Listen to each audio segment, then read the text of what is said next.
Hey family, welcome back to my video. Today we will see, what if you became the Voldemort in Harry Potter? Before we start, I would like to extend my sincere thanks to the original author of this story for granting us permission to use it in our YouTube video. Your generosity is greatly appreciated. The author's creation and the original story's link in the descriptions. Please do check that first. Now enjoy the video. A loud snore came from baby Harry. Verbal denial confirmed. Sight settings set to default. Host given visual debuff of nearsighted with a severity of 46%. Reading debuff of 75% until corrective lenses applied. System settings saved. Entering sleep mode. Initiating recharge of HP and MP time for completion. 18 hours, 29 minutes. Baby Harry slept through everything that happened next.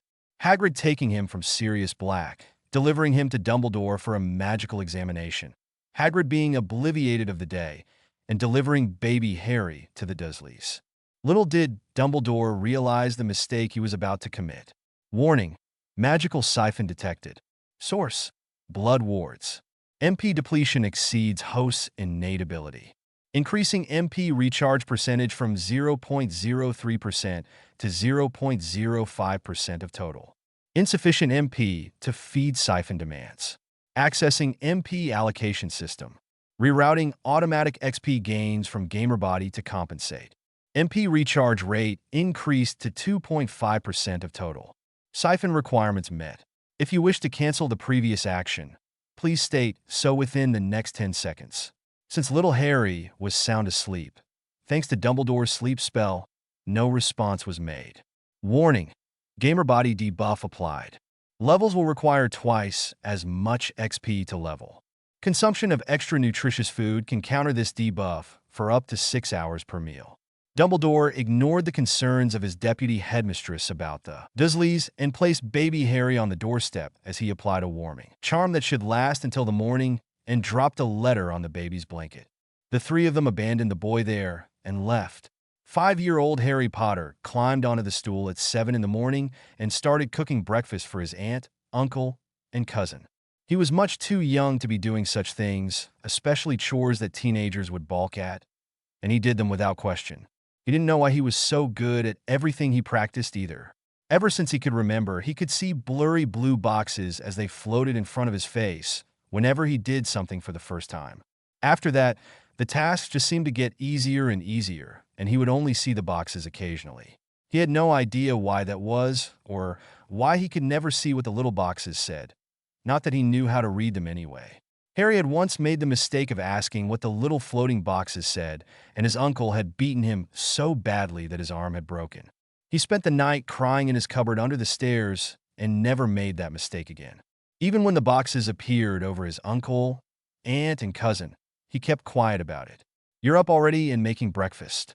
"Good," Aunt Petunia said with a stern voice when she entered the kitchen. She would never admit that the boy could cook much better than her, and he had only been cooking for less than a year.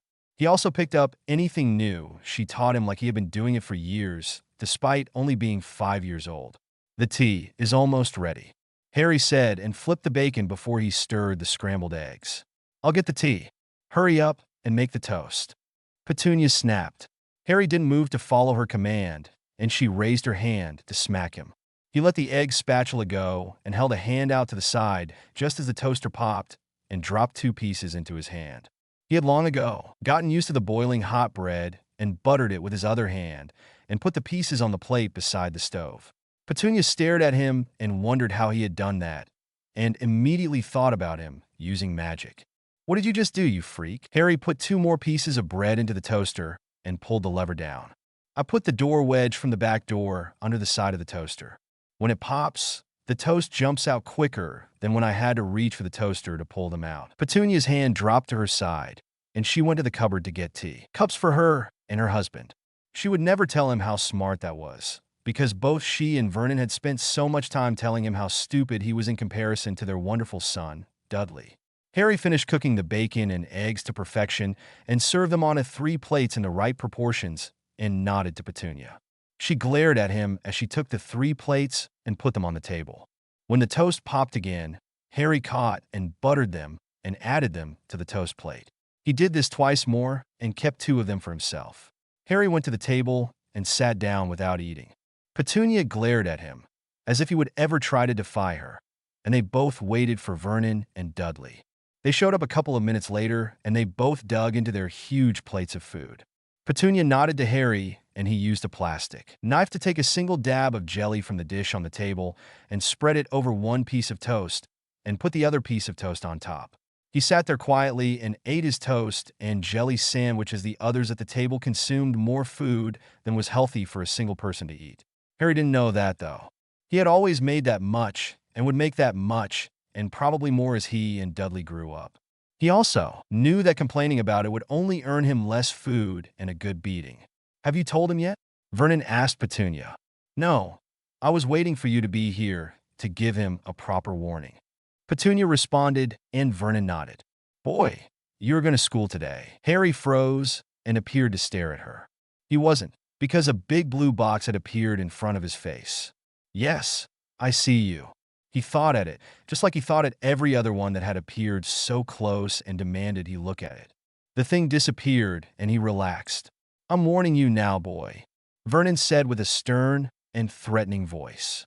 "If I hear about any funny business or freakishness going on at the school and you're involved, you'll be spending a week locked in your cupboard and you'll only get bread and water." Harry's heart plummeted because he knew exactly what was going to happen. The happy smile on Dudley's face was easy to see, even blurry like it was, and he was going to make sure that Harry was going to get in trouble, just like he always did.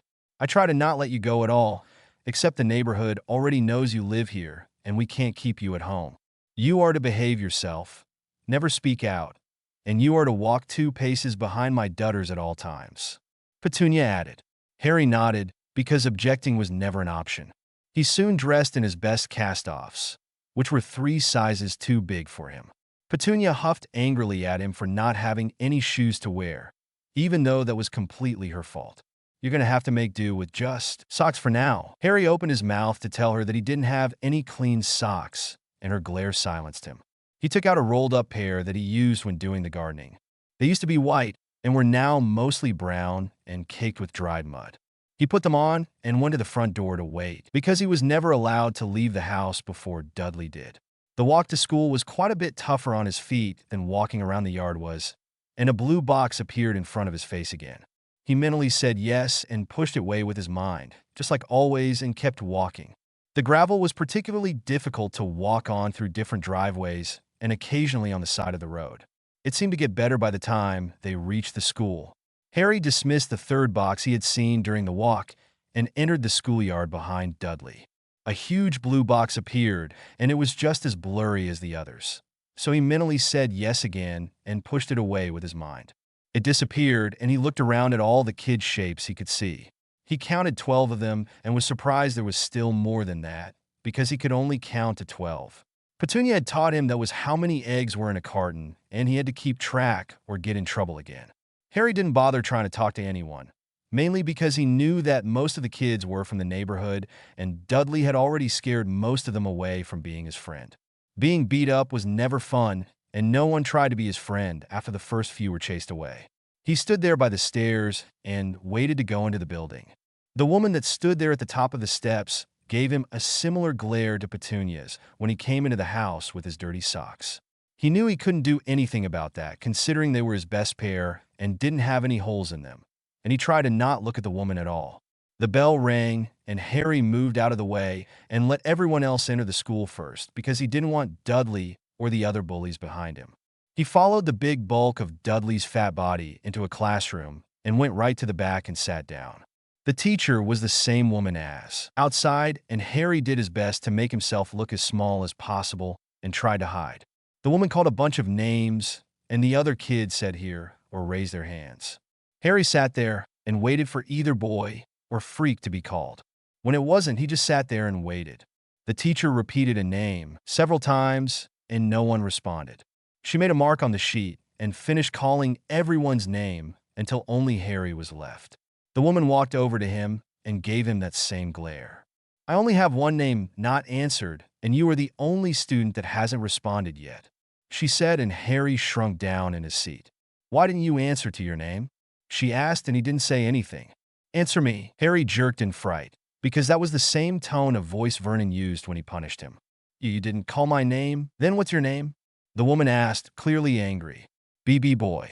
Harry said, and then whispered, FF freak when you're angry. The other children started laughing, and the woman's face changed from anger to shock. Excuse me? What did you say? The woman asked. Can you repeat that, please? I am boy. Harry said. No, the second part. The woman prompted. Harry couldn't help but keep the scared look on his face. FF freak. The woman took a deep breath and let it out. She knelt, and Harry pushed back from her and almost fell off the chair he was in. Your name isn't boy or freak. She whispered. It's Harry. Harry Potter. Is it really?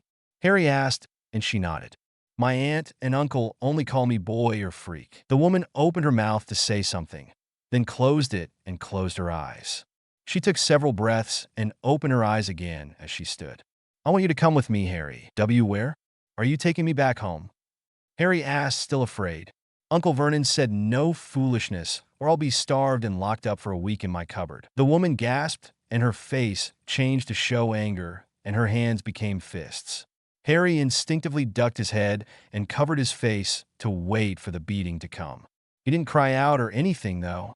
That always made the beating worse. Harry, the woman's calm voice said, don't cower like that. I'm not going to hit you. Harry uncovered his face and looked up at her to see her hand held out to him. Come on, we have someone to go see. The woman said and wagged her hand at him. What are you doing? Harry asked and looked at her hand. Is it a trick or something? The woman sighed and dropped her hand. Just follow me, please. Harry nodded and did as she asked. Petunia had said to behave at school, and this woman seemed to be in charge. The other kids talked pretty loudly as Harry and the woman left the classroom. An hour later, Petunia was in the principal's office and screamed her head off at the man.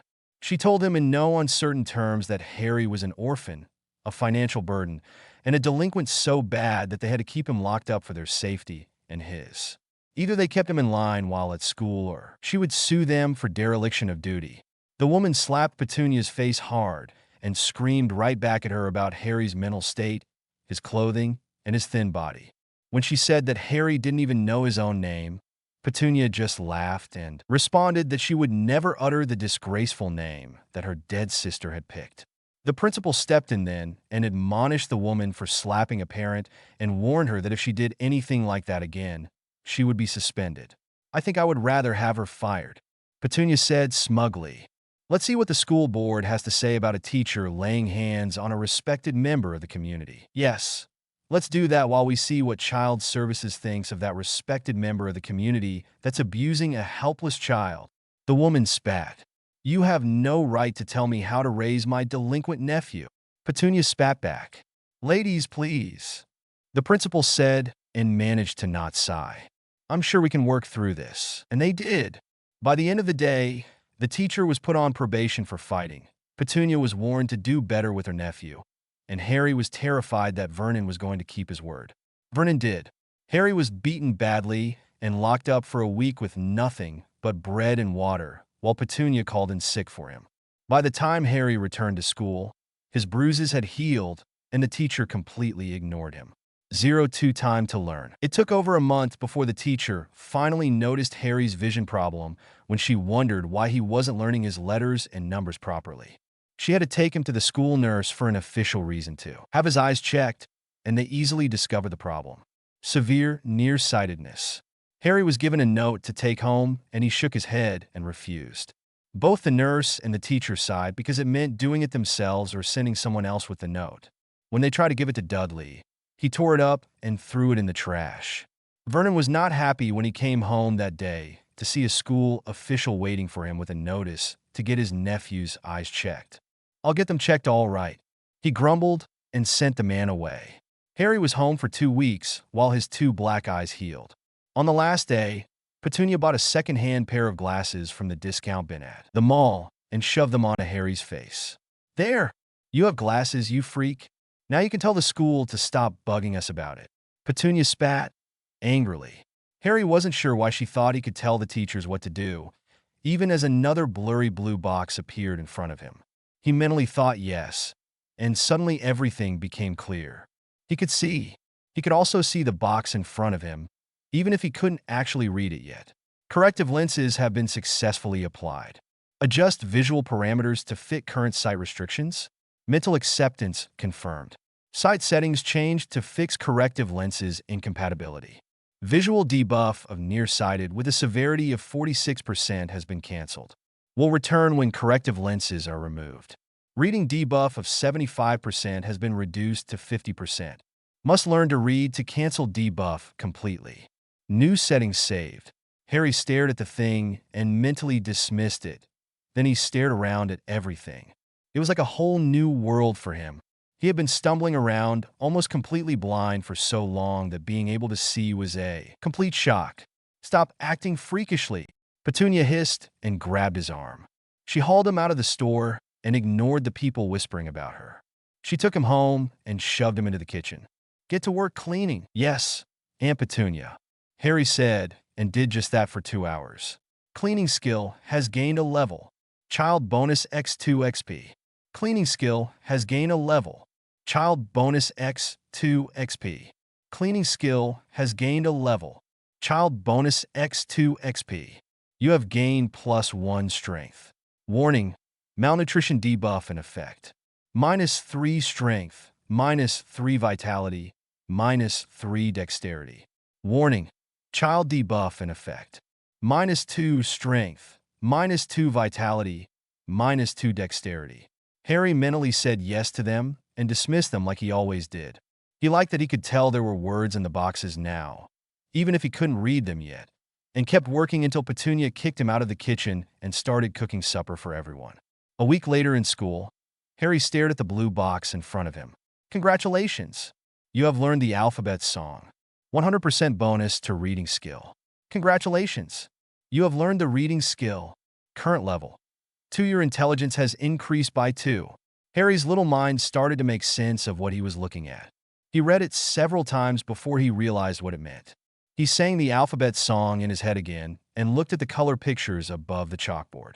With the new stat, skills, and bonuses, he started to read the words under each letter. Apple, bird, cat, dog, eagle. Reading skill has gained a level. Child bonus X2 XP. Reading skill has gained a level.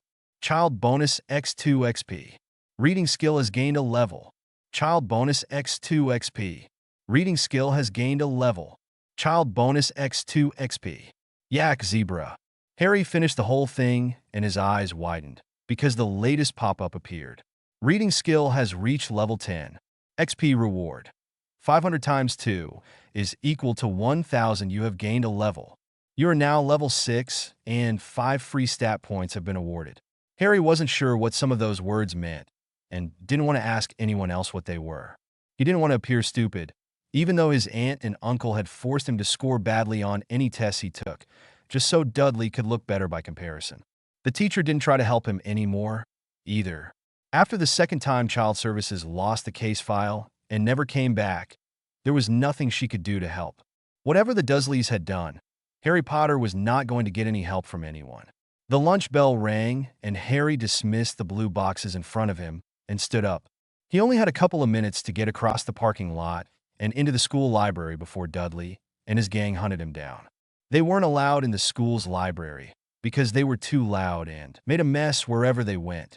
Harry quickly passed the reading exercise book to the teacher as he ran by her desk, because if he left it on his desk, it would be ruined or stolen. He had already lost 2 of them because of Dudley, and he didn't want to lose another. The teacher didn't acknowledge him at all as Harry ran out of the room and down the hallway. The hall monitor couldn't even open their mouth to shout before Harry was out through the front doors and his sock-covered feet slapped on the pavement. He heard some sneakers slap the pavement behind him, and he tried to run faster. You have gained a new skill. Sprint, level 1. Sprint increases running skill by 20% temporarily at the cost of 5 stamina points per second. Running skill has gained a level. Child bonus X2 XP. Sprint skill has gained a level. Child bonus X2 XP. Warning. Stamina points nearly depleted. Depletion will cause the exhaustion debuff. Harry immediately slowed down to his normal running speed and then slowed to a walk when he reached the library steps. He was safe. Evasion skill has gained a level. Child bonus X2 XP. The library door was heavy, and he struggled with it a little until he managed to get his back on the edge of the door and pushed. Then he slid inside, and the door closed again. "Hello, Harry," the woman behind the desk said in greeting.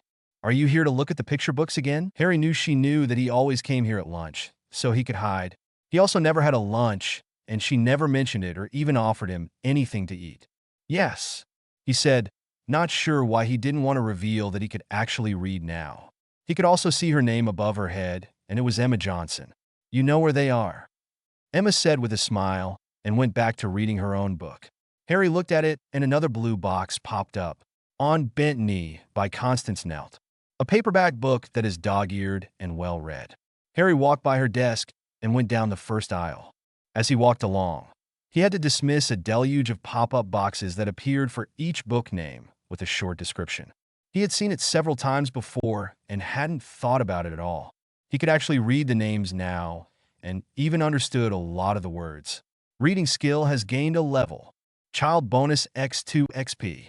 Harry smiled as he made his way down to the very back of the library to the reading area and the small stack of picture books there.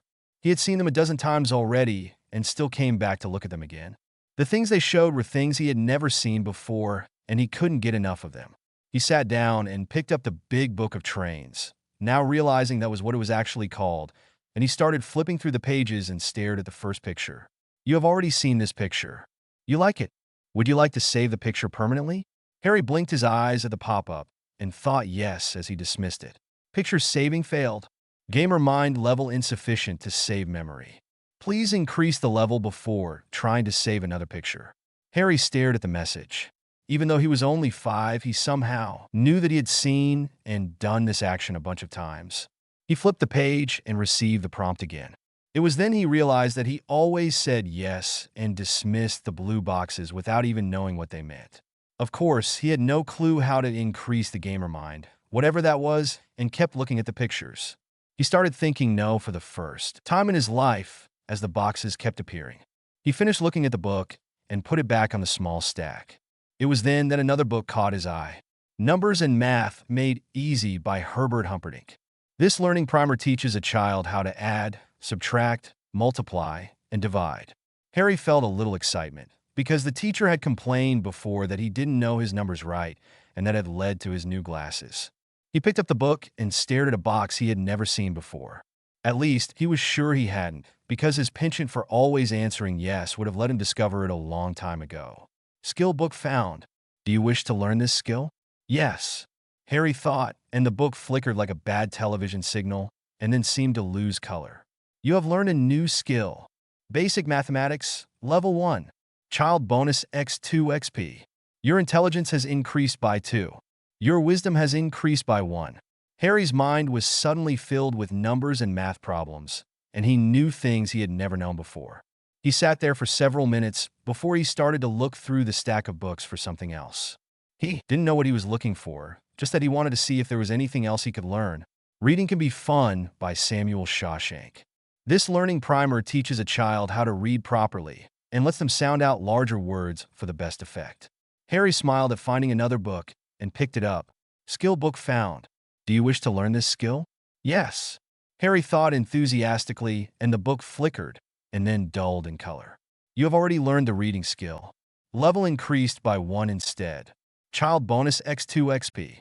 Harry was very happy with that result, mainly because he was having a much easier time reading the boxes themselves, as well as the names of the various books around him. He had no idea what ones would count as a skill book, though. When he picked up the math book again, nothing happened, so that told him he couldn't keep picking up the same book to get more levels. His eyes went to the nearby shelf and saw several copies of the same book, and they weren't dull like the one he had used. He picked one up, and it immediately dulled to match the other one. So he picked each of them up to make them all dull, just so he wouldn't waste time trying them again later. When he grabbed the next book, he received another pop-up, and it asked if he wanted to upgrade his mathematics skill.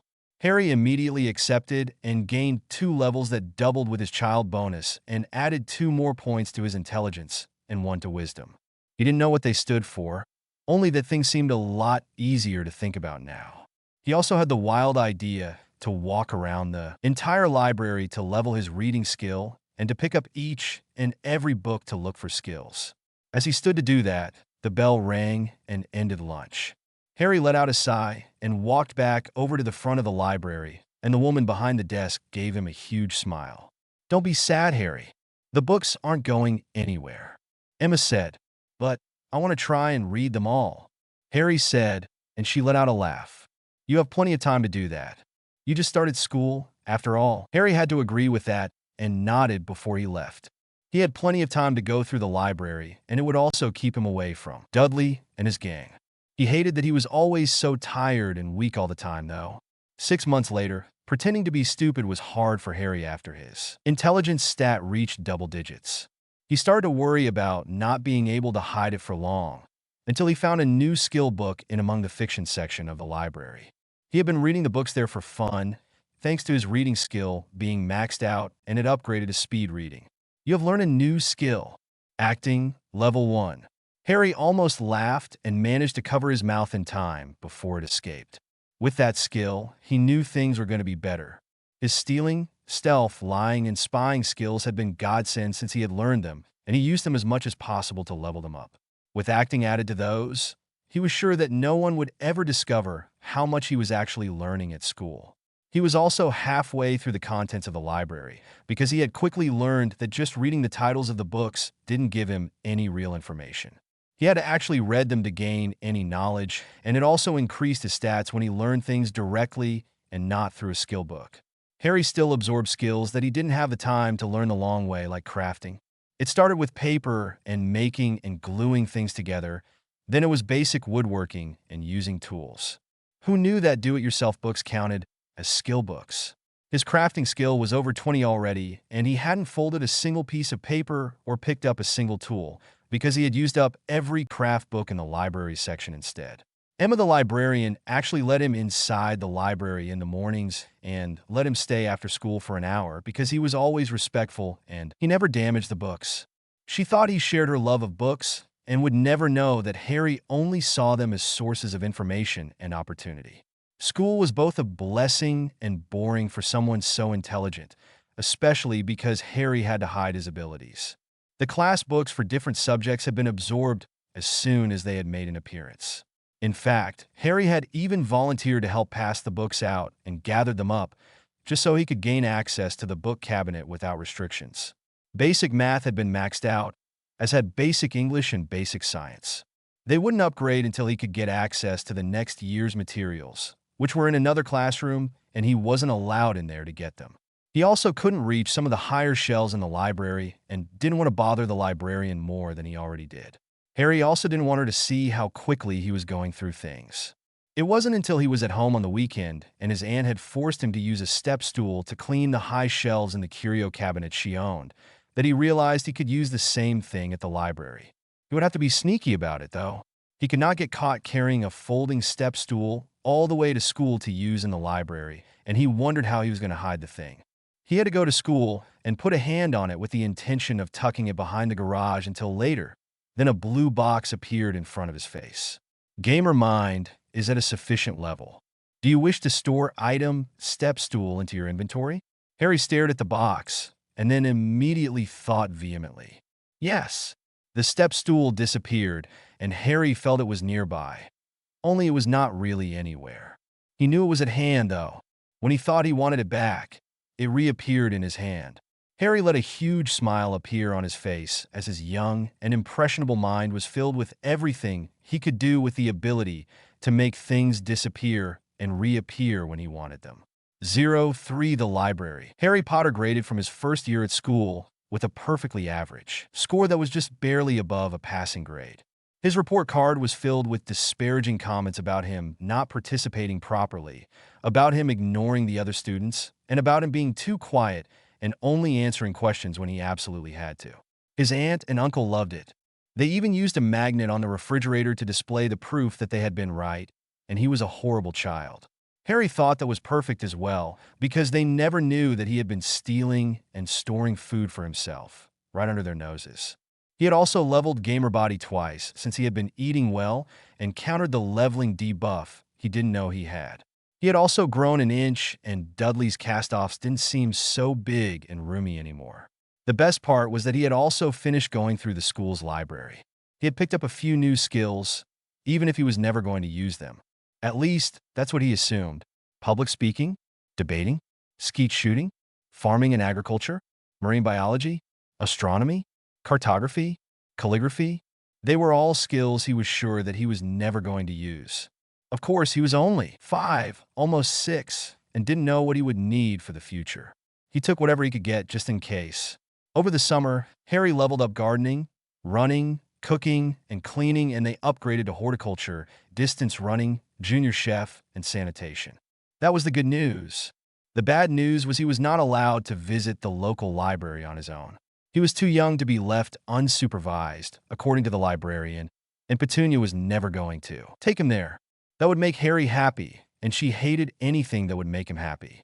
When asked, the librarian said he had to be at least 8 years old to be trusted to be on his own or be accompanied by an older person who would be responsible for him.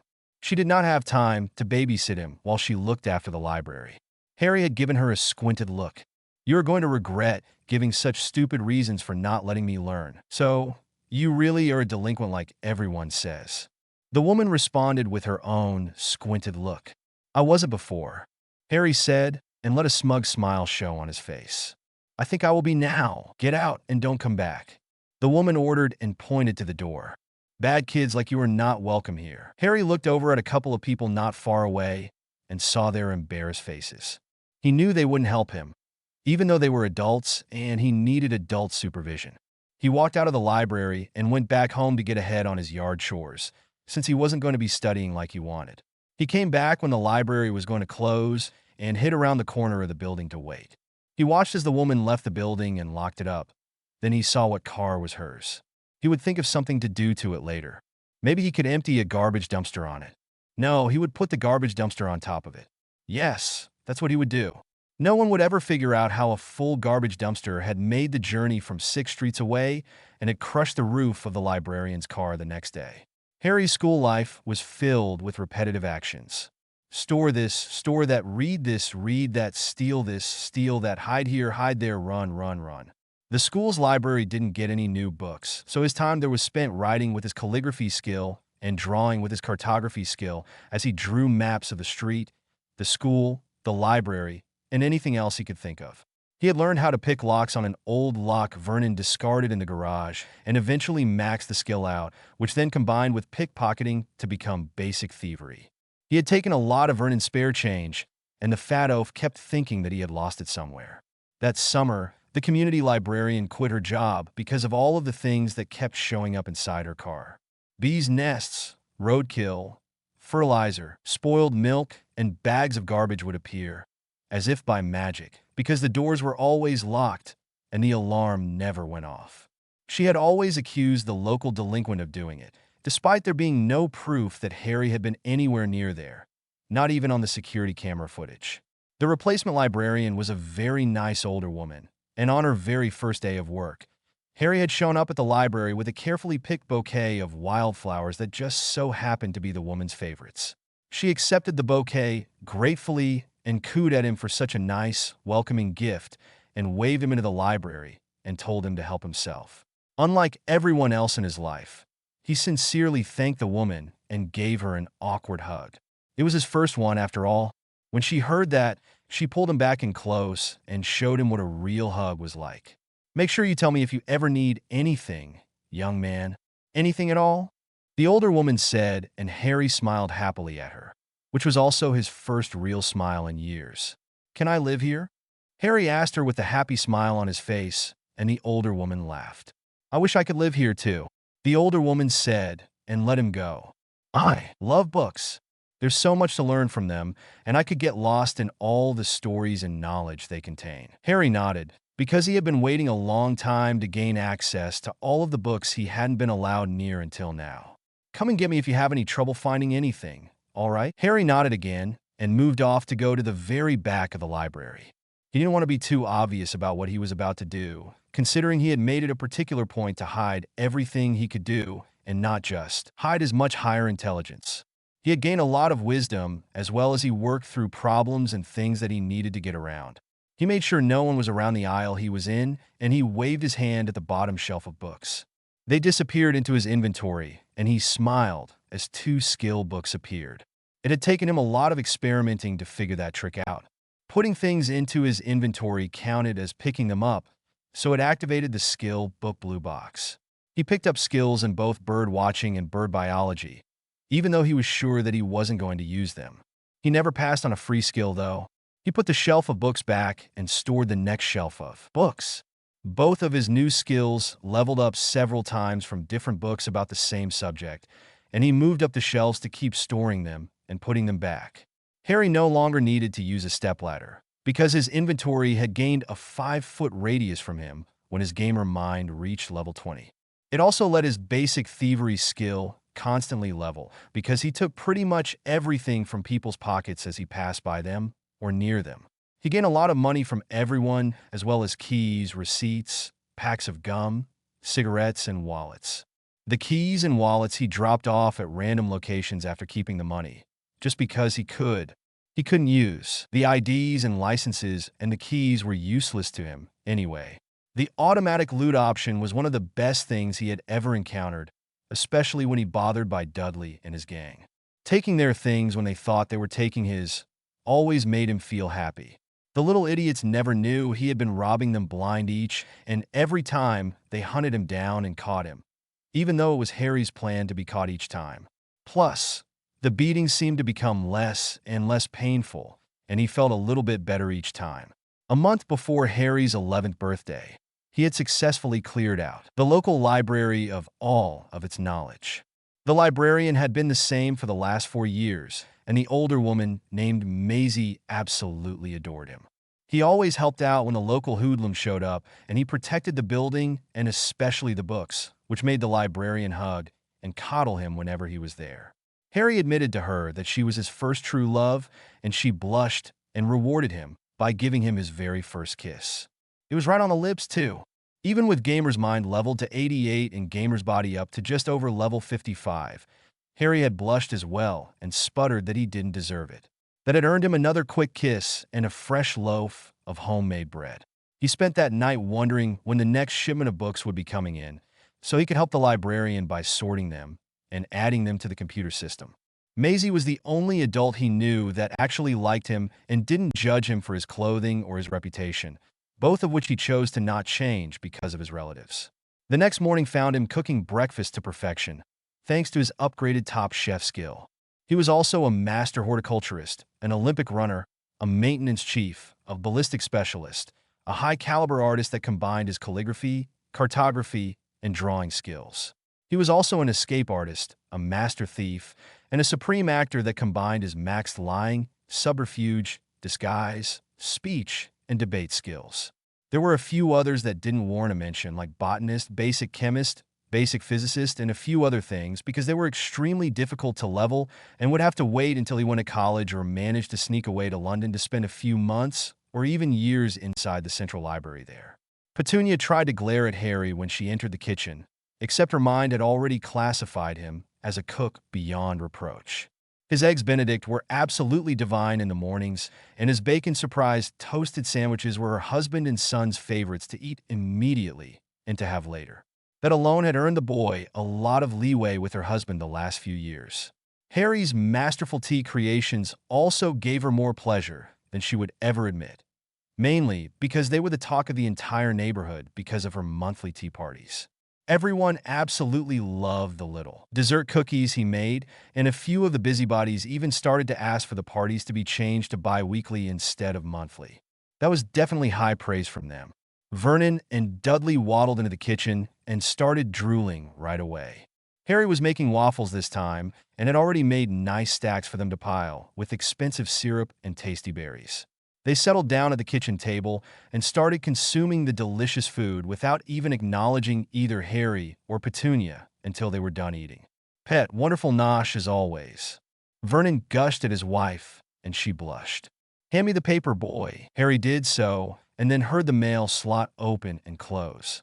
He went right to it like he had been told to always do, and sucked the envelopes and things into his inventory. He sorted them and saw a letter with his name on it, which amused him, because it was the very first letter he had ever received, and it was addressed to the cupboard under the stairs. That meant whoever put him here knew of his circumstances. "Boy," Vernon shouted. "Just bills, Uncle," Harry said, and took out the other mail from his inventory and walked back into the kitchen. "I threw out the ads and sales papers already." "Good lad," Vernon said as he accepted the bills and didn't realize he had actually complimented him. "Ugh, I swear we just paid the utilities, pet." Petunia nodded and gave Harry a pointed look. He knew what she wanted. So he went to the refrigerator and gave her the rest of the strawberries and a container of whipped cream without taking any for himself. She looked happy about that and ate the last of them as Vernon looked through the bills before he went back to the paper. Dudley excused himself and left the house, and Harry made a motion to the back door. Petunia nodded and waved him away, which gave him permission to leave early to get to tending to the garden and the prized rose bushes.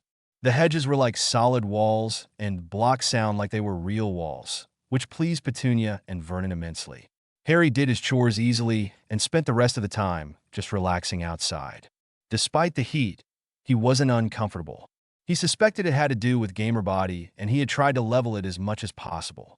He wasn't sure what was needed besides what he had already done, however. He hadn't gained a level in it in almost 6 months. He didn't bother trying to read the letter because he wasn't an idiot. His intelligence and wisdom stats were extremely high, thanks to his excessive time spent in the library and consuming every single bit of information that he could. It didn't matter what it was, he read it and tried to add it to his impressive mental library. That had been a wonderful thing to unlock at GamerMind level 50. It took some research to discover it was called a photographic memory, where he would always remember anything he had read or seen. Needless to say, he had spent an inordinate amount of time once more consuming the school's library contents and other books that he had found over the years, and then he did the same with the community library's contents. He had remembered a lot of it already, and rereading things cemented them into his new memory permanently. Harry went to bed that night in his cramped cupboard and never complained about it, because doing so would only cause trouble for himself. He was so far beyond caring about his relatives that he never tried to change them or ask them to treat him differently, because there was no point in wanting to experience disappointment like that. He took out the letter from inventory and stared at the writing. Hogwarts School of Witchcraft and Wizardry. He read in his head, "Is that what I am? A wizard?" He asked himself, and knew that if he tried to snap the wax seal, it would be quite loud in the quiet house. He stored the papers inside of it instead, and the blue box description of envelope in his hand said it was empty. Harry took out the 2 pieces of paper, and the description said they were parchment and not paper. He held in his chuckle at the distinction and the paper style being from around the 1800s. He read the letter, and it was confusing to him for about 10 seconds. He reasoned out that they assumed he knew about whatever the letter was about, and it didn't include any of the information he needed, like how to use an owl to send a response back. For now, he stored the letter, the list of ridiculous items, and the empty envelope. If he was lucky, they would send another letter that asked why he hadn't responded as soon as possible or by the required date that just happened to be his birthday next month. 04 It begins again. The trip to the London Zoo with his relatives for Dudley's birthday was just like Harry had suspected it would be like. He was ignored almost completely until he tried to leave them behind and do his own thing. Then he was kept under their watchful gaze and not allowed to roam around. He couldn't even use the money he had stolen to buy snacks or souvenirs. Dudley and his buddy peers were unholy terrors, and Harry stayed as far out of their way as possible. Thanks to his skills, he could practically disappear right in front of people without even trying. He couldn't do that without being seen as a freak by his relatives, and he didn't want to be punished for it, even if he had stored more food over the years than he could ever hope to eat. When they entered the reptile house, Harry had fully expected to be pushed aside as Dudley and his friend rushed around to check out everything, even though the lizards and snakes were encased in terrariums and behind glass for the larger specimens. He walked over to the far end of the displays and stayed both out of the way and within viewing distance of his aunt and uncle. When Harry saw that they knew where he was and were happy with his choice of where to stand, he looked at the enclosure he stood beside. Burmese python. Age 8 years. 18 feet long. Raised in captivity. Suffers from condition bored. Ah, I see. That's me as well. I was raised in captivity, and I'm bored too. Harry joked, and the snake lifted its head from the warming rock to stare at him. Hold on, you can understand me? Warning, skill not fully recoverable. System damage at 26%. Attempt to access skill anyway? Harry stared at the blue box because he had never seen anything referencing damage before. Also, 26% was really bad considering there was only 100% to something, and that meant his system was suffering from a loss of a full quarter of its potential. Look, it's moving! Dudley yelled as he ran over with Piers and shoved Harry out of the way. Harry bounced off of the nearby wall and fell forward as he landed on the floor and his hand touched the enclosure's glass. He felt that the glass wasn't attached and just sat into a slot, so he stored it into inventory. Ah! Dudley and Piers yelled as one and tumbled into the enclosure. The pair splashed in the snake's wading pool and freaked out as the large snake slid off of his rock and it reared up to look at Harry. Thanks. Scare. Revenge. The snake hissed him and then slid down onto the floor and slithered much faster than anyone in the crowd expected. They screamed and ran from the thing, and it stopped to give a particularly loud hiss at Petunia. Petunia screamed bloody murder, and Harry chuckled as he put the glass back. He didn't want to get caught standing right there with it missing. Yes, she finally got some of what's coming to Art. Harry yelled and fell to the floor as pain lanced through his head. Verbal agreement accepted. Accessing damaged area. Warning, system damage at 26%. Bespeak skill tree damaged. Installing available skill. You have learned a new skill, Parcel Tongue. You can talk to snakes, and they can talk to you. They aren't great conversationalists, however. Skill is considered a dark art in some countries, including yours. Harry was in too much pain to read it, and searched through his inventory for a headache pill. He chose to consume it directly instead of taking it out and laid on the floor with his eyes scrunched up, and he was curled up into a ball. Your pain resistance skill has leveled up. Child bonus X2 XP. Your pain resistance skill has leveled up. Child bonus X2 XP. Your pain resistance skill has leveled up. Child bonus X2 XP. Your pain resistance skill has leveled up. Child bonus X2 XP. The pain trailed off to linger in the back of his mind after the notices, and Harry took several deep breaths. He hadn't felt pain that intense since his uncle had broken his arm years ago. Boy! Vernon yelled and stomped over towards him. I don't know what happened, Harry exclaimed and covered his head. Dudley pushed me out of the way of the snake, and I hit my head. Acting skill check passed. Supreme actor skill has leveled up. Child bonus X2 XP. Vernon looked both angry and happy, which ended up making him look constipated. You're lucky. He always looks out for you. Harry didn't respond and cowered on the floor, as was appropriate for the situation. He really wanted to comment about Dudley always looking out for an opportunity to pound on him with his fists, and kept it to himself. Comments like that were never a good idea, and he was too smart to antagonize an irate Vernon. It didn't take long for a zoo handler to arrive, and they opened a side door that had been concealed behind a bush and easily led Dudley and Piers out of the empty enclosure. The drive home was filled with silence, and Harry was grateful for it, because the pain in his head was just going away completely. He had also gained another pain resistance level and wondered when it would stop. All skills can be leveled to 100. If there is a next stage, it will upgrade and the bonuses will increase. Thanks. Harry thought at it and dismissed the blue box. He would have to lay low for a few days and work twice as hard at his chores to keep his relatives happy. A week of hard work later, another letter for Hogwarts showed up. Harry knew better than to try and go outside before delivering the mail to his uncle. He gave the letters to him and excused himself before he walked calmly outside and looked around. Sure enough, he saw a barn owl out during the day, and it was perched on a branch of a nearby tree. Harry waved at it, and it gave him a surprised look before it waved back with a wing. He chuckled and snuck back inside to grab a piece of paper and a pen, wrote out a quick note, and went back outside. He showed the note to the owl, and it flew down to land on the ground in front of him. Can you take his to whoever sent you with the letter? Harry asked it as he knelt on one knee, and it hooted at him. Thank you. The owl gave him a searching look when Harry didn't move to attach the note, so it carefully balanced and stuck its leg out. Oh, so that's how. I was trying to figure out if you carried it in your beak or with your claws. Harry said, What would you like as a treat? Hoot! The owl asked. I've got sliced pork, ham, bacon. Hoot! The owl interrupted. Bacon? Harry asked, and it hooted again. He took out a nice slice of cooked bacon. Here you go. Hoot! The owl said and took it into its beak. Then it flapped its wings and took off into the air. How do people not see that? Harry asked, rhetorically. He shrugged and walked down the street because he had to visit the library again to see if Maisie needed help in the back room. A week later, a giant of a man showed up at the house and told Harry who he was, who his parents really were, and their plans for him. Vernon had an anger fit as he spit and sputtered about never paying for a school like that, and that Harry would not be going to a freak school if he had anything to say about it. Harry turned to him and dropped his supreme actor skill and let Vernon see exactly how much he hated the man.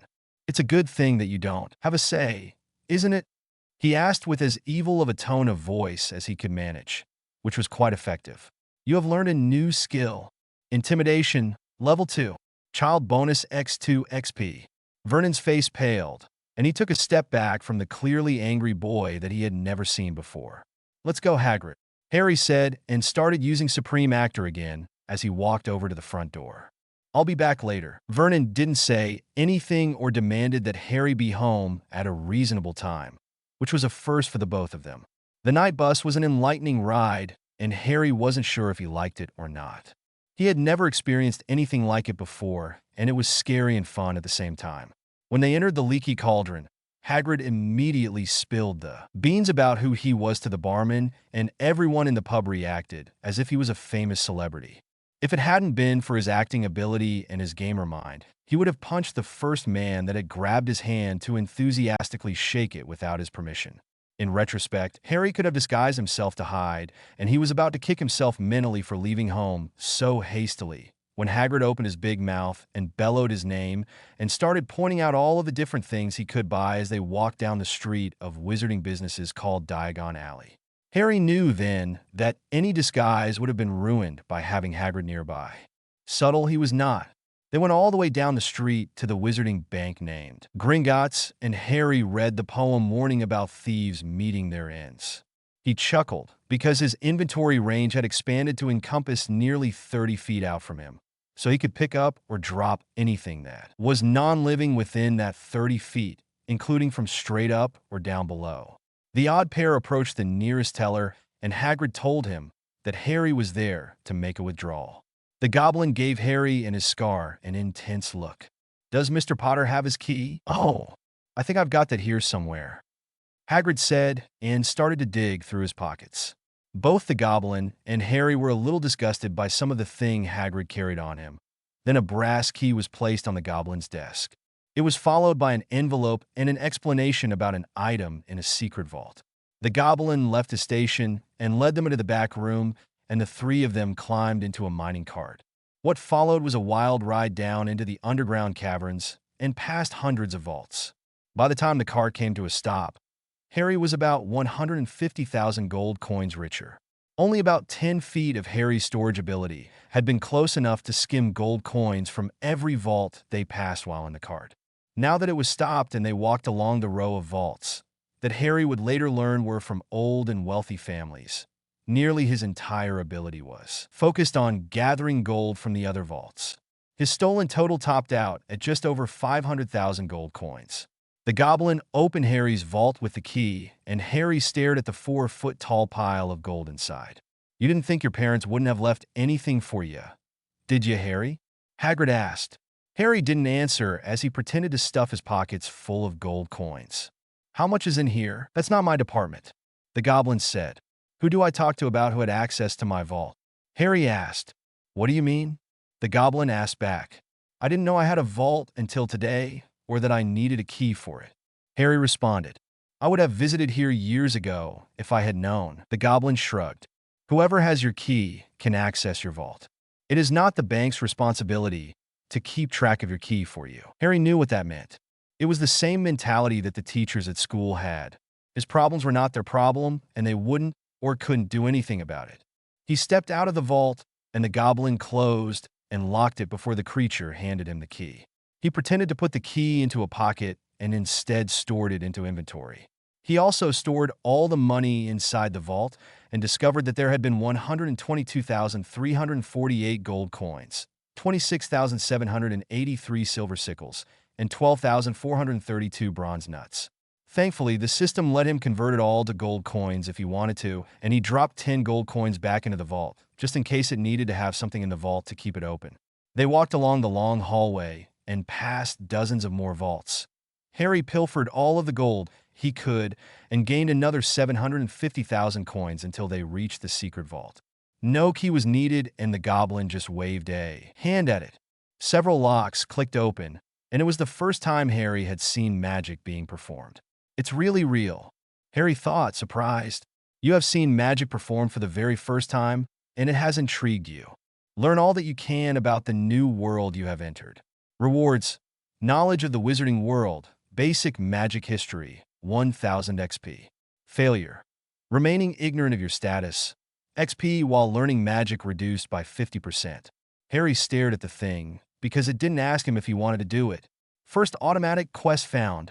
You have earned 10,000 XP. Child bonus X2 XP. You have leveled up. You are now level 37, and 5 free stat points have been awarded. For not the first time, Harry lamented the fact that there was no help option, menu option, or even a game command that would work. It hadn't taken him long to figure out he had a game system in his head, thanks to leveling Gamermind. He had tried hundreds of commands from different games that Dudley owned, and none of them worked. After the incident in the reptile house at the zoo, Harry now knew why his system seemed out of whack. It was damaged. He had no clue what his actual stats were, and there was no way to check.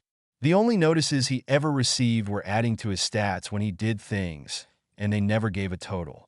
Harry didn't even know if leveling added to his stats besides the 5 free points he received for every level. Those he never used, just because he had no clue where to put them or for what purpose. With the latest level, he had 180 free points, and he didn't know where he should spend them. What if there was a stat he hadn't leveled yet and missed adding essential points to it because it couldn't be leveled normally and needed the free points? He also didn't know what he needed to level to the next level, so it was always a surprise when it happened. The whole situation was very frustrating if he thought about it, so he tried to not think about it too much. He had other things to do besides brood. "Best not to mention this to anyone, Harry," Hagrid said, and took a small wrapped bundle from the vault and put it into his pocket. "Sure, Hagrid," Harry said, and stole it as soon as they climbed back into the cart. He would look at it later to see what it was. They rode the car back to the surface, and Harry didn't gain any more free money. It wasn't until they were leaving the bank that he realized he could have stored silver sickles as well. He mentally shrugged and decided he could make an excuse later to make another vault visit. Not that he needed to. He had tons of money now and proved that he could rob the bank blind without even trying. "Let's go and get your school things," Hagrid said, and led him over to the trunk shop. Harry knew he had to maintain a facade to stop people from bugging him, so he bought the cheapest school trunk they had. The look on the shop owner's face as Harry carefully counted out the gold needed, as if he was having a difficult time with it, was quite funny to Harry. "Do you know where they sell shoes, Hagrid?" Harry asked as Hagrid picked up the trunk. "My hate-filled muggle relatives never bought me any, and I have to wear my cousin's cast-offs." Both Hagrid and the shop owner looked down to see a very worn pair of trainers that were barely held together with Spello tape, just like his glasses. "I believe Madame Malkins has what you need, Harry." "Harry?" the shop owner asked, and his eyes went to Harry's forehead. "My word, it really is you." Harry nodded and led Hagrid out of the shop. "Hagrid, why is everyone treating me like that?" Hagrid looked uncomfortable. "There's not something to talk about with an empty stomach," he said, and nodded at the end of the alley. "Let's grab lunch, and I'll tell you while I have a pint or two." Harry nodded again, and they went into the leaky cauldron to have lunch, and Hagrid downed 4 pints of ale before he started to talk. He explained what had happened with his parents, why he was famous, what happened afterwards, the rumors of Voldemort still being around and waiting to come back, and then about the state of the wizarding world and how everyone just went on with their lives. First automatic quest completed. You have heard a brief history about the new world you have entered from someone that was actually there for most of it. Rewards: knowledge of the wizarding world, basic magic history, 1000 XP. Child bonus X2 XP. For utilizing an unknown resource of information for personal gain. Your wisdom has increased by 1. Well, that was easy, Harry thought. 05 Diagon Alley. After getting the quest completed notification, Harry stood up. Right you are, Harry. Time for more shopping. Hagrid said and stood, banged the table, and knocked it over, and staggered a little. Why don't you stay and relax with another pint or two, Hagrid? I can get on with the boring stuff by myself. Harry offered and took out a handful of gold coins to hand to the barman to cover for the food and whatever Hagrid drank. That's mighty nice of you, Harry. Hate shopping anyway. Hagrid said and easily picked up the table and took the pint the barman handed to him as he sat back down and kept drinking. Harry quickly stored the trunk when no one was looking and then asked Tom the barman to open the entrance to Diagon Alley for him. He did the smart thing and went to the robe shop first and entered. The matron made a disgusted sound when she saw his dirty clothes. I'm sorry. These were the best clothes I was given by my muggle captors. I mean relatives. Harry said, and her eyes widened. Can you help me pick out some new things to wear and then burn these for me? The matron's angry face changed to a bright smile. I would be delighted to. Young man, thank you, Harry said, and over the next half an hour, he was cleaned with spells and given new and comfortable muggle-like clothing to wear. He also bought his school robes and declined the hat. It looked too much, like the dunce hat he had worn a lot at his elementary school to maintain his idiot cover. He pretended he had someone waiting outside to carry the packages, and as soon as he left the shop, he ducked around the corner and stored everything. His potions ingredients were next, and he bought the basic kit that the man would sell him. When he refused to sell anything more dangerous than the basics, Harry had a great time pilfering part of everything the man had, even the rare ingredients hidden behind the counter. Thankfully, his gamer mind always told him with blue boxes what they were, even if the vials and things weren't labeled. A telescope was next from the wizarding equipment shop, and the brass thing looked like an antique. When Harry asked about a similar Muggle telescope, the shop owner laughed and said there was too much magic for Muggle things to work at Hogwarts. Harry bought the cheapest telescope the man had and declined the protective case. He stored it as soon as he left the shop and went to each shop to buy the things he needed for school. He even went to Scribulus writing implements because they had everything he needed for writing, including ink and stacks of parchment. He was surprised they used actual quills instead of ink pens for writing, not that it mattered. He could easily attach a quill back to one of his calligraphy pens, and no one would ever know, as long as he refilled the pen's ink cartridge when no one was around. It was a Quidditch shop, whatever that was. The broom on display was a curiosity, though. Harry's eyes widened at the pop-up that said it was a flying broom. He would definitely have to look at that later, even if his letter said that first years were not allowed a broom. He had grown to hate it when someone told him what to do. There was a cauldron shop where he bought the standard-sized 2-pewter cauldron. There was also a newspaper office nearby and a second-hand bookstore down the street that he vowed to check after he checked the main one, Flourish and Blots. There was an apothecary that dealt with all manner of creatures, an owl emporium that only had owls and things for them where he bought a bag of owl treats, a second clothing store that looked a bit more upscale than Madame Malkin's, an ice cream shop, and the equipment shop where he bought the telescope. Harry checked his list and had to buy scales for the potion ingredients, so he went back into the equipment shop and bought them.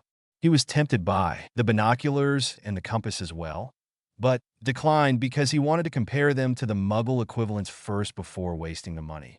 There was also a sweet shop that drew Harry's attention, and he was sorely tempted to go in and try everything, or at least read whatever the pop-ups told him about the sweets.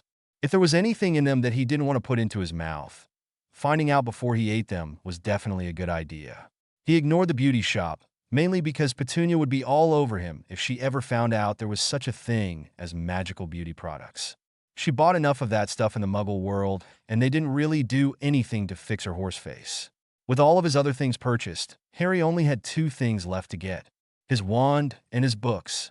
Since he knew he would be a very long time in the bookstore, he went to Ollivander's wand maker and wand repair shop. "Ah, Mr. Potter, I was wondering when I would be seeing you," Ollivander said as he seemed to appear out of nowhere. Harry didn't jump or react, thanks to his gamer mind keeping him calm. "Why? Excuse me?" Ollivander asked back. "Why were you wondering? Don't all children get a wand when they get their letter?" Harry asked. Ollivander looked thoughtful and then shrugged. "Most do, I suppose. I'd like a wand, please." Harry said and walked over to the counter. What one do you recommend? Now. No need to be too hasty, Ollivander said and took out a measuring tape. Hold still while I get your measurements. Harry did as asked, and the magic tape unfurled and flipped around him to measure a bunch of different things, like his hand, arm length, and the length of his nose. Warning: foreign magic scan detected. Scan blocked. Gamer mind and gamer body unaffected. I see you're going to be a difficult customer, Ollivander said, and Harry gave him a confused look, even though he knew exactly what was going on. Acting skill check passed. Well, we are in for a bit of a lengthy process. We best get to it, Ollivander said and went behind the counter. Try this one. Dragon heartstring, an elm, 8 inches and slightly bendy. Magical focusing tool detected. Attempting to form connection. Warning: tool is only partially compatible with host magic. A 50% debuff will be applied to all magic cast. Form connection anyway? No. Harry yelled in his mind, and the blue boxes disappeared. Nothing? Ollivander said and took it and replaced it with another.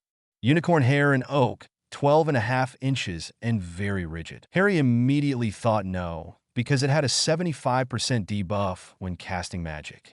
Ollivander kept passing him different wands, and it was nice to know that he could use any of the wands he could get his hands on, even if some of the debuffs range from 15% to 90%.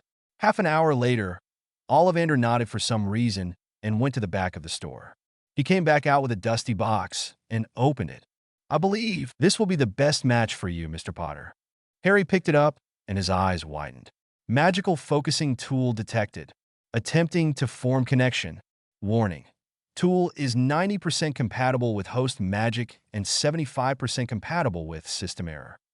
A 50% bonus will be applied to all magic cast, and spells can be learned 50% faster when cast with this wand. Form connection? Yes! Harry yelled happily in his mind, and his body glowed, and a wind picked up from nowhere and flapped his hair around while golden. Sparks shot out of the wand's tip. You have successfully bonded to your wand. You may spend 100 MP to make the bond permanent, and it can never be stolen. If won in a duel, it will remain loyal to you and you alone. Harry had no idea how many MPs he had, but he couldn't let something like that bonus to ever get away from him. Spend MP to make the bond permanent. He thought furiously and felt a little drain of something from inside his head. Was that my MP? How much was 100 out of it? Was that all of it or only a small bit?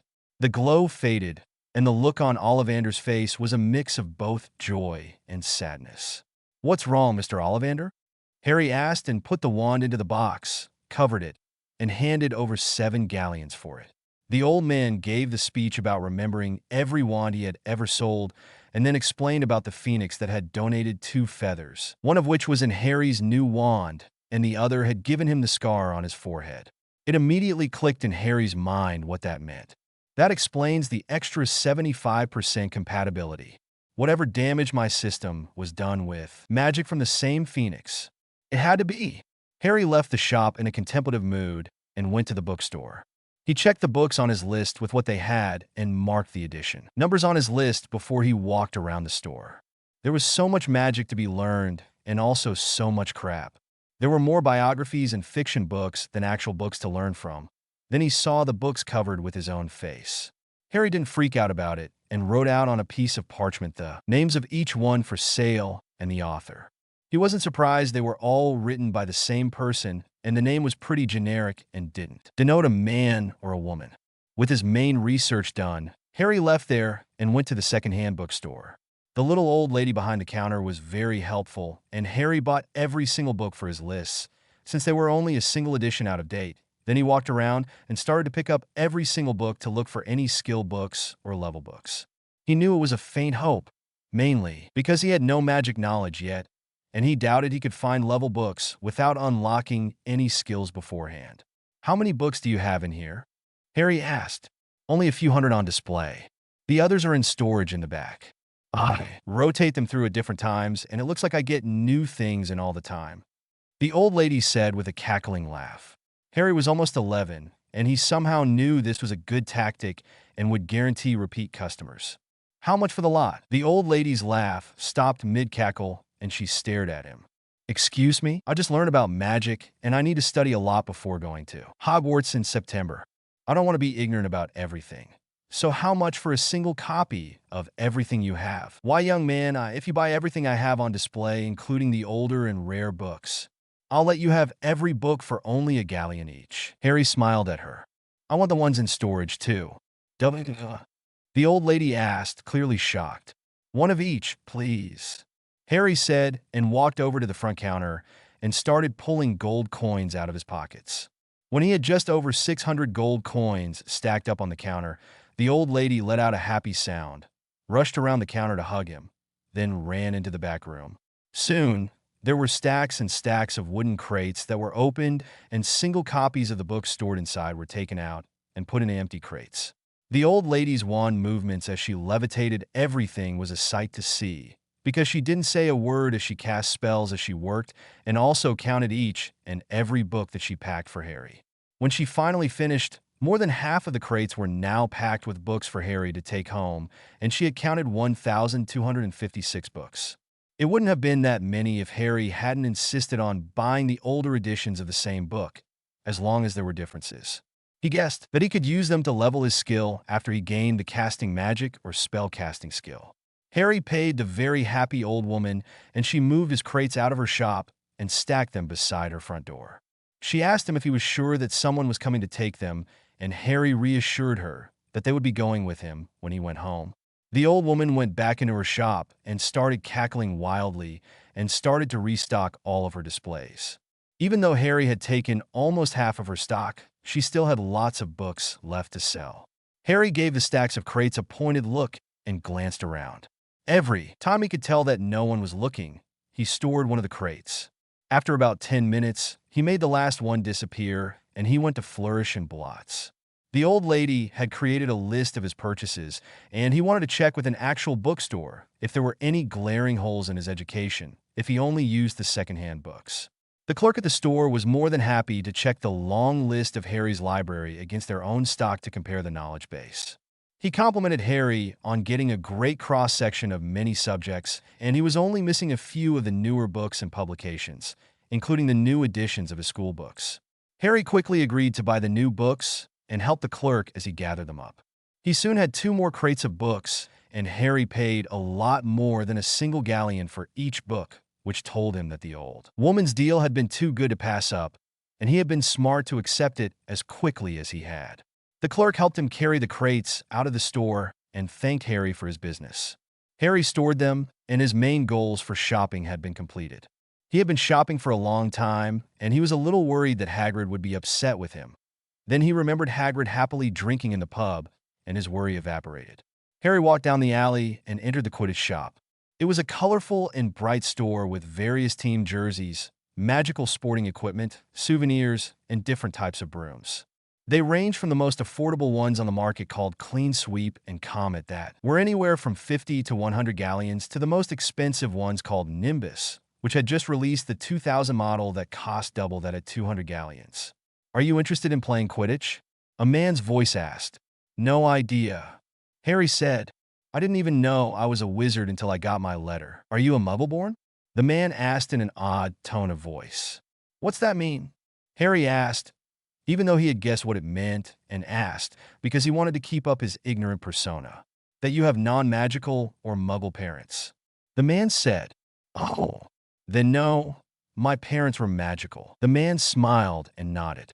"It's strange that they wouldn't tell you that you could be magical too. That's because they're dead and I was raised by my nasty Muggle relatives," Harry said, and the man looked surprised. "They lied to me my whole life and beat me because of my freakishness." The man looked horrified. "You need to report them to the authorities." "I tried that a few times and they didn't care," Harry said with a shrug. The man frowned. "Why wouldn't the Aurors care about what happens to a magical child?" "Aurors?" Harry asked. That term he hadn't heard before. "They are the wizarding world's magical policemen." Harry gave him a surprised look. "Hagrid only told me about how great the headmaster of Hogwarts was and didn't tell me about Aurors." "Hagrid?" the man asked. "He's the guy that the school sent me to help with my shopping," Harry said. The man looked at Harry's empty hands and back at his face. Some help. Harry couldn't stop his chuckle. I already sent my things home. I also paid Tom the barman to keep feeding Hagrid ale while I did the shopping. Myself. Harry nodded. Can you tell me a bit about Quidditch and maybe recommend a good broom? First years aren't allowed a broom at school, the man said with a smile. There are no rules about buying it and leaving it at home, though. Harry smiled back and over the next 20 minutes had a quick and quite thorough explanation of the game and the equipment used. Another 10 minutes gave him a great introduction to brooms, which included their benefits and drawbacks. There were even specific brooms to buy for each position you wanted to play in Quidditch. All right, you've convinced me. I'll take a Nimbus 2000, the protective gear, gloves, maintenance kit, and a set of practice balls, please. Harry said.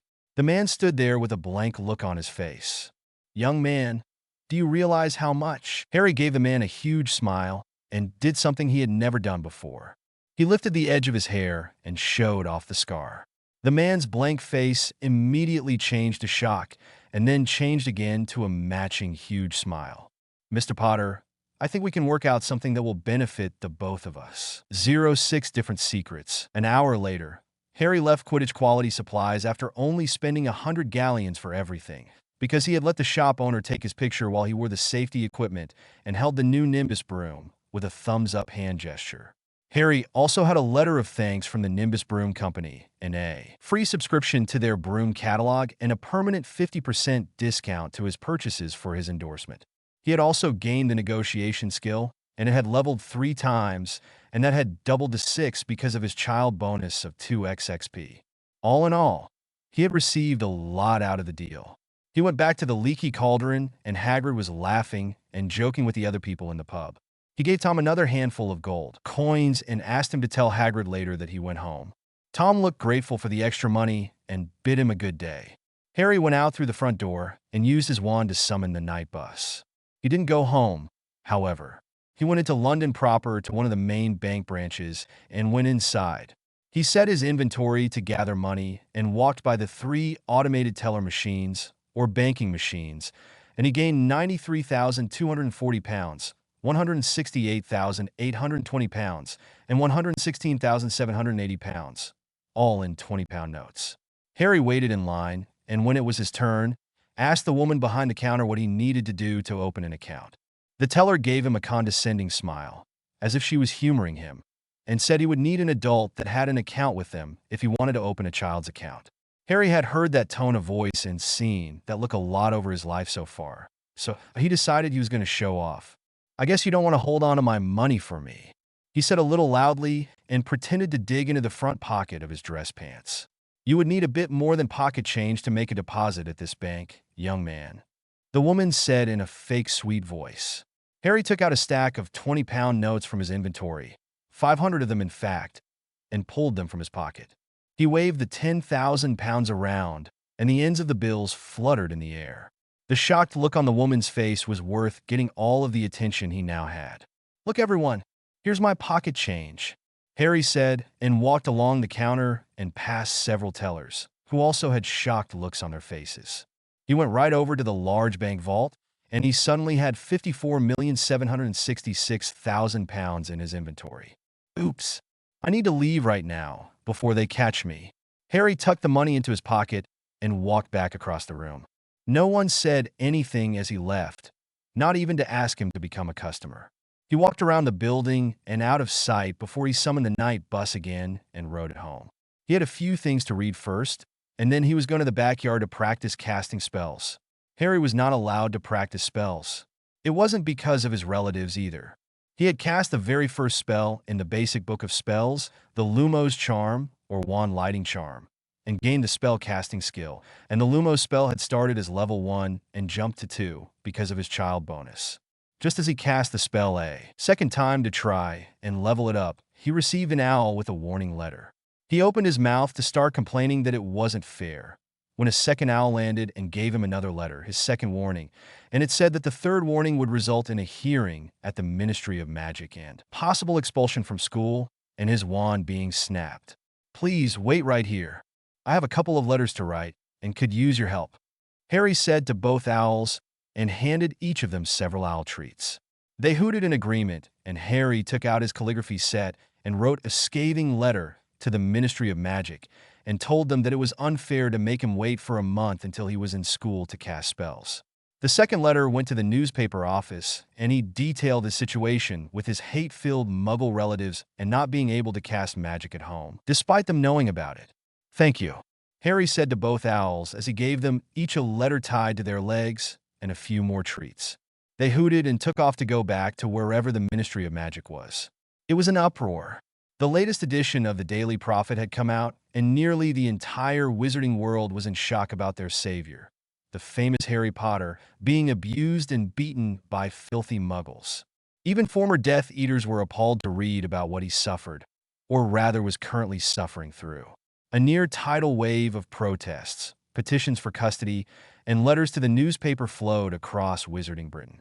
The Ministry of Magic was under heavy fire for threatening their savior, as was Albus Dumbledore for allowing it all to happen. His years of placating reassurances were nothing but lies, and everyone knew it, especially his staunchest supporters.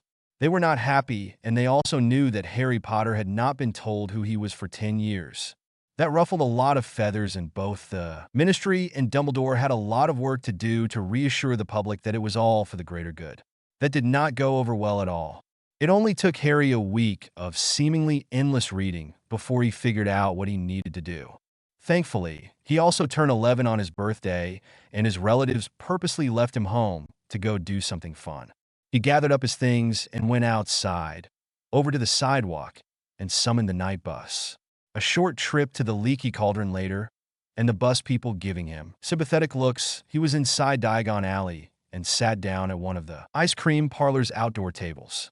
He ordered the biggest dish of ice cream the shop owner had, just to explain why he was staying around, and then he cast Lumos and then Nox to end it.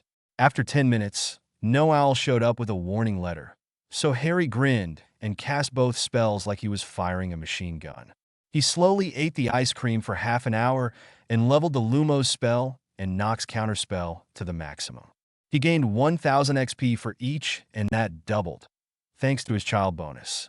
Harry took out the basic spell book and tried the next spell, the Levitation Charm, Wingardium Leviosa.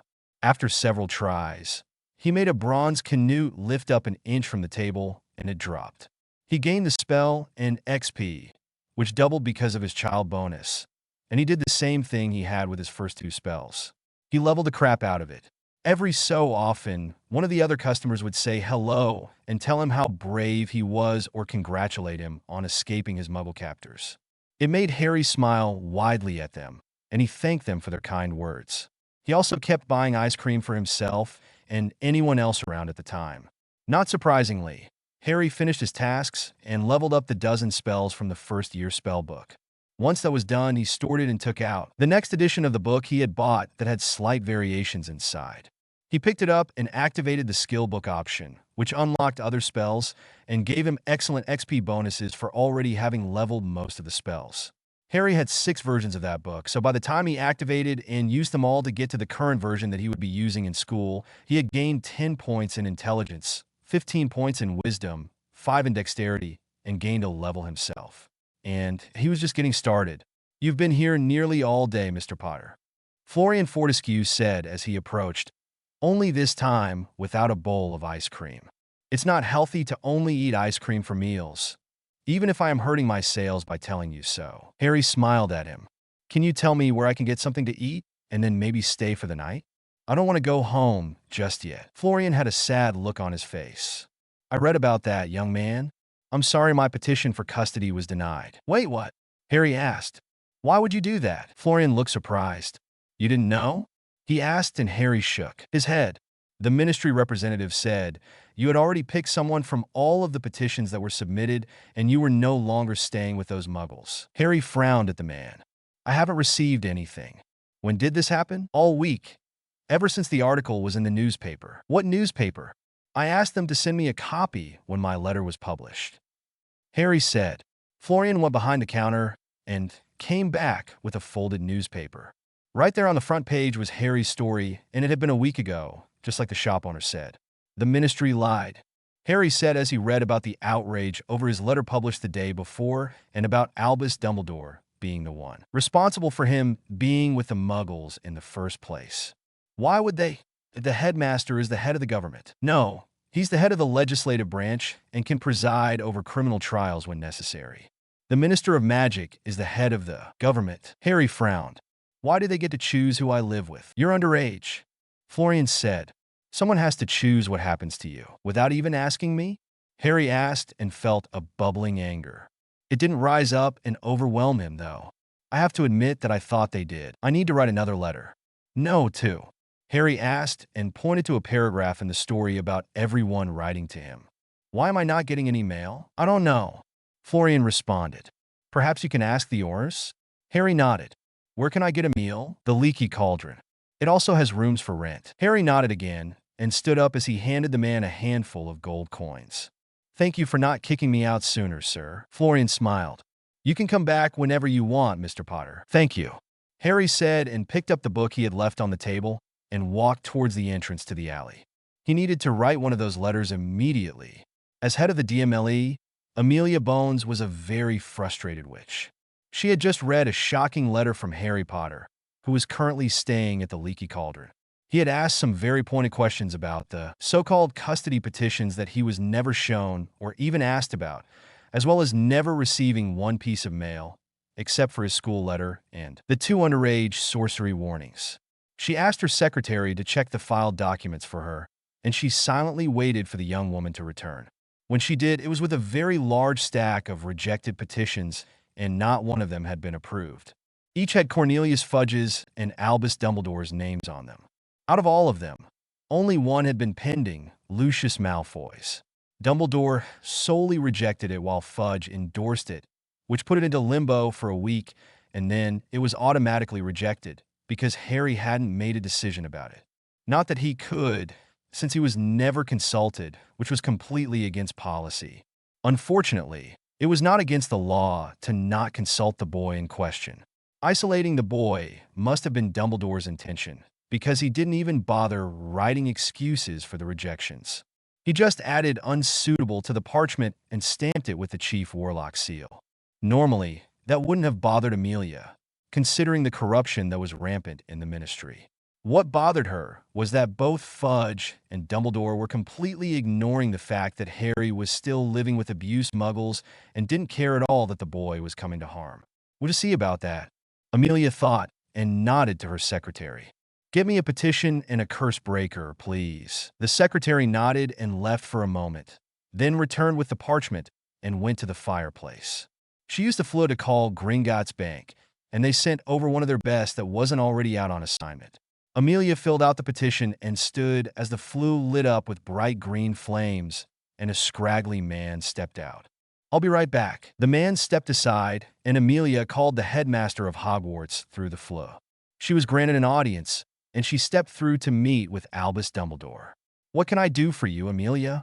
Dumbledore asked with his grandfatherly smile on display. Sign this, Amelia said, and put the petition for custody in front of him. Dumbledore's face lost the smile. Amelia, I'm sorry to say that you are wholly unsuited to care for a young boy. You are much too busy to meet the demands it would require. I wanted to add in my attempt with the others, just so I can claim I wasn't the only one in all of Britain that didn't try to become his temporary guardian. Amelia said. Dumbledore's smile returned and he wrote unsuitable and stamped it with the Chief Warlock seal. Thank you, Amelia said and took the petition back. Have a good day. Good day, Dumbledore said. Amelia left through the Floo to return to her own office. Come with me, she ordered the curse breaker. The man nodded and followed her out of her office, and she went to the Minister of Magic's office. They both ignored the irate secretary and barged into Fudge's office. Sign this, Amelia said, and put the petition in front of the minister. If you dare put unsuitable on it like Dumbledore did with me standing right there, I'll wring your fat little neck. Fudge let out a startled squeak and signed it and stamped it with his approval. Thank you, Amelia said and left the office. The curse breaker stayed right behind her as they went back to her office. A quick trip to the Leaky Cauldron had them sitting down, and they joined an 11-year-old Harry Potter for supper. Neither of them had realized it was so late, and Harry had insisted his treat. After the meal, Amelia presented Harry with the only petition that hadn't been openly rejected, hers, and he asked her how she had managed it. A short story and several laughs later, Harry signed it and asked if he needed a seal or something to add to it. You can tap it with your wand and use a bit of magic. Having your signature should be enough, but having your willing approval would go a lot further with public opinion. Will the Dursleys be prosecuted? Harry asked and tapped the parchment where his name was and cast Lumos. The entire parchment lit up like it was on fire and then faded away. Dumbledore would never allow them to appear in court, Muggle or Wizard, Amelia admitted. He has too much to lose by letting your home conditions be confirmed. Harry nodded and handed her the petition. What now? Do I just start living with you immediately? There's a month left before school, so I hope we can get to know each other. Amelia said, I also have a niece your age that also lives with me. Susan will be happy to have you stay with us, too. Really? Harry asked, doubtful. He was sure that all those petitions were just because he was the boy who lived and not because he was just a boy that needed a new home. Being rich might have had something to do with it, too. Amelia gave him a knowing smile. Before you ask, yes, she begged me to add my petition a week ago when everyone else and their house elf submitted theirs. I didn't do it then, specifically because everyone else was jumping on the bandwagon. That gave Harry pause. She really had just done it and used the same loophole that almost had him staying with one of Lord Voldemort's Death Eaters. And wouldn't that have been fun? We can go to your old home and gather up your things tomorrow. For now, I'll take you back to the ministry with me and file the paperwork necessary for guardianship. Harry couldn't stop his smile and nodded. 07 magical problems. I need to grab my bag from my room and I'll be right back. Harry said to keep up the charade that he needed to do so, instead of revealing that he had everything on him already. Before you do that, I brought this man to check you for a male redirect ward. Amelia said, What's that? Harry asked and stiffened as the man pointed his wand at him. Please relax. His job is a curse breaker. If someone has been stealing your mail for all these years, we can find out who it is by detecting his magical signature and then by removing the spell. Amelia said in a reassuring voice, and Harry mentally allowed the unobtrusive scan. The man did several swishes, jabs, and one complete swirl with his wand. The good news is the redirect ward is not on you personally. It's probably cast on your house. When someone says that, it means there's bad news. What is it? Amelia asked. He has a permanent magic drain that I can't explain. It's going somewhere, and I can't tell where. Oh, that's the blood wards on the house. Harry said, and both Amelia and the man took in sharp breaths. What is it? Blood wards are considered dark magic specifically because it is a permanent drain on someone's magic. If the tap is too strong, the source of magic could die. The curse breaker said. Harry was stunned. He had seen the blue box above the house years ago when he had concentrated on the thing for a long time. He had been particularly bored during the year he wasn't allowed into the public library and had tried to do a lot of weird things like running on water. That had been both fun to try and a complete failure. I believe a trip to your home might need to be done now and can't wait until tomorrow. Amelia said and stood. Grab your bag and let's go. Okay, Harry said and went to his room, pretended to grab a bag that he simply pulled out of inventory, and packed several outfits and toiletries inside. He went back downstairs, and the three of them left the pub and entered the street. It was fairly late at night and pretty dark. After another ride on the night bus for Harry, it brought the three of them to Privet Drive. The curse breaker barely stepped off of the bus before he started cursing, and the bus drove away. What is it? Amelia asked and stepped behind Harry as she pulled him into a hug. Harry stiffened because he hadn't had anyone except Maisie give him a hug before. I don't understand why Harry's not dead. The man said and waved his wand at the dark house to make the wards glow slightly. Look at the power tap. It's wide open and it's covering everyone that lives in the house, and not just Harry. Amelia caught her breath and looked down at Harry. Have you ever felt really weak some days? Some days? Harry asked, confused. I always feel weak at the house, and especially after a good beating. The sad look on Amelia's face let him know that she completely understood. I'm surprised you even received your letter. The man said and performed what he said were several diagnostic spells. Yes, The mail redirect ward is on the house, and it's tied into the wards, which is why mail still doesn't go to you when you're not in the house. Amelia explained to Harry. Who was the caster? Albus Dumbledore. Harry and the curse breaker said at the same time. He's the one that sent me here.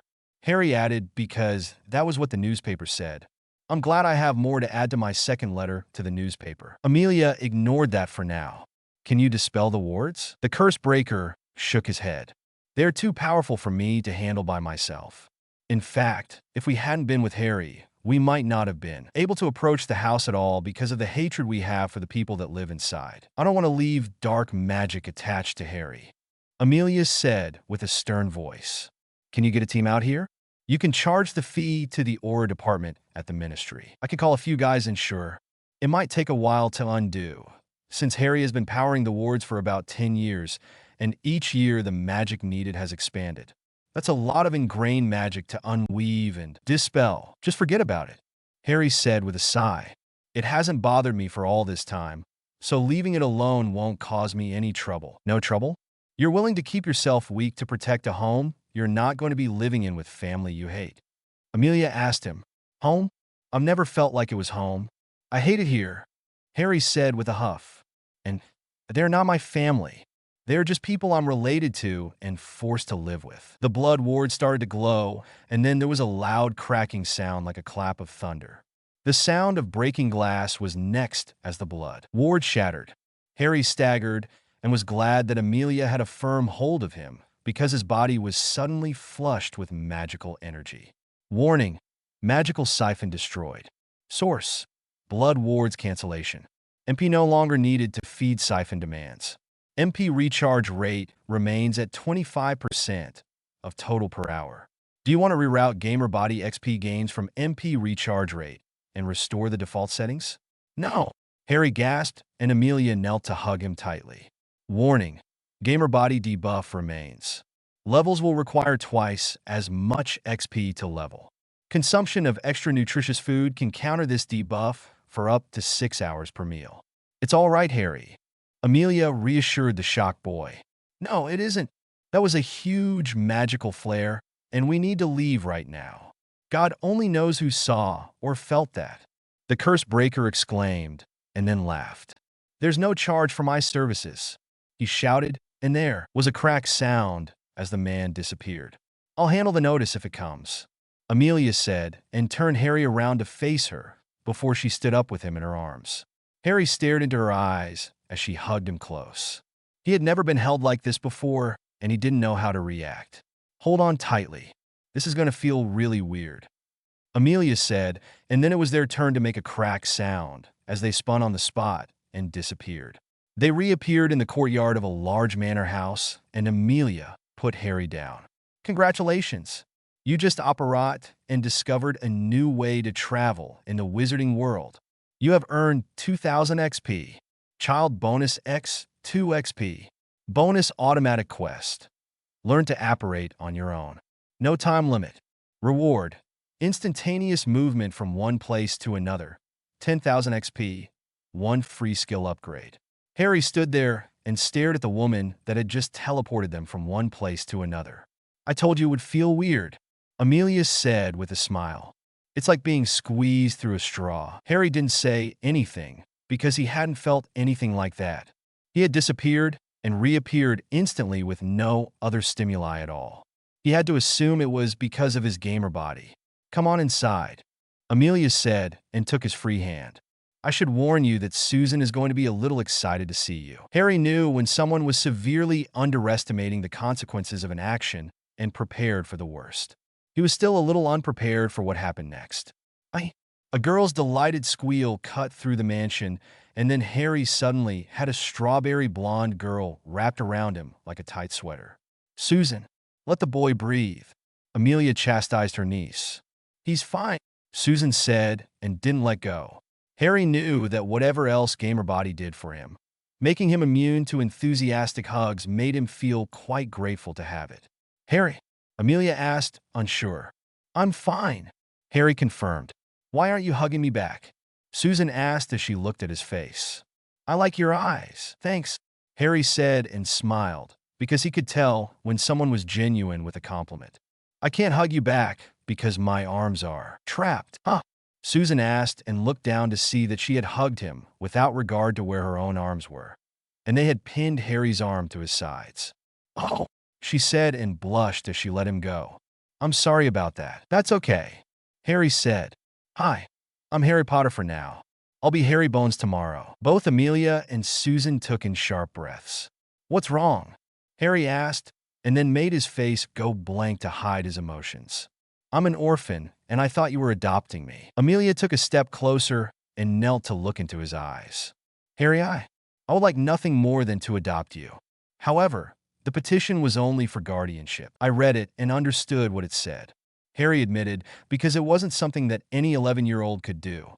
You are accepting me into your family and assuming full responsibility for me until I reach the age of majority. Isn't that a magical adoption? Amelia looked surprised for several seconds. Then she nodded. Yes, I suppose it is. Then a name change is appropriate, isn't it? Harry asked.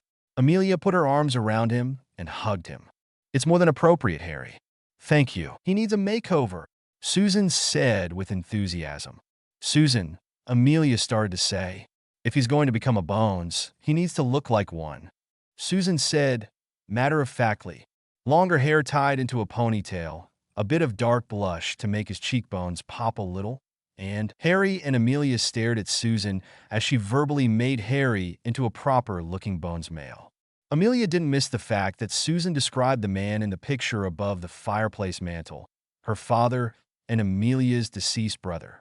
Auntie, we need to stop at Madame Pimpernel's as soon as possible, Susan said with a firm nod. We only have a month before school starts, and there's a lot of work to be done. Amelia gave Harry a look that said she was used to her niece's demands, and he would have to get used to it as well. Don't I have a say in the matter? Harry asked and successfully guessed the answer. Of course you do, Susan said and hugged him too. You can say the words yes and thank you. The next month passed by quickly with how busy Harry had been. Not only was he completely unrestricted with casting magic, he was also in a home that was full of love and caring. He had never experienced anything like it before, and he vowed in his head that he would always remember that this was the way a family was supposed to behave and not the way the Dursleys had treated him. The guardianship petition had gone through without anyone at the ministry realizing what it meant. Right after that was the name change form. Then the adoption papers had been filed at both the ministry and in the Muggle world. This was fortuitous because even if someone cast a charm to look for Harry Potter, they wouldn't find him because he was Harry Bones and had been adopted under that name. Every person in the Great Hall was anxious as the first years entered behind Minerva McGonagall, with none more so that Albus Percival Wulfric Brian Dumbledore. After a month of searching when the protective wards at Privet Drive had fallen, there had been no sign or trace of Harry Potter. Even owls and fox couldn't find him, and that had been a shock to the old man's heart. Albus had known he was making Harry suffer through 10 dark years while he stayed with the Muggles, because that was the point. He needed to hate them in order to readily accept coming into the wizarding world.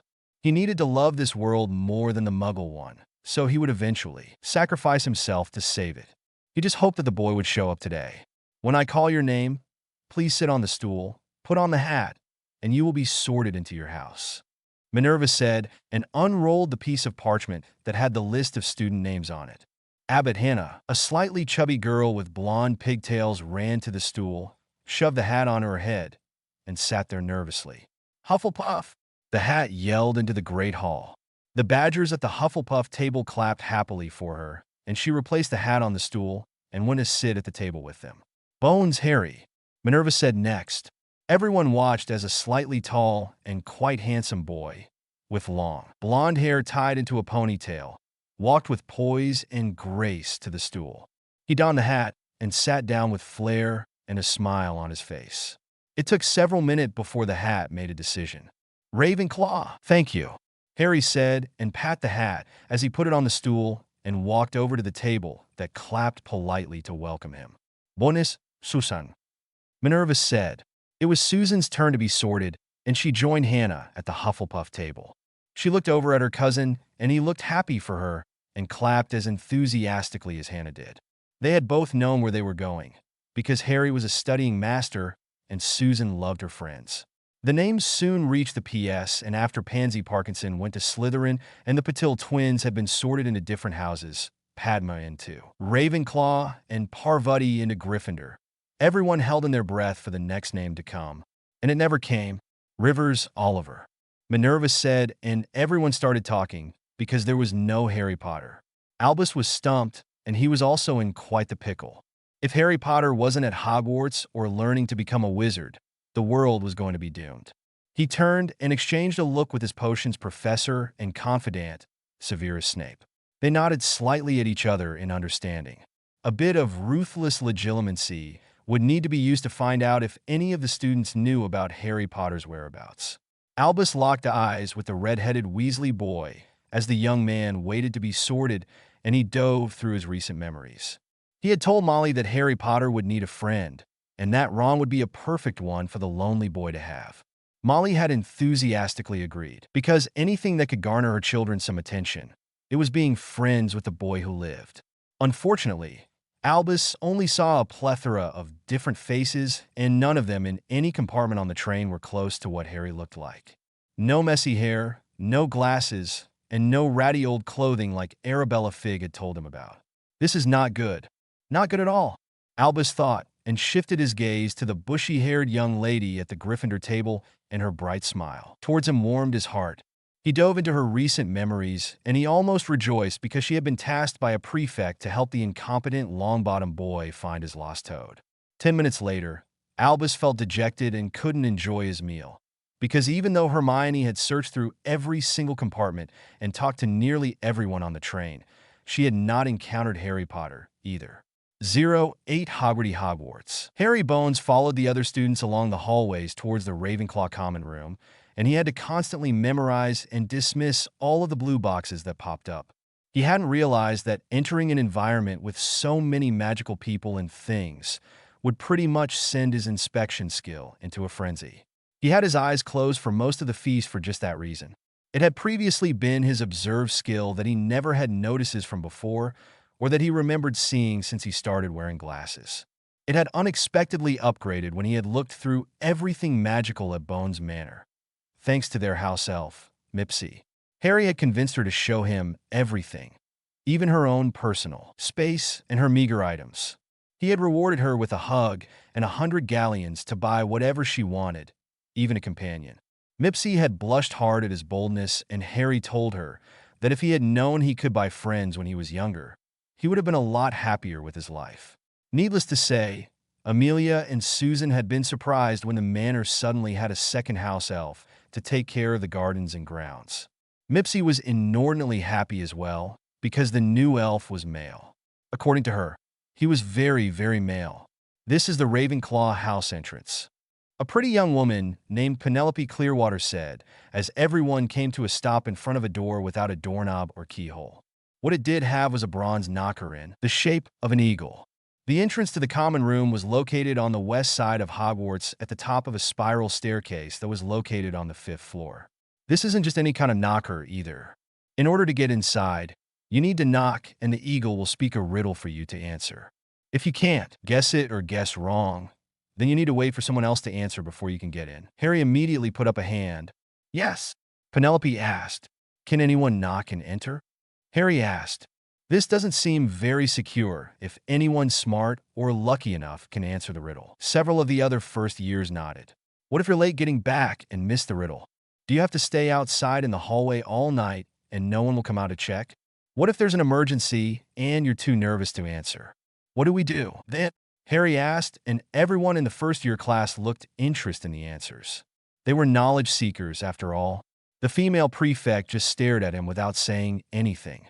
Those are good questions, and we will bring them up with our head of house, Professor Flitwick. The male prefect, named Robert Hilliard, said, "For now, we need to enter the common room to get you all sorted into your dorms." The female prefect knocked using the knocker. There is a one-story house in which everything is yellow. Yellow walls, yellow furniture, yellow doors, and yellow floors. What color are the stairs? The knocker asked. Yellow. 3 of the first years shouted out. Incorrect, the knocker said, and fell silent. Harry walked over and knocked on the door with the knocker. The riddle was repeated and he answered.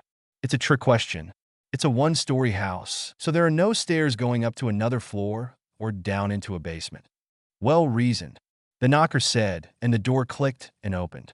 The two prefects led them inside, and the other first years gave Harry whispered compliments as the prefects showed them around.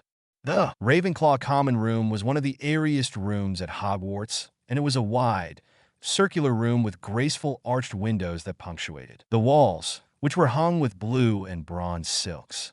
A midnight blue carpet covered in stars was on the floor, and it was reflected onto the domed ceiling.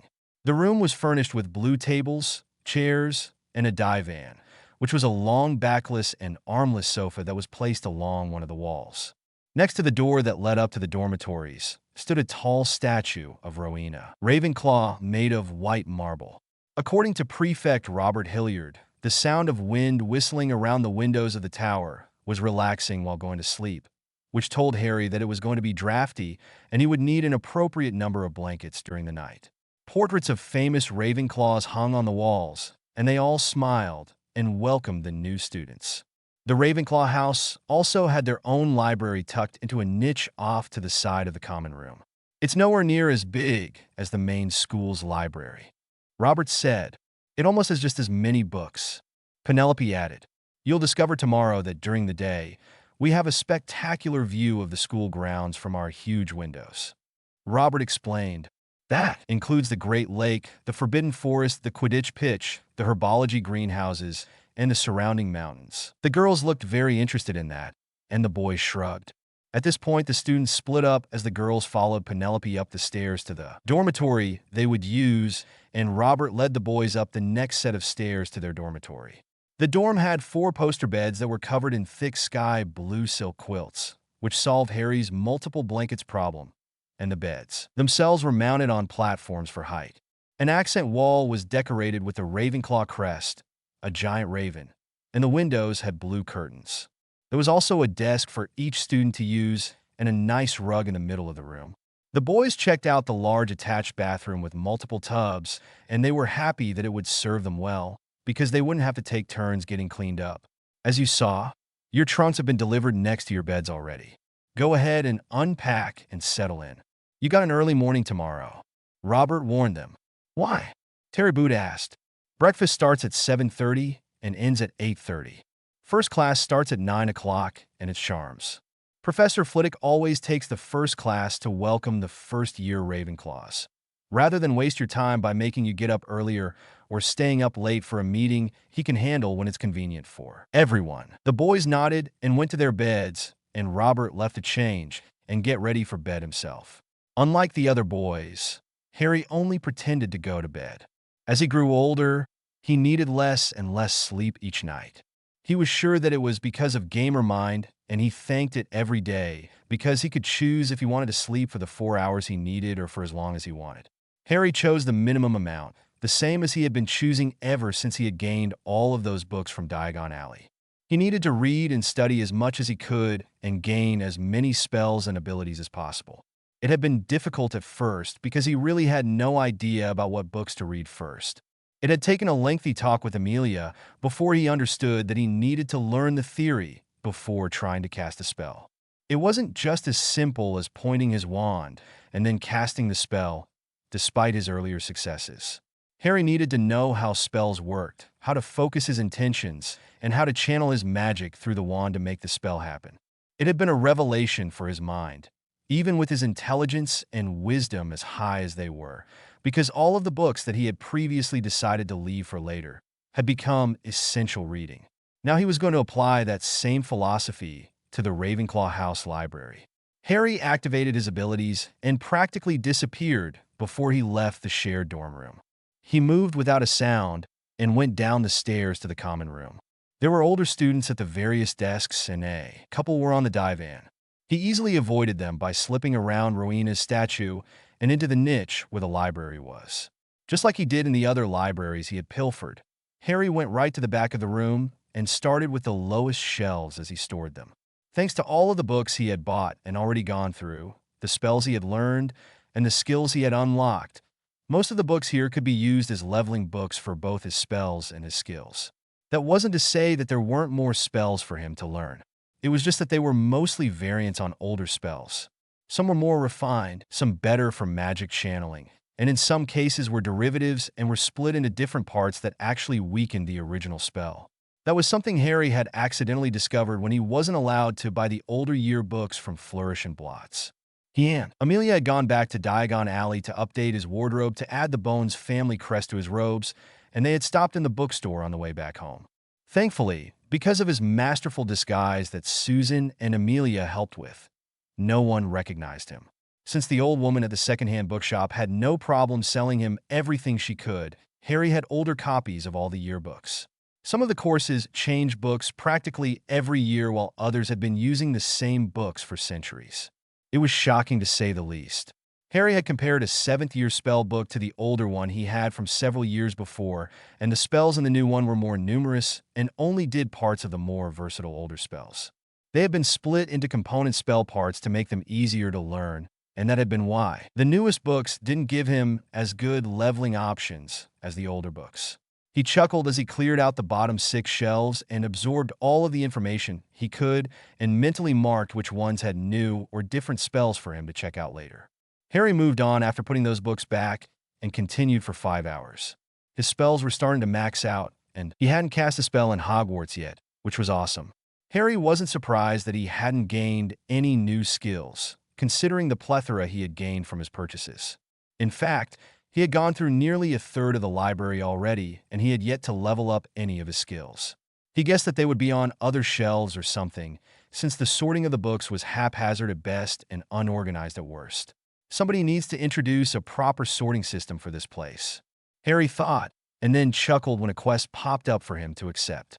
He did, since the reward let him choose a skill to gain 5 levels. The best part about the quest was that he could easily do it whenever he wanted, thanks to his inventory. Harry decided that on the weekend would be the best time, because he could stay up all night without consequences. He would surprise everyone on Sunday morning with a completely sorted and organized library, which would benefit the entire house. He just had to decide if he wanted to take credit or not. Harry went back up to his dorm room and went to bed to sleep for the 4 hours he required to be fully rested and energized.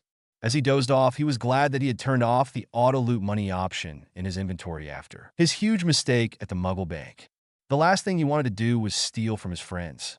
Breakfast was a little difficult for Harry to sit through because of the sea of blue boxes. Everything had one.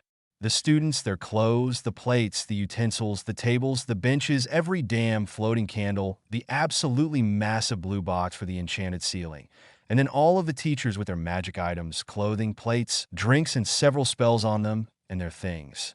"Harry, are you okay?" Padma Patil asked. "You look a little sick." "I'm getting a massive headache with all these people around," Harry admitted and smiled at her.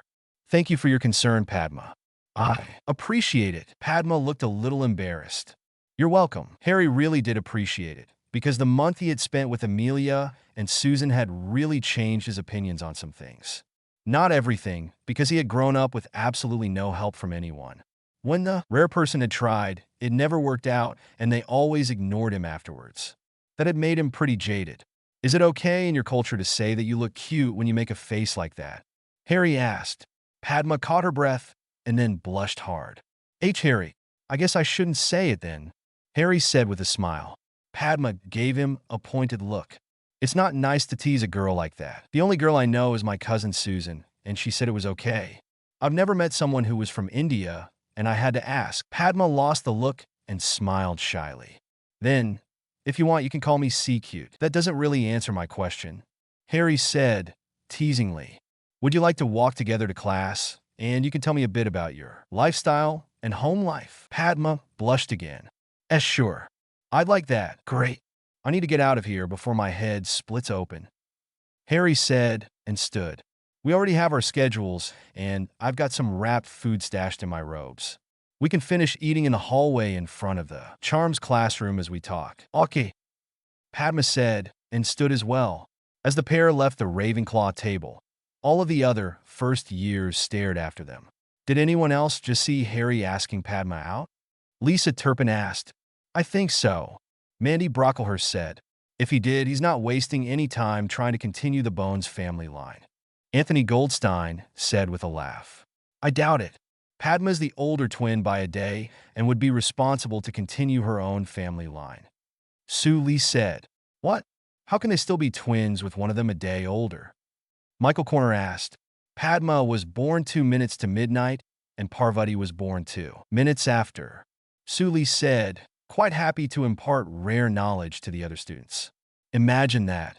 Twin girls born minutes apart with 2 different birthdays. The other first years were surprised by the news. Should someone warn Harry what he's getting into? Anthony asked, Why? We're only 11. He's got plenty of time to figure it out on his own. Terry Boots said, and the other guys at the table nodded. Boys! Lisa whispered and rolled her eyes at her friends, which made the girls giggle. Welcome to your very first charms class. Professor Flitwick greeted them from on top of his desk. As you can see, you share it with the Hufflepuffs. Most of your classes would be like this, because there are so few students and having individual classes with only 8 or 10 students wouldn't be efficient. Harry put his hand up. Yes, Mr. Bones? Flitwick asked. Wouldn't a smaller class size be easier on the teacher and allow a more individualized curriculum that would benefit the students, because they gain much more attention and learning time? The entire class fell silent and looked at Flitwick to hear his response. What brought you to that conclusion, Mr. Bones? Flitwick asked instead of answering. I used to attend Muggle school from primary to grade 5, and we had 31 students in the class. The teacher only learned your name if you were causing trouble, and that was only so they could yell at you more effectively. That's horrible, someone from Hufflepuff exclaimed, and everyone started muttering. Susan lightly touched his back as she reached from the desk behind him. Harry nodded. Since there are 20 of us, and the class usually only lasts for about an hour, if you tried to teach each of us to help us effectively, that's only 5 minutes a day that you can interact with us on the 4 days a week we have this class. Everyone fell silent once more, and Flitwick seemed at a loss for words. They had all figured out that was only 20 minutes of learning per student per week, or almost 14 hours for a year. A year! I'm sorry for the interruption and pointing out the flaw in your efficiency logic, sir. Harry said, and fell silent like everyone else as they all thought about what he had told them. 09 Oopsie Daisy. Charms class ended up being a total bust after Harry's revelation. It had been too shocking to work out the math, especially since they all knew that every class they had would be the same. With combined classes, they would mostly be learning on their own and only have occasional guidance from the professors, if they were lucky. The reason Harry had pointed it out was because combining classes with 2 distinctly different groups with slightly different philosophies about learning was actually going to be detrimental in the long run. Even if the Hufflepuffs were hard workers when given a task, they didn't strive to learn as much as they could, like the Ravenclaws did. It would be even worse with the Gryffindors and Slytherins. Those 2 mentalities were diametrically opposed, and the rumors were enough to let Harry know that he wanted nothing to do with their rivalry. If there was a class where nothing would be learned, it would be in their class. The teacher would be spending too much time keeping them apart and making them behave instead of teaching. Herbology was next, and Harry was a little excited because he excelled at it. His master horticulturist and botanist skills had combined under herbologist when he read several books on herbology and then added 1,000 magical herbs and fungi. It had given Harry a massive headache for about 6 hours as the 2 skills merged into the magical version. Harry's pain resistance gained 15 levels to settle at 38, and that was not a fun skill to level up. He had no plans to keep leveling it up either. He would when it was necessary. But he had made it a habit to avoid anything that caused him enough pain to level the skill. That was just common sense. Once the skill had completed, Harry used the piles of plant care guides and related books that he had bought from the secondhand store, and they went right into leveling the skill up. He had been surprised there were so many so-called experts in the field of herbology, and the skill shot right up to 95. He hoped that by the time he went through the Ravenclaw library, he could max it out and see if it upgraded into a master herbologist skill. Welcome to Greenhouse 3 and the first class of herbology. I'm Professor Sprout. Pomona Sprout said, in this class, you'll learn how to identify, classify, cultivate, harvest, and care for various magical plants. The other Ravenclaws looked interested to learn and not so interested in the hands-on parts. The Slytherins looked bored and not interested at all. Pomona saw this and looked at Harry. It seems I'm only going to have one eager student in this class this year. Harry nodded. I've already memorized 1,000 Magical Herbs and Fungi by Philetus Spore, Winogran's Wondrous Water Plants by Selena Sapworthy, and all 3 volumes of Flesh-Eating Trees of the World. Everyone stared at him with shock on their faces, even the Slytherins. Pomona was made of sterner stuff, though. Is that all?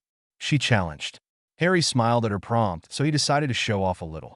I nearly bought out a secondhand bookstore and picked up Goshawk's Guide to Herbology, Magical Water Plants books for the Mediterranean and Highland Lochs, the Encyclopedia of Toadstools, Subaquatic Botanical Mysteries, Healing at Home with Herbs, a Generic Ingredient Encyclopedia, and the Herbivicus and Defindo spellbooks. Pomona's face now resembled the shocked faces of the students. I bought all of the previous editions I could find and checked them for any omissions or changes, just in case. I didn't want to make a mistake with outdated information or not have as much knowledge as possible. Harry said smugly, "Did you know there are 15 different plant care guides for sale at Flourish and Blots?" Pomona nodded slightly. I've always meant to write one of my own to add to them. Oh, that's another book I have, Hogwarts Castle, A History of Cultivated Fungus by Jeremiah Garnett. You should call yours Hogwarts Castle, A History of Greenhouse Plants in honor of it. Harry said, I can write really fast, so if you want to sit down sometime and work on it, let me know. I would be happy to transcribe it for you. Pomona's mouth opened slightly, as if she was going to say something. Then it just stayed open, and she didn't say anything. I believe the plants on the tables in front of us are nettles. Harry said to get her back on track. Right you are, Harry. Pomona said and nodded. The nettle, also known as the stinging nettle, Urtica dioica or burn hazel, is a widespread plant known for the stinging hairs that grows on its leaves. She said, and then continued the lesson. When the class was over and it was time for lunch, Pomona motioned for Harry to stay behind. Go on ahead. I'll catch up. Harry whispered to his friends, and they left to go back to the castle. Mr. Bones, how skilled in herbology are you? Pomona asked. After reading all those books, I think I'm a step away from becoming a master herbologist. Harry admitted, because he had a feeling that the professor needed to hear that. Pomona gave him a look of disbelief and pointed to a random plant across the greenhouse. Venomous tentacula, or venomous tentacular, expels venom from its shoots and its spikes are deadly. Its bite is highly venomous and could easily stun or kill. Its juice is also a less than lethal poison. Harry said, understanding the prompt. Pomona turned and pointed at something else. That's the immature form of Devil's Snare, a magical vine-like plant with the ability to grow quickly and can constrict or strangle anything in its surrounding environment or anything that happens to touch it. Pomona did this 3 more times, and Harry said what each plant was and gave a short description. He didn't even have to cheat and use the blue boxes that he could easily see either. He had memorized everything he could, just as he claimed. You actually know how to care for them all, don't you? Pomona asked, clearly surprised. Potentially, Harry said, and she raised her eyebrows at him. I've read about how a lot of other people care for them. I have no idea how a person of your experience would do it, or if the methods I know of are applicable to the plants you've raised. Pomona actually smiled at this. Mr. Bones, Harry, you just gave the perfect answer to the hardest question that any herbologist has to answer. It was Harry's turn to look surprised. You see, if you go into any situation and fully expect to know exactly how to handle things, especially magically grown and influenced plants, then you are an idiot. Pomona said with a brilliant smile. It's my job as a professor to teach students to not be idiots. Oh, Harry said as he understood what she meant. You need to be open to continue learning, even if you already think you know it all. You have gained +2 wisdom. Congratulations. Landmark reached. Plus 6,000 XP. Perk unlocked. Knowing the truth. This perk allows you to find and highlight fabrications and outright lies in the written word. Congratulations. Your speed reading skill efficiency has doubled. Your mind is no longer bogged down by the minutiae of sentences and paragraphs, and you can practically absorb the concepts directly. That's exactly right, Harry. Pomona said, quite pleased. If you are free this Sunday, will you join me for a spot of tea and perhaps some crumpets? We can discuss the things you already know and perhaps lay the groundwork for my future book. New quest. helped the herbology professor fulfill one of her lifelong dreams of being published. Rewards: loyalty of Pomona Sprout, 25,000 XP. Your new name gaining fame, 100,000 galleons, 50% buff when learning herbology. Failure: disappointing Pomona Sprout, staying mediocre, losing 50,000 galleons, 25% debuff while learning herbology. Accept quest? Yes. I'll be happy to have tea and help you, Harry said and smiled as he accepted the quest. I'll even bring the tea and a few things to nibble on. Pomona nodded. Off you go then. Your friends will be wondering what I'm doing with you. You shouldn't worry about your reputation, Pomona. I'm much too young physically to engage in a romantic relationship, even if I have kissed an older woman several times already, Harry said. Pomona was too shocked by his cheeky answer to do anything but nod. Harry nodded back and left. He had a painful lunch to attend, and he had to figure out if he could sit facing the wall and block out most of the pop-ups. Maybe he could bribe the older year students to let him sit at the far end of the table near the door and face that way. The seventh years didn't want to move, even after Harry had explained about getting headaches when he was at the far end near the teacher's table. He offered to pay them, and they had all laughed. Look, save your handful of sickles and nuts and buy sweets from the third years after the first Hogsmeade visit. An arrogant 17-year-old said, Yeah, even if we did take your money, it would only be for this one time. The guy beside him said, How dumb would you feel about giving us your pocket change every single meal to sit close to the door? That's so stupid. Everyone around them laughed and looked amused. Only one of them, a pretty blonde girl, wasn't laughing as hard and had a slightly sympathetic look in her eyes. The pocket change comment had reminded Harry of the Muggle bank teller, and he smiled. Eliza, hand me that basket of dinner rolls in front of you. Eliza did so, and Harry wasted no time as he dumped the basket out on the middle of the table. What are you doing? The arrogant student exclaimed and knocked a few of them away from his plate of food. Showing you my pocket change that you and your friends so graciously declined to accept, Harry said and set the basket down on the end of the table and then started to pretend to dig into his robes. He pulled out a handful of galleons from his front right pants pocket and tossed them into the basket, then did the same for the left front pocket. Everyone at the table had fallen silent as Harry did the same for his back pockets.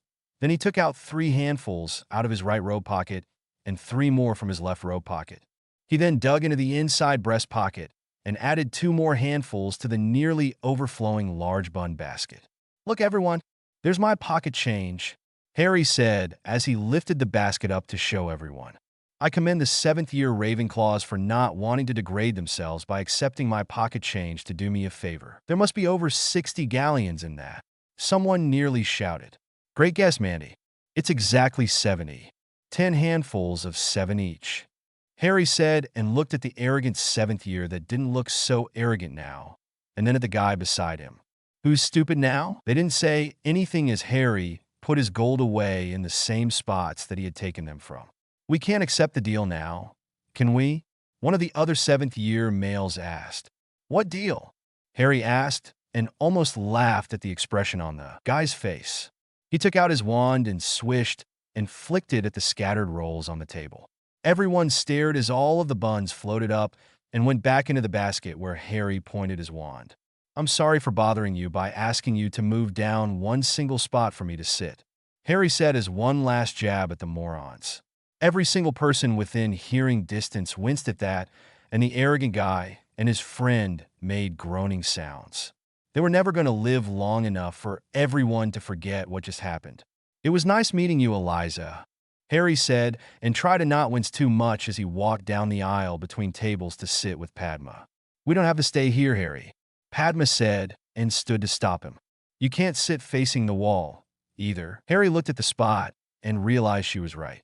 There were 2 tables one way, and a table and a bunch of tapestries the other, with the teachers, and the things behind them if he tried to face the front of the hall. He sighed and Padma took his hand to lead him back out of the Great Hall. People are already taking bets on when we're going to kiss, Padma whispered, her face flushed. Harry couldn't stop his smile. When did you place the bet for? Parvati did it, and she picked this afternoon after classes and before supper, Padma said and smiled. We agreed to split the winnings. Harry chuckled. It's not a real betting pool if you're not cheating and stacking the odds in your favor. I knew you would get it. Padma said, quite happy. I definitely will. Harry said and winked at her. Padma stumbled a little and was glad she had a firm hold of Harry's hand. They spent lunch in the hallway outside the defense against the dark arts classroom and shared some more of Harry's wrapped food. Padma had only done this twice, and she was already completely enamored with the handsome young man, despite only knowing him for 2 days.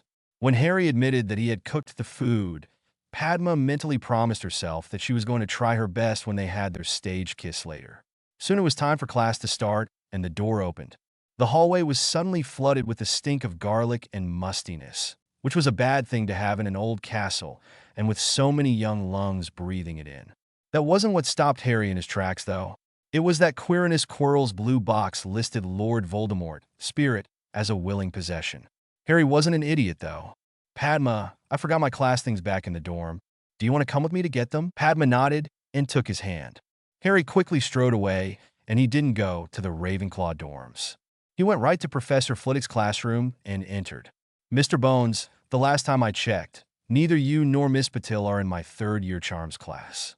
Flitwick said, almost jokingly. I'm sorry to interrupt you, sir. Our defense professor is being possessed by an evil spirit. Harry said, and saw the disbelief on the professor's face.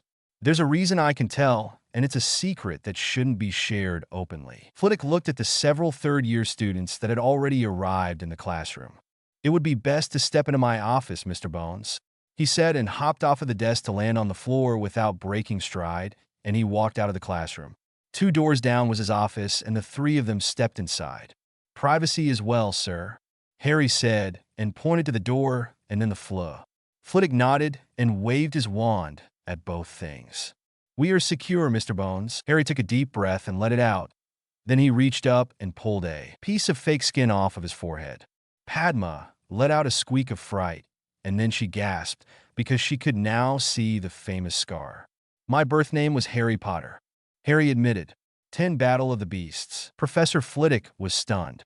The elusive and impossible to find famous wizard was right in front of him. I assume you've been hiding for a reason? Harry pointed right at Padma's shocked face. That's why. Harry Potter, as everyone knows him, doesn't exist. What? Flitwick and Padma said at the same time. I've read those books, and they're complete fabrications. My real story was published in the paper. The only adventures I've ever been on were to the hospital after a beating and to the library to avoid the bullies. Both the professor and students stared at him as he carefully applied the skin again and waved his wand at it to make it settle as if it had never been removed. You don't know how frustrating it is that there are no libel laws or copyright laws in the wizarding world. They're using my old name and its fame to make money, and I don't get a canute of it, Harry admitted. I had my mother look into it for me, and there's nothing I can do about it. Wow, Padma whispered and stepped close to hug him. I always thought, magically powerful rich, and you grew up having fun, she said, and let him go. I'm sorry for not realizing the truth. Even though the truth was right there, Harry smiled at her. It's all right. You grew up with those stories, so I can't hate them for giving so many young witches and wizards hope. That is very wise of you, Flitwick said. Now, what is this about Quirrell being possessed? It's simple, sir. The magic that caused my scar reacted to the being inside Quirrell. I don't know if it recognized him, or if my mind is trying to make me fear the danger. In either case, I know that he who must not be named is right here in the school. Acting skill check passed. What should we do? Padma asked and took Harry's hand.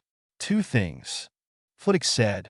No one must know who Harry Bones used to be, especially the headmaster, Harry added, and both Flitwick and Padma nodded. Second, I will need to make up something to tell Minerva and enlist her help, Flitwick said.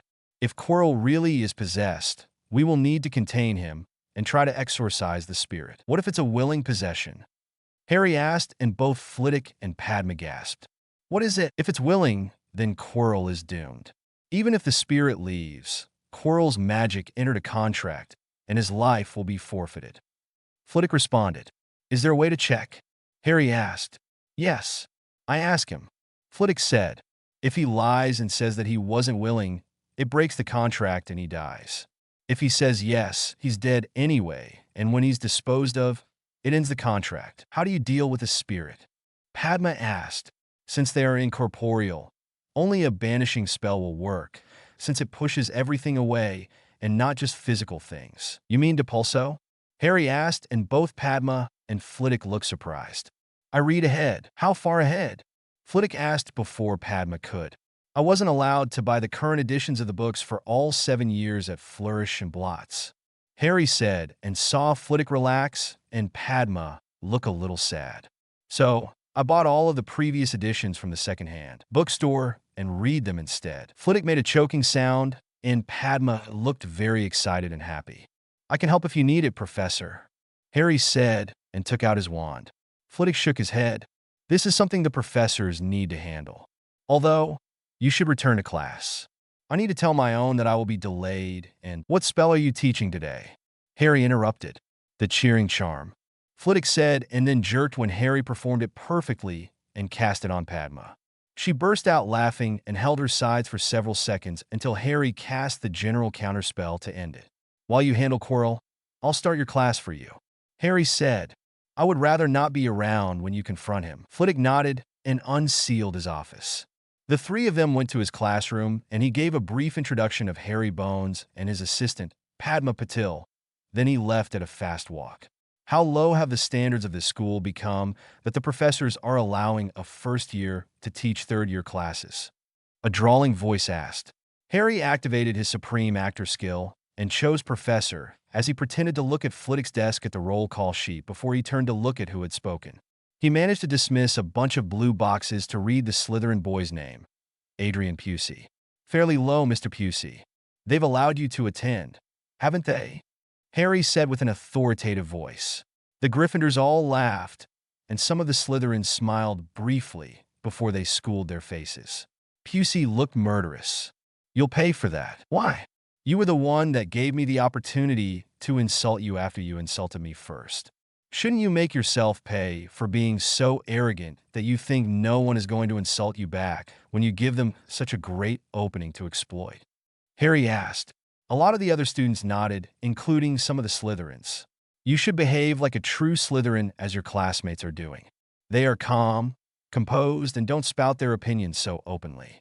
Now, everyone will know if anything happens to me because of our playful banter, you are responsible.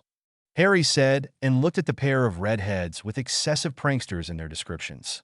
I believe the Weasley twin terrors may take exception to it as well. Both of them looked quite pleased at the name. We don't really need another reason to prank them, Fred said with a smirk. We'll take it anyway. Thanks, Harry, George said with an identical smirk.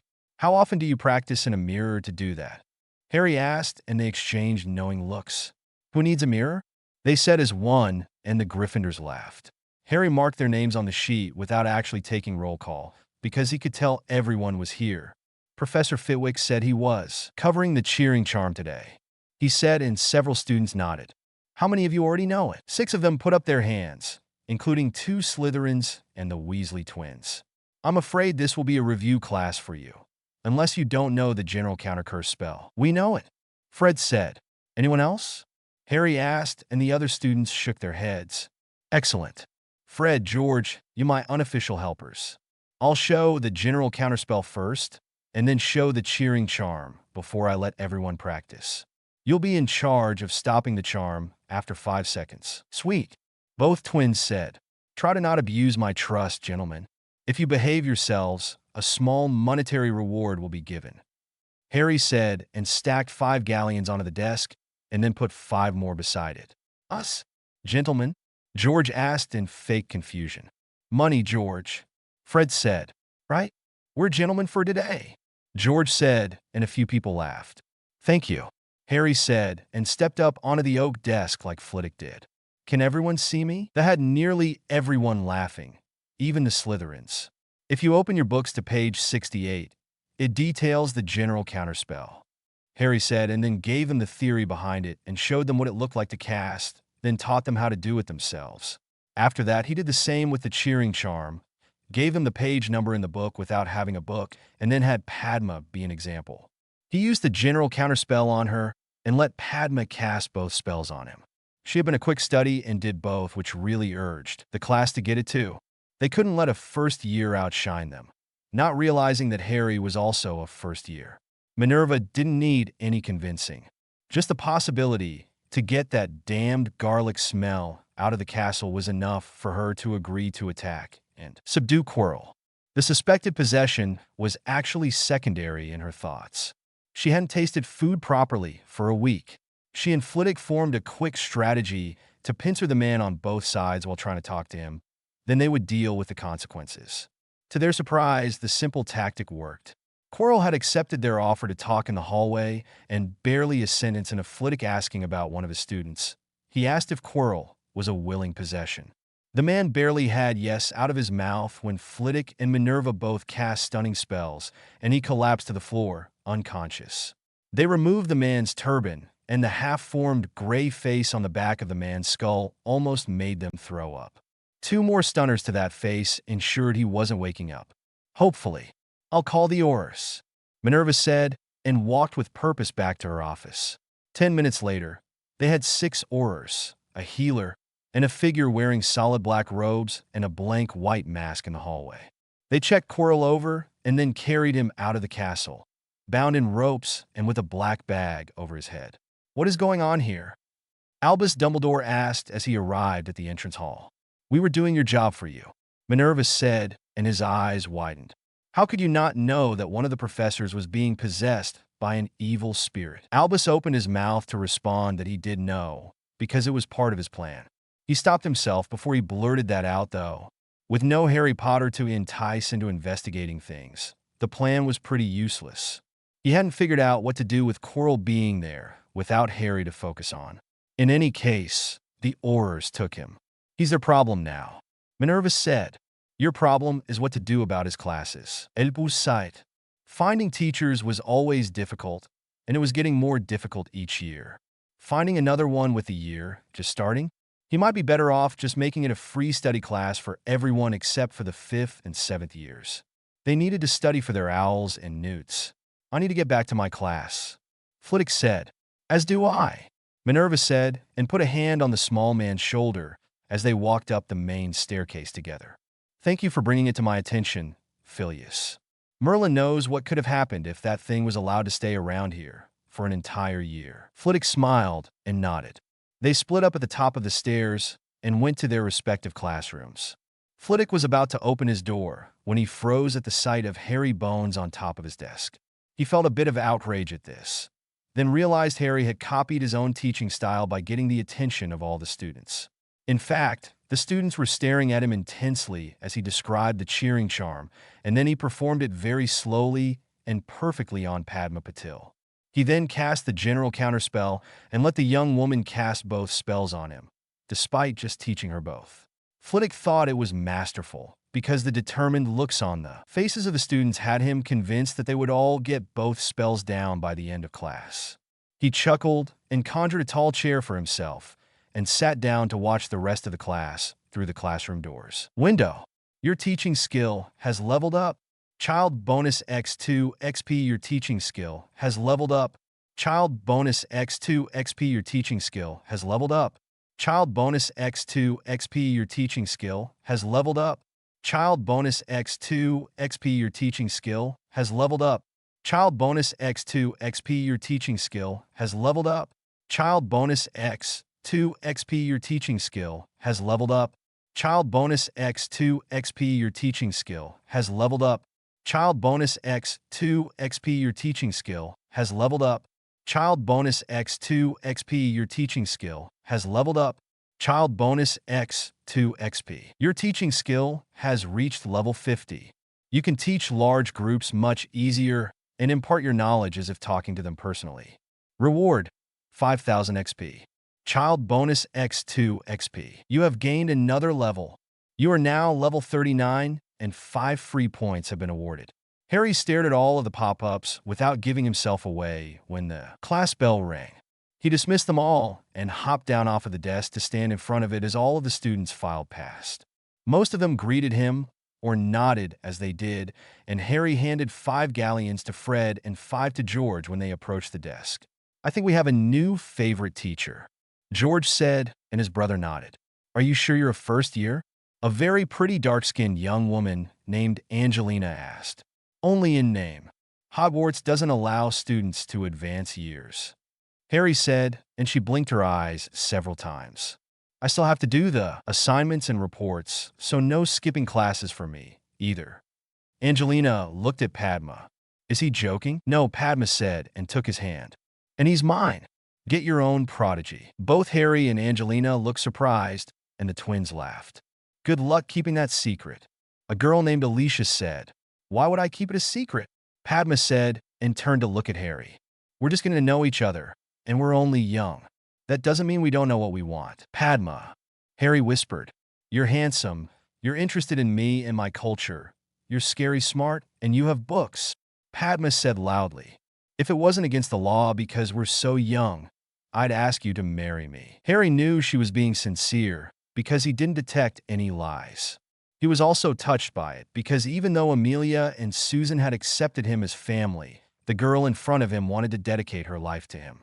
Not to Harry Potter, not to his fame, and not to his money. To him. Harry stepped close and gave her an intense look.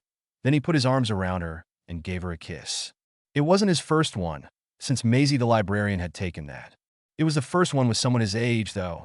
Padma made a soft sound, and her arms went around his neck, and she kissed him back with enthusiasm. As she had promised herself, she did her best to make it the best kiss ever.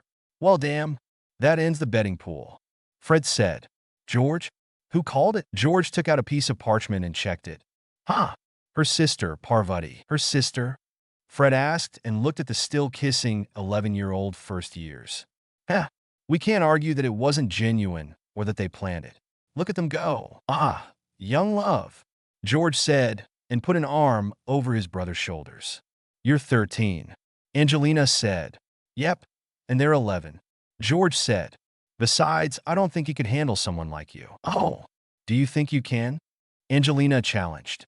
I've got 5 galleons in my pocket that says you like chocolate peppermint sticks from Honeydukes. Angelina blinked her eyes several times. How did you know that? Only an idiot wouldn't want to know his future girlfriend's favorite things, George said. Angelina gave him a pointed look for several seconds before she nodded. Yes, George said and did a little dance. I'll have a box of sticks on your pillow by tonight. You better, Angelina said with a smile, and she left the classroom with Alicia. When do you think they'll come up for air? Fred asked and nodded at Harry and Padma. Who knows? George said. Come on, we've got a mission to complete. Righto, Fred said, and they waved to the lightly chuckling Professor Flitwick, who still sat in the hallway and looked into the classroom. 11 to conjure or not to conjure. Your kissing skill has leveled up. Child bonus X2 XP. You have successfully arranged for your fiancé to win a rigged bet. Reward, 2,000 XP. Fiancé? Harry asked, completely surprised after he and Padma ended his very first lengthy kiss. A fiancé is someone you intend to marry. Padma Patil asked you, and you non-verbally agreed with a kiss. A ring should be presented as soon as possible, and a courtship is shared with the engaged party until the marriage is formalized, usually when both parties are of age or have parental permission. Harry wasn't sure why his system was offering him so much information. Focusing on specific words will provide you with their meaning within the context of your intentions. This perk was unlocked when GamerMind reached level 90. When did that happen? Harry asked, and a pop-up appeared with a timestamp. It had happened while he was in the Great Hall, and he had tried to dismiss the sea of blue boxes without looking at it. Thanks, Harry. That was… yeah, Padma said with a red face. We have to go meet up with Parvati in the entrance hall. Harry nodded and took her hand. He waved to Professor Flitwick as they left the classroom, and the short man waved back enthusiastically and gave them a thumbs-up gesture.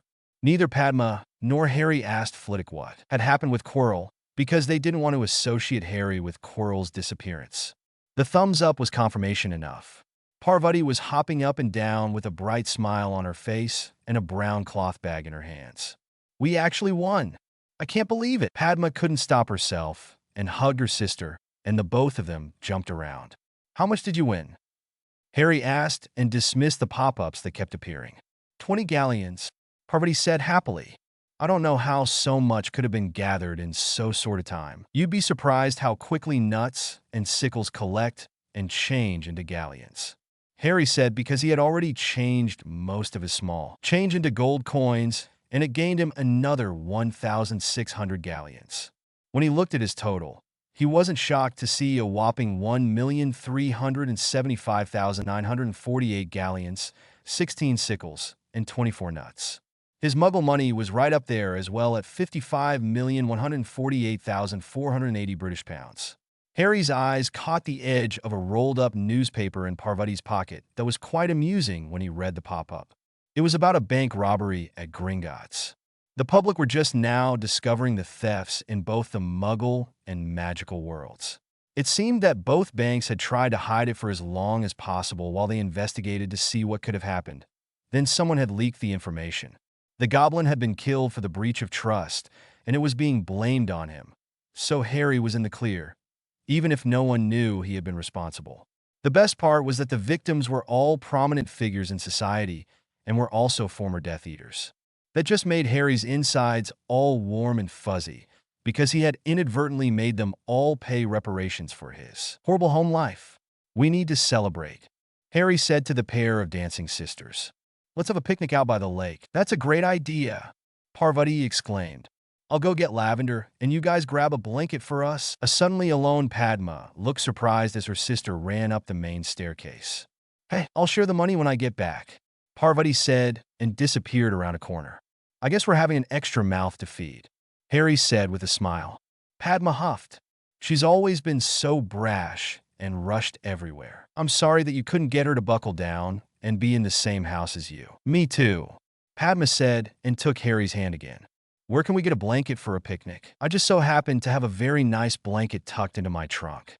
Would you care to join me on a short trip to my dormitory?" Harry said a bit formally. Padma straightened her back slightly and nodded regally. "I would be honored to be escorted." Harry transferred her hand to his forearm, and the pair walked up the main steps as if they were walking the red carpet to a gala event. When they were out of sight, everyone that had seen them started talking animatedly. The first class the next day was Transfiguration with Professor McGonagall. Most of it was a lecture about transfiguration and how important it was, how dangerous it was, and that no horsing around would be acceptable in her class. After she had changed herself from a cat and then changed her desk into a pig. Yes, no carrying on was allowed by anyone but her. "The first spell we will be learning is Beetle into a button," Minerva said. "The incantation is Mutare Conjunctionum, and the wand movement is like so," she said, and moved her wand in a simple sway, and then did a quick jab.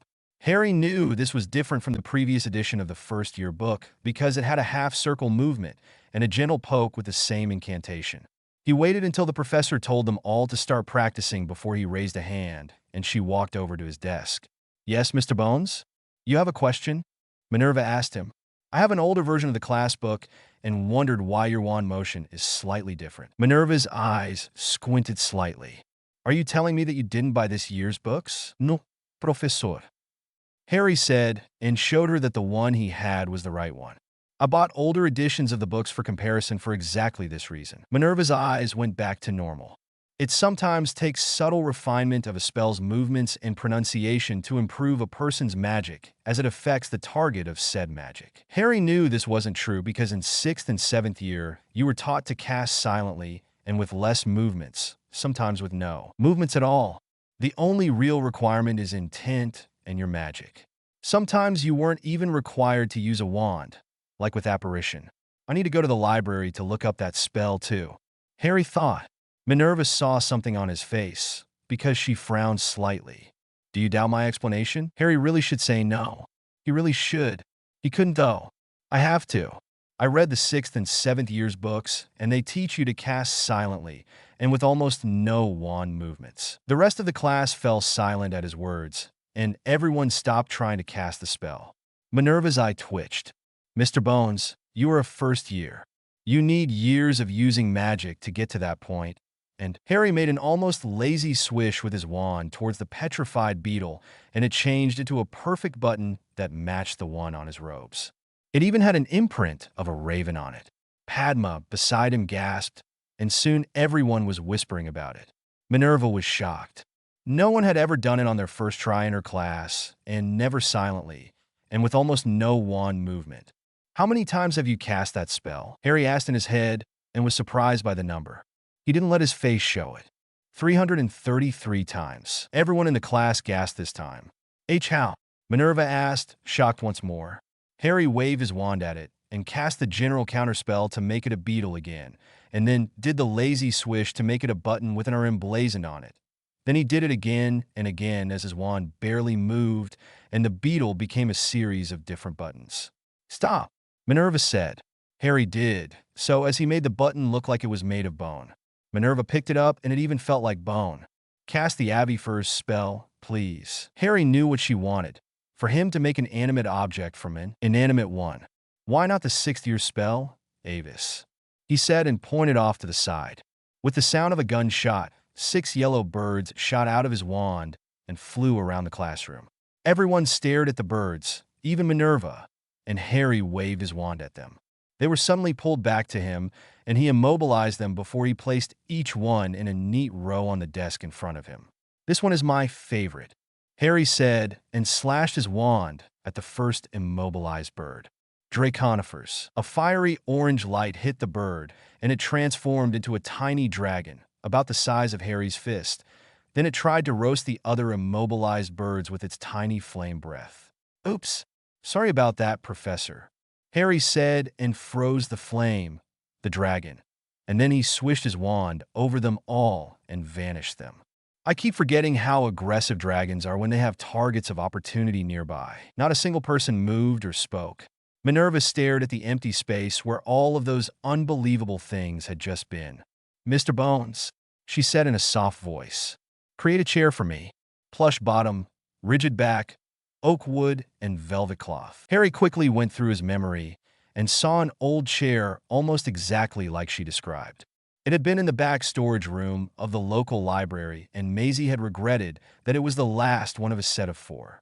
It was a beautiful and ornately carved chair, even covered in dust like it was.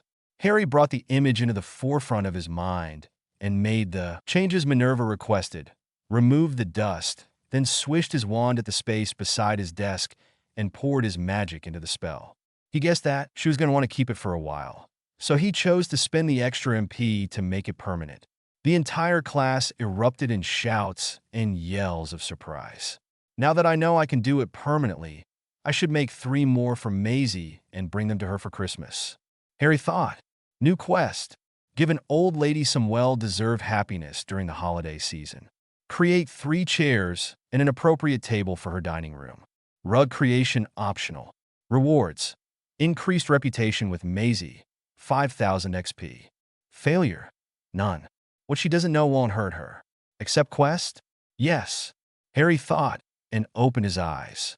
He almost laughed at Professor McGonagall's enraptured face as she lightly rubbed a hand over the plush seat, the back, the dark oak wood, and the ornate carvings of vines and flowers over the entire wood surface.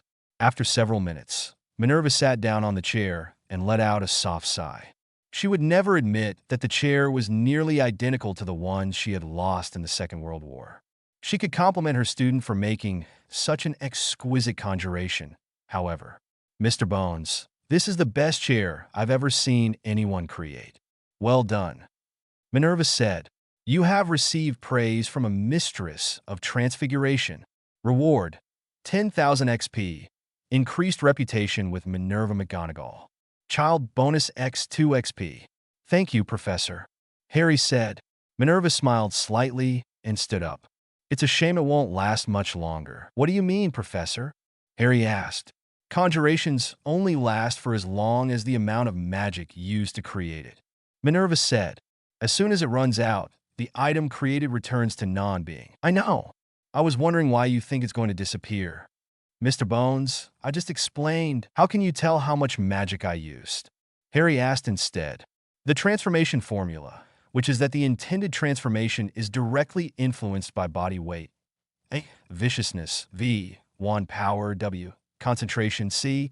And a 5th unknown variable, Z. Minerva said. Z usually refers to the amount of magic a person pours into the spell. I understood that, Professor. I was wondering why you think I didn't put enough power into it for it to stay around. Harry said, hoping the woman would get it if he said it a different way. "You're only a first year. I fully expect to see it fade." Minerva looked at the still, solid chair. "It should have faded already. The calculations show that." "Again, you're assuming you know how much magic I used. How can you complete that formula without that unknown variable?" Harry asked. Minerva's face showed several different emotions before it settled on stoic. "Then we will observe this chair for as long as possible until it fades. Shouldn't the other students do the class spell?" Padma asked. "Yes, go ahead. I will help when necessary," Minerva said, and stayed standing right there beside Harry's desk and stared at the still solid chair. She only blinked once every 5 seconds, in case she might miss it fading away. Harry ignored her and turned to Padma. "Would you like my help?" "Yes, please," Padma said, and the pair worked together for the entire class until Padma could also make the button look like the one on her robes. "You're right, Harry. It is much easier to copy something you can see. If you do the spell enough, you can use a mental image and see it there instead," Harry said as the bell rang. The students filed out of the classroom and left their frustrated professor behind as she stared at the still solid chair. They had charms next where they learned the wand lighting charm, Lumos. Lunchtime was a funny affair, especially because the 7th years had left 2 spots free at the end of the table. Neither Harry nor Padma tried to sit there. They had their chance, and they blew it. After lunch was history of magic, and that was a complete disappointment. At least, it was until Harry took Flitwick's advice and used Depulso on the ghost and took over the class. Not a single student from either of the houses sharing the class reacted until Harry started to lecture about the amazingly bloody and gory Goblin Rebellion of 1536. They all sat up at attention and listened as if he was an actual professor. By the end of the second hour, all of the students knew who Elric the Bloody was and why the goblin was named that way.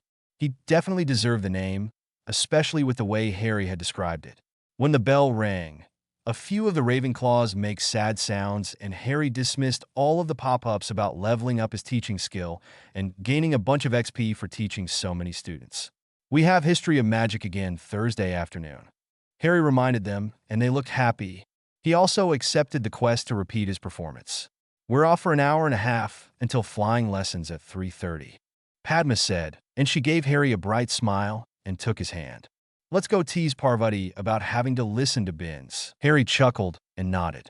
He was surprisingly okay with having Padma drag him around and started going through his inventory to look at the jewelry he had gathered. He just needed to find the right ring for his fiancée. The problem was Harry didn't have any practical skill in ancient runes, despite reading several books and memorizing the various runic alphabets.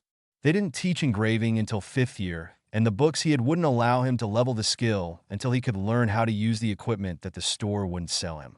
Harry almost laughed when a quest popped up for him to find out who the ancient runes teacher was and to convince her to let him sit in on her classes. He accepted because even if she said no, people would see him there and he might be able to hire an older student to tutor him. 12 confirming things. The flying lesson was extremely disappointing for Harry. Madame Hooch wouldn't allow any extra movements, even for those students that had previous experience. The brooms were almost 20 years old, and their charms were failing. Harry tried to point this out to her, and she snapped at him and shouted that they had what they had, and he would just have to deal with it, like everyone else. Harry gave her a blank look and thought about showing off, even if it would get him in trouble, then realized he didn't care what she thought of him. When she ordered everyone to stand beside a broom and commanded to jump into their hands, he stayed where he was and refused as he stated her previous statement about dealing with it by not endangering himself. "You have lost reputation with Rolanda Hooch." The look of contempt on Hooch's face was appropriate, considering her harsh hawk-like appearance. "I believe that will be a detention for you, Mr. Bones. What are you going to make me do? Not fly on a dangerous broom? I'm already doing that, and that's worthy of a detention," Harry said, and everyone stared at him.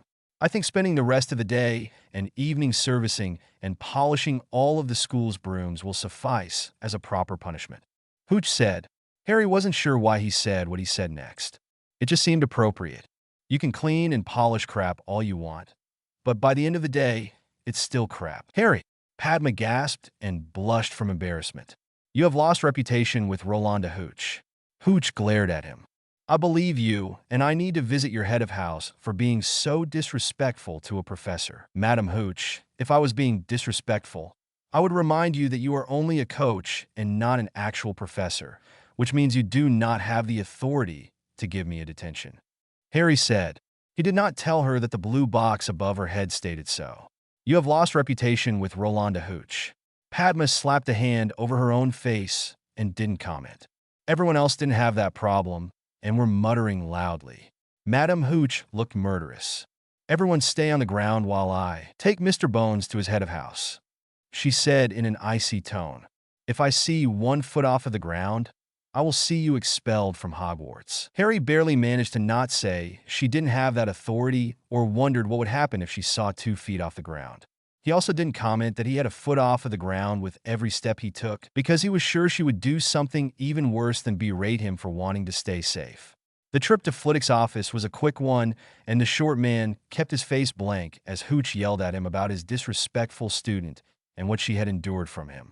It took her 10 minutes to calm down enough to stop gesturing. Then she crossed her arms and glared at Harry.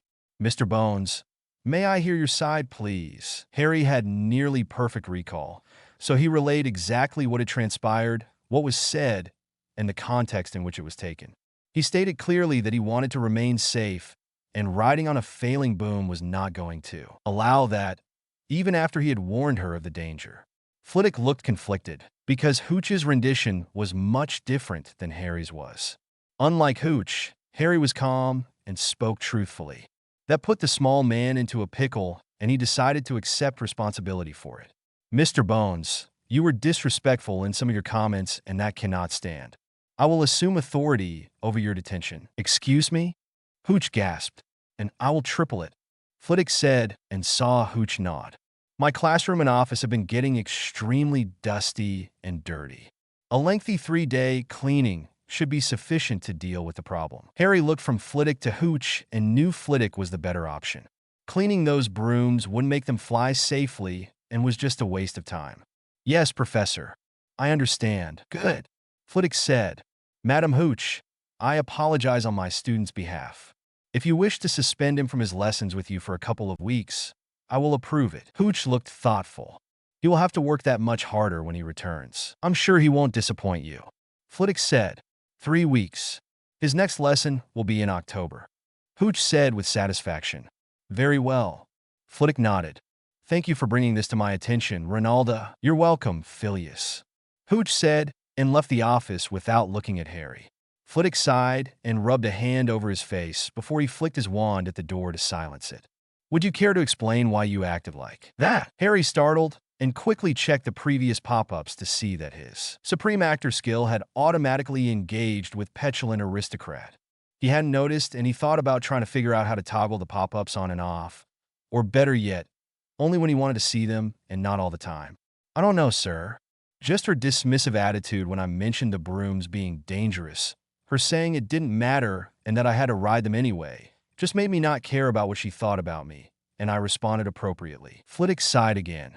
You will not make many friends if you keep that attitude. I know, sir. Look at the Slytherins. Their only friends are those within their years, and barely even that. I doubt they would associate with anyone they think is below them, let alone be friendly with them. Flitwick nodded. I hope you won't be brought to me again about something like this. Is there something specific you need cleaned, Professor? Harry asked with a smile. Flitwick chuckled. I do have some interesting books here in my office that are very dusty. Shall we get to it? Harry nodded, and the pair went to the large bookshelf at the side of the room and started flicking their wands at the books and removed all of the dust and cast repair charms. Then they levitated several volumes of them over to the professor's desk to start perusing them. They started chatting about charm theory, and Flitwick was only a little surprised that Harry could keep up with the conversation. He really is a prodigy, as Miss Patil claimed. Flitwick thought. They continued talking and reading the books, and occasionally took breaks to clean the office with more spells, just to keep up the pretense that Flitwick actually needed a student's help to clean. He was a charms master and could clean the entire room with a single flick of his wand if he wanted to. He didn't because he wanted to get to know the brilliant young man that had been wronged so badly by the headmaster. It was such a pity that the boy had almost no connection to his birth name or his birth parents, and had no desire to change that. Astronomy at midnight was another study in redundancy. If you could memorize the main star chart in the book and the simple formulas and calculations the book provided for you, you didn't need a telescope to figure out what could be seen in the night sky. Harry was glad that he hadn't had the chance to go to Muggle London to shop for a more modern telescope, because it would have been a waste of time and money. When he was handed a sheet to fill out for the next week's class, he did one better and marked down everything he had seen in the sky and not the 5 major constellations, Moon, and North Star that the assignment required. His writing speed was phenomenal as well. So by the time everyone had packed up their telescopes, he handed the completely filled-in sheet to the handsome and dark-skinned Professor Septima Vector. "If I hadn't seen you fill this out, I would have accused you of cheating, Mr. Bones," Septima said. "Why else would I do it in front of you?" Harry asked her and waved his wand at his telescope to shrink it and put it back into his pocket. "Good night, Professor." Septima nodded to him and watched as he left with a happy Padma Patil on his arm. "How was detention?" Padma asked when they reached the ground floor. "Flitwick took it over, and I have to do it for 2 more days," Harry admitted as they walked through several castle hallways towards Ravenclaw Tower. "What? Why?" Padma asked, a little scandalized. "He wanted to placate Hooch and also give me more material to study from his personal library," Harry said with a smile. Padma laughed and hugged his arm. "That's a move worthy of a Slytherin," she said and rested her head on his shoulder. "That was nice of him. It really was," Harry said as they reached the spiral staircase for their tower. "Can you help me search for something nice to do for him?" Padma's eyes almost lit up. "I would be delighted to help you do research, Harry." Harry smiled, and they went up to the tower just behind the rest of the Ravenclaws, and someone in front knocked on the eagle head knocker. "You see a boat filled with people, yet there isn't a single person on board. How is this possible?" Everyone fell silent, and Harry chuckled, because he knew the answer. "They're all married," Harry said, and held up a 1-carat diamond ring in front of Padma. "Will you marry me?" "Correct," the eagle said, and the door clicked open just as Padma fainted. Padma opened her eyes sometime later and blinked at all of the concerned faces around her. Her eyes easily found Harry, and he was right beside their head of house, Professor Flitwick. "I told you she was fine," Harry said, says the guy that proposes after the doors riddle about married people. Terry Boots said, "It was the perfect opportunity," Harry said. "Plus, she asked me yesterday, and I kissed her in response. I couldn't leave it at that and had to make it official." Harry, I need to send a letter to my parents," and Padma stammered. "I know. You've told me enough about your beliefs, and I respect them. I just wanted you to know I was just as serious and accepting as you were when you offered." "Are really?" Padma asked, surprised. Harry didn't tell her that his system already considered them engaged and had prompted him several times to make it official. "I appreciate sincerity and devotion, Padma. I can tell the difference between someone joking around and someone who genuinely spoke from the heart." Padma blinked her eyes several times. Can I wear the ring anyway if my parents refuse?" That made nearly all of the girls in Ravenclaw House giggle and laugh. Harry took out the ring again, and whistles and several comments came from everyone. "You'll have to wait until I find out who teaches ancient runes and train up a bit before I can enchant it for you. You want to talk to Bathsheba babbling," Flitwick said, and watched as Harry put the much too large ring on the girl's finger. Harry waved his wand at it, and the band shrunk while the diamond stayed large. "Thanks for telling me, sir. I'll look for her tomorrow during my free period. Don't be discouraged if she won't talk to you right away. She has little patience for people wasting her time," Flitwick warned him. "I'll be sure to make a good impression, Professor," Harry said. Flitwick nodded and pat Padma's shoulder. "Stay laying on the divan for another few minutes. If you feel dizzy after that, send someone for the hospital wings matron." "Yes, Professor," Padma said, and everyone spread out and went to do their own thing as Flitwick left the common room. She looked at the large diamond on her finger. "Is this really happening?" "If you wanted to," Harry said and sat down beside her head. Padma wasn't going to pass the opportunity up and moved over enough to rest her head on his lap. She tried to not blush at being so bold and blushed anyway at the look on Harry's face as he looked down at her and used a hand to pet her hair. They stayed like that for nearly half an hour before Padma felt really tired. Harry saw her drifting off to sleep and quietly called to the fifth-year female prefect, Penelope Clearwater, to bring Padma to her bed for him. He watched them both go up the stairs and then went into the Ravenclaw library. He had a lot of work to do if he was going to finish going through them by Saturday night to sort them by Sunday morning. Transfiguration class the next morning was a repeat of the last class, with the students working by themselves and Minerva staring at Harry's conjured chair. At least she moved it to the front of the room and out of the way, Harry thought as he and Padma went around the classroom to help their fellow students. By the end of class, everyone had successfully cast the beetle to button spell at least once. Herbology was next, and Harry was declared Pomona's helper, and it was his job to make sure the others didn't hurt themselves with the plants they were dealing with. Harry did not miss the gleam in her eyes when she handed him a bag of dragon dung fertilizer to hand out, and she whispered, "Weasley's in his ear." Lunch was outside with Parvati and Lavender again, both of whom gushed over Padma's ring. The letter to Padma's parents had gone out that morning, as did the one to Amelia. Susan had found out in Transfiguration, and she formally greeted Padma as a sister-in-law, which made both of them happy. Harry wasn't sure why they were both okay with it, considering Padma was right about marriage being illegal without parental consent. When he asked, being engaged didn't violate the law, even if they were severely underage. After lunch was charms, and Flitwick gave Harry a much different worksheet than the other students. His was for a sixth year, and Harry went through the review questions fairly easily. There was a tricky question about the differences in charming a pixie and charming a fairy, so he had to use one of Flitwick's reference books to look it up. Unlike skill books and level-up books, reference books were pure reading and could only be learned the long way. Harry's speed reading skill was leveling up like crazy, too. The book was several inches thick and the size of a small coffee table. Harry found the answer he needed, finished the sheet, and handed it back to a grinning Flitwick. Harry left Padma with her sister and Lavender before he went to the Ancient Runes classroom. He had a quest to try and complete, and he hoped he could unlock all of those skill and level books for Ancient Runes that were just sitting in his inventory and in the Ravenclaw library. 13 Hogwarts Library. Harry looked in through the open door and saw a couple of fifth-year students were already at their desks, so it was technically safe to enter. He knocked anyway. Bathsheba, babbling, looked up from her desk to peer at him. She was a slightly harsh-looking woman with long dark hair and a sharp nose. Harry instinctively knew that cheek and talking back were not going to be welcome in her presence. "Yes, what is it? May I bother you for a few moments before your class starts, Professor Babbling?" Harry asked.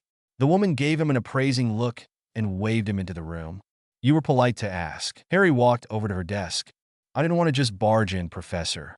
First impressions and all that," he said. "I'm Harry. Harry Bones." Bathsheba nodded. "What can I do for you? What year do you start using engraving tools for creating basic word schemes?" "The very basics are started during fifth year, after a student learns the 3 main alphabets by heart and can reproduce them on paper." Bathsheba asked, "Why?" "I'm very interested in ancient runes, and first years are not allowed to study them." Bathsheba interrupted him. "It takes the first 2 years of learning in a magic school to let the mind adjust to not only casting magic, it lets them settle into a certain way of thinking that is necessary for the proper execution of the demands an elective course requires." Harry stopped talking to think about how to say it right without annoying the woman further. He wanted to see what the class was like without drawing attention to himself. "You bought the books, didn't you?" Bathsheba asked. "Not the current edition, because Flourish and Blots wouldn't sell me any of the higher yearbooks." "Secondhand, then?" she asked, and Harry nodded. "How are they working for you?" Harry decided to not lie. "Terribly. Even though I've memorized all 7 runic languages, I can't buy an engraving kit to try anything." Mutters came from the students that had been entering the classroom behind me. "All 7. Even if this course only requires 3? Bathsheba asked. "I didn't know which languages were most commonly used, so I bought books for everything I could," Harry admitted. "The problem is, I need to learn to use the engraving kit before any of the books past the basics are any good to me." Bathsheba nodded as the bell rang.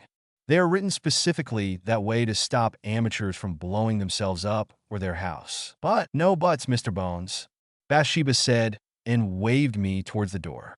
"Your time is up. Please leave. Can I sit in on a class and just watch?"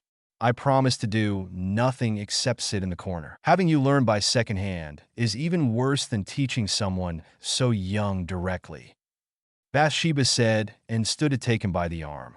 You may know the languages and you may know their meanings, but you do not know their interactions or their explosive potential if carved improperly, she said, and led him to the door and into the hallway. The imminent danger inherent in a misplaced rune sequence could spell the doom of you and anyone around you. I wouldn't be in danger if you agreed to let me join the third years, considering they are technically first years in your course. You asked to join my fifth years, Bathsheba said. I asked to sit in on a class.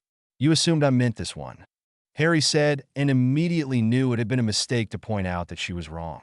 Then I suggest you be more clear in your own wording in the future, Mr. Bones, Bathsheba said with a scowl. If I hear about you trying to learn engraving on your own, I will have words with the headmaster about young men trying to learn above their station. Above my station?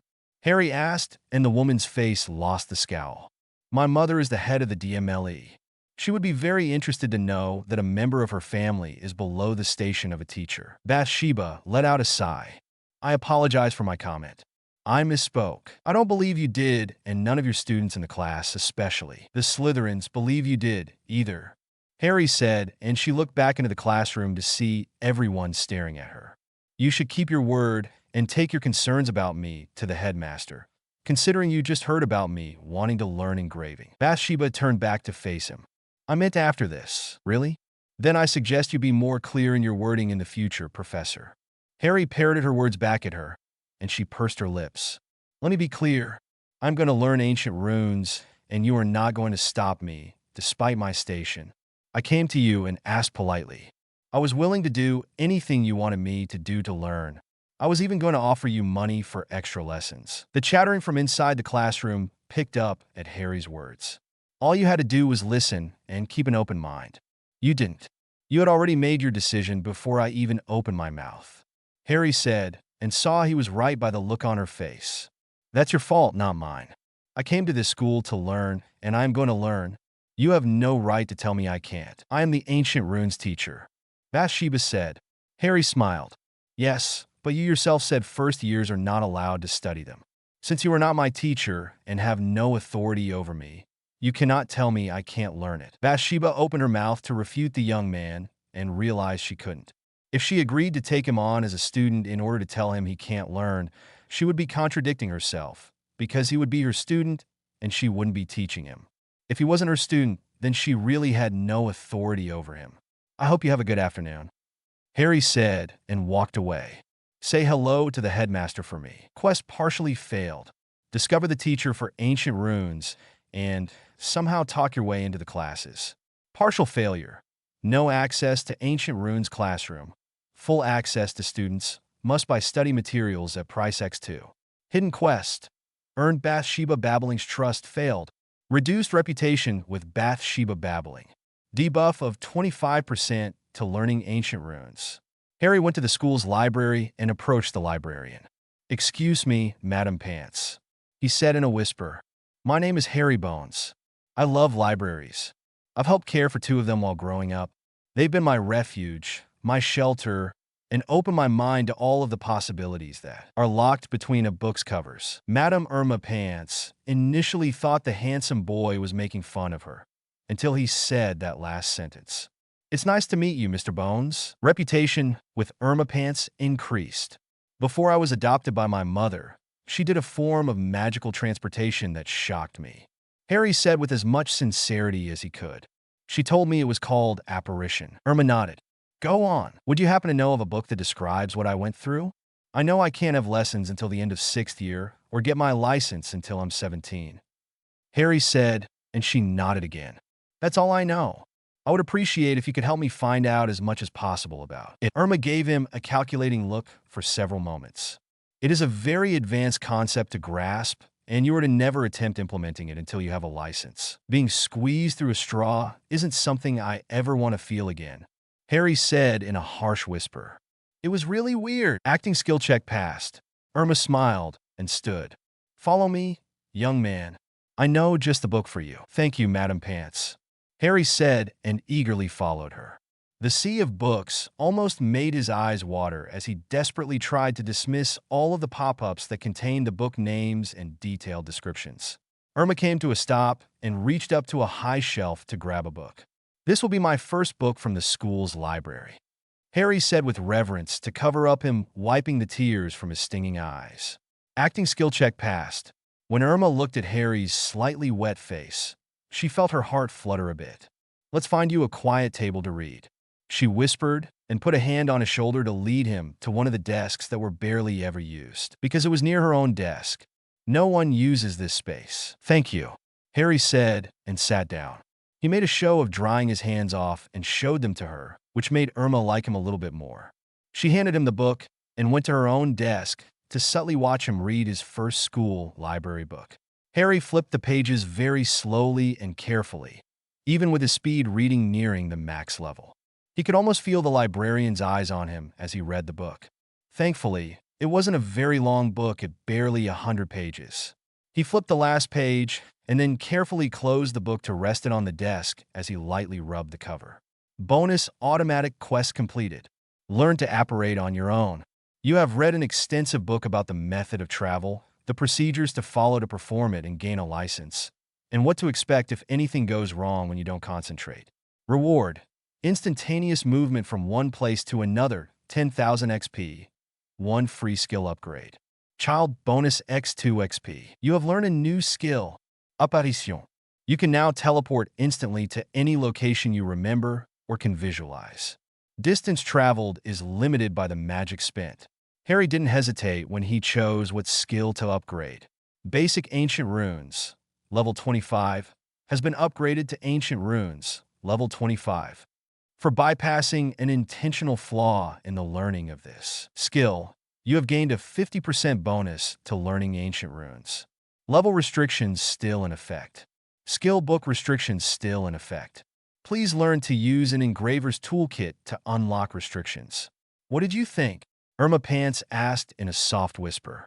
"It was even better than I expected," Harry whispered back as his Supreme Actor skill activated for Privileged Aristocrat and turned his head to smile at her. "Thank you very much for allowing me the privilege of reading such a great book." Irma felt a little warm inside at his sincerity. "You are quite welcome, Mr. Bones." Harry stood and carried the book over to her. "Please call me Harry," he said and handed her the book that was still in pristine condition, despite him reading it. "I intend to spend quite a bit of time here over the next few months, and I may rely on your expertise to direct me properly when I need your help." Irma felt pleased to be able to do so. "I will do my best." "Thank you, madam," Harry said and ducked his head slightly. "Do you accept monetary donations or book donations?" Irma squinted her eyes at him. "Are you trying to bribe me?" Harry shook his head no. "Both libraries I've worked at accepted donations of money to buy new editions of books and book donations to fill any missing spots in their information or to replace older and more expensive books." Irma's face changed to surprise. "Truly? They didn't have to rely on a school's meager budget?" Harry shook his head no again. "They had things called book drives and asked students and community members to donate books or money for books. Sometimes they would even bring in some rare books and have a bidding auction in a nearby classroom or storeroom." Irma was shocked. She had never thought about doing things like that, and they were such great ideas. Of course, as soon as she realized the library would make money doing them, she knew that her budget would be slashed if she had another source of income. Reputation with Irma Pants increased. "I'm sorry, Harry. I can't afford to do those things and lose the school's support in exchange," Irma said. Harry took her hand and nodded. "If you do up a list of the library's contents, or know of a book or two you would want to have suddenly and mysteriously appear on the shelves without explanation, please let me." "No!" Irma looked down at her gently held hand and back at Harry's face. "Are you sure you are not trying to bribe me?" Harry covered his mouth with his other hand and muffled his laughter. "I apologize if I have overstepped, madam.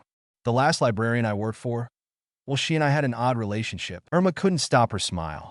Was there a lot of hand-holding and hugs, an occasional kiss, warm loaves of homemade bread, tea and biscuits, and a shared enjoyment of reading as many books as the library could hold? Irma's eyes widened at the boy's admission.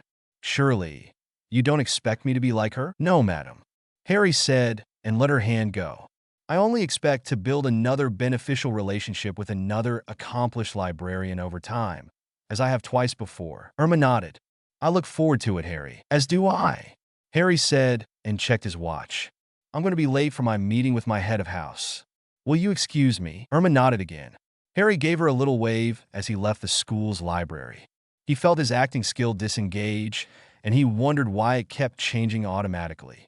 The system didn't respond, so he would need to be more careful about what situations he got himself into. The last thing he needed was to cause another incident like with Madame Hooch. Harry made his way across the castle and went up to the floor with Flitwick's office on it. He knocked and opened the door like he always did, then stopped as two blue boxes he had never seen before popped up and two he recognized from the month he had stayed with his adoptive family. Harry, what the hell is this? Amelia asked with a raised voice and waved his lengthy letter around. I tried to explain. Susan said with a shrug. Mum. Harry said and smiled at them. Don't hide me, young man. How can you be engaged? Amelia asked.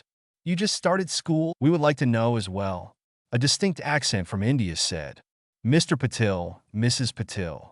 Harry said, and felt the same acting skill called Privileged Aristocrat activate. It is an honor to meet an old family of your stature. Both the Patils and Amelia looked surprised. Harry, what are you doing? Amelia asked, concern in her voice. Formally greeting my future in-laws. Harry responded. I did it right, didn't I? I don't want to insult them or their culture by not paying them the proper respect. I told you he was serious about it. Padma said, and her sister Parvati nodded. You're 11, Amelia exclaimed. There's no law against engagements, apparently. Harry said with a shrug. Is there a problem? Is there a problem? Amelia asked and walked across the room and walked back. You are 11. We don't have the physical maturity needed for what you're implying. Not for another 3 years at least. Harry said, and Amelia sighed. We don't have to do anything then. That's just when our magically enhanced bodies will be pushing us to mature faster. He explained. Honestly, I'm not worried about it. I am. Amelia shouted. Harry walked over to her.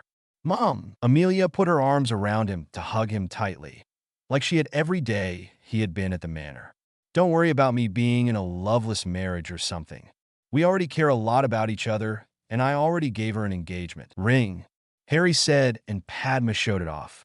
If we do drift apart later, which I will fight against with my dying breath, we are only engaged. We can't legally get married until we are 16 with your consent and 17 without. That's a minimum of 5 whole years before anything can happen. Amelia sighed. You are severely underestimating the impact that puberty has, Harry. I hope so, because Padma is a strikingly beautiful 11-year-old, and I can't wait to see what she blossoms into in a few years. Harry said, what do you call someone that is beyond beautiful? Spectacular? Gorgeous. The sounds Padma and Parvati made put a smile on Harry's face. When he complimented one about their looks, it applied to the other. They were twins, after all. I'll figure it out when it's time. Harry promised. 14A fated encounter. To everyone's surprise, the Patil family was more than happy to agree to the engagement. Parvati actually squealed with excitement because it meant she wouldn't be on the hook to produce a Patil heir. It was Padma's job to complete, and Parvati could take her time and look for someone she could love and not have to suffer through a political marriage. Susan was also happy for a similar reason. She wouldn't have to marry into a prominent family in the faint hope that the Bones family line would be eventually continued. Even though Harry was adopted into it, he was the male heir by default, and it was his job to provide an heir for the name. That meant 2 family names were riding on the success of Harry's and Padma's relationship. Amelia was against putting that much pressure on a child's shoulders, and both Harry and Padma had adamantly promised that no one had to worry about it. They were just starting out their independent lives at school, and just because they now had each other included in that, it shouldn't change the way they live their lives. Everyone readily agreed to that stipulation, and hugs were exchanged all around, as well as handshakes between the males and the parental guardians. Harry wasn't sure how he had received several kisses on the lips and cheeks when it was all done. It had all been mixed in together, with everyone being happy for the current and future couple, with greetings and congratulations liberally shared. Despite his near-perfect recall, All he remembered was seeing several sets of dark brown eyes and the feeling of soft lips as they touched his. When he left the office with Padma, Parvati, and Susan, all three of them had blushes and gave him happy smiles. They split up at the main staircase, and he and Padma went to Ravenclaw Tower. What has many words, answers, and explanations, and yet it never speaks? The eaglehead asked. A book, Harry and Padma said together. Correct, it said, and the door clicked open. They entered the common room, and with an unspoken mutual agreement, grabbed their books and parchment from their rooms, and went to the common room to work on their homework. They were quickly joined by the other boys and girls of the first-year class, and a lively discussion about the homework commenced. It wasn't until bedtime that Harry realized he hadn't served his last attention with Flitwick. He chuckled and went to the Ravenclaw library and continued his work of assimilating as much information as possible. Transfiguration was first on Thursday morning, and Minerva was still obsessed with the chair that just wouldn't vanish. Harry shook his head at her and took over the class. He taught them the next thing in the book, the match-to-needle exercise, which was a little harder than changing a bug to a button because you were transmuting wood into metal. Harry spent a bit more time explaining that difference and then showed them what an actual needle was, because a lot of them hadn't seen or used one before. His mending skill had maxed out years ago and upgraded to sewing and then changed to seamster. Practicing on scrap cloth counted for the skill, so he had spent a lot of spare time sewing and unsewing the same cloth for years as he read his books. He was sure there was one more skill upgrade to the series, and he would have to work on it as soon as he finished all of the Ravenclaw library. He had already stumbled across many leveling books, and he was overjoyed as his various spells and skills leveled up.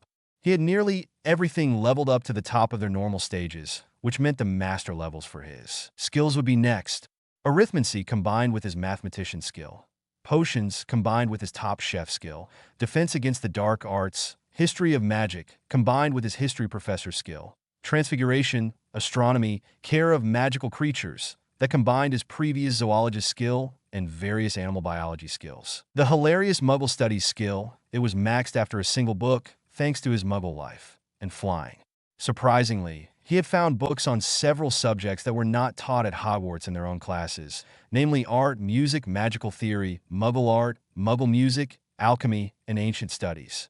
The last one was actually a branch of history of magic that dealt almost exclusively with Egyptian history, their magic and curses, which was very useful for curse breakers. Harry didn't know why they were not taught, until he found an old and well-read student handbook that explained the courses would only be taught if there was sufficient interest in 6th and 7th years. By then, everyone was more focused on their primary interests, and doing extra classes had lost favor over the years. Harry pushed his musing thoughts aside and gave everyone in class their own matchsticks and taught them the spell as well as how to properly envision the transmutation. Nearly everyone in the class got it on the very first try, and they were all surprised. The only two holdouts were two Hufflepuffs that hadn't been paying attention, and their matchsticks were only changed into metal. Harry praised them for doing the hardest part first, and then showed them that changing the shape was easy if it was already metal. Both boys were quite happy and completed the spell on the second try. Thank you all for doing so well in class today. Please write out 1 foot of parchment detailing the spell and your thoughts about achieving such a hard concept so quickly. Harry said, "Well done, everyone. Class is dismissed. If you wish to stay here until the period ends in half an hour to complete your homework, feel free to do so and leave it on the professor's desk when you finish." A light applause came from a few of the Ravenclaws, and Harry smiled to them as he resumed his seat next to a very pleased Padma. They both completed their homework quickly and placed it on the desk and were the first to leave. Neither of them saw the completely stunned look on Professor McGonagall's face as she sat in Harry's still corporal conjured chair. Charms was next, and Flitwick handed Harry one of his many reference books with a chuckle, and then taught the rest of the students the unlocking charm. Lunch was once again held outside like a picnic, and Parvati and Lavender gushed nearly the whole time about Harry and Padma being officially engaged. After lunch was history of magic, and Harry didn't wait for Binns to appear before he swiped his wand at the wall the ghost usually entered through and blocked the ghost from entering. He assumed his spot on the podium and waited for everyone to assemble and made note of everyone that was present on the roll call sheet. Harry started a very interesting lecture about the establishment of the Statute of Secrecy and the impact it had on wizardkind and muggles. Wizards were already isolationist, so sequestering themselves from the world didn't impact their lives too much. The muggles, on the other hand, had nothing to focus their hatred on and turned on themselves. This started many conflicts that also affected the wizarding world, and wizards stepped in a few times to deal with it. All of the students were enraptured as Harry spun a wonderful tale of intrigue, massacres, secret plots, and wizards proving that despite having the power to do so, never tried to take over the muggles because it was too much trouble. When he likened it to herding feral cats, everyone laughed. Thank you all for attending this class. If you want to, you can submit 6 inches to a foot of parchment about today's subject. It's not a requirement and won't affect your final year mark if you don't submit one. It's not like a ghost can score them properly anyway, right? Several people laughed again, and nearly everyone nodded in agreement. Class dismissed. Harry said, "Congratulations. Your teaching skill has maxed out at level 100. You have gained 10,000 XP, and the skill has upgraded to Assistant Professor level 1. Child bonus X2 XP. Quest complete. Fake being the professor of History of Magic and convince everyone that you deserve to be there. Reward: teaching materials, rare History of Magic encyclopedia. Reputation with taught students increased." Harry grinned and dismissed the pop-ups and went over to Padma. "I hope that wasn't too boring." "Boring?" "I was on the edge of my seat." Padma laughed and hugged him. "Where did you learn to talk like that?" Harry whispered that it had started when he taught Susan a few things every day during the month he had stayed at the Bones Manor.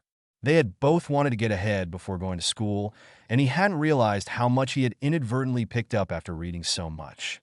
Of course, mastering all of the spells in the first-year spell book had been a huge help in teaching Susan the spells too.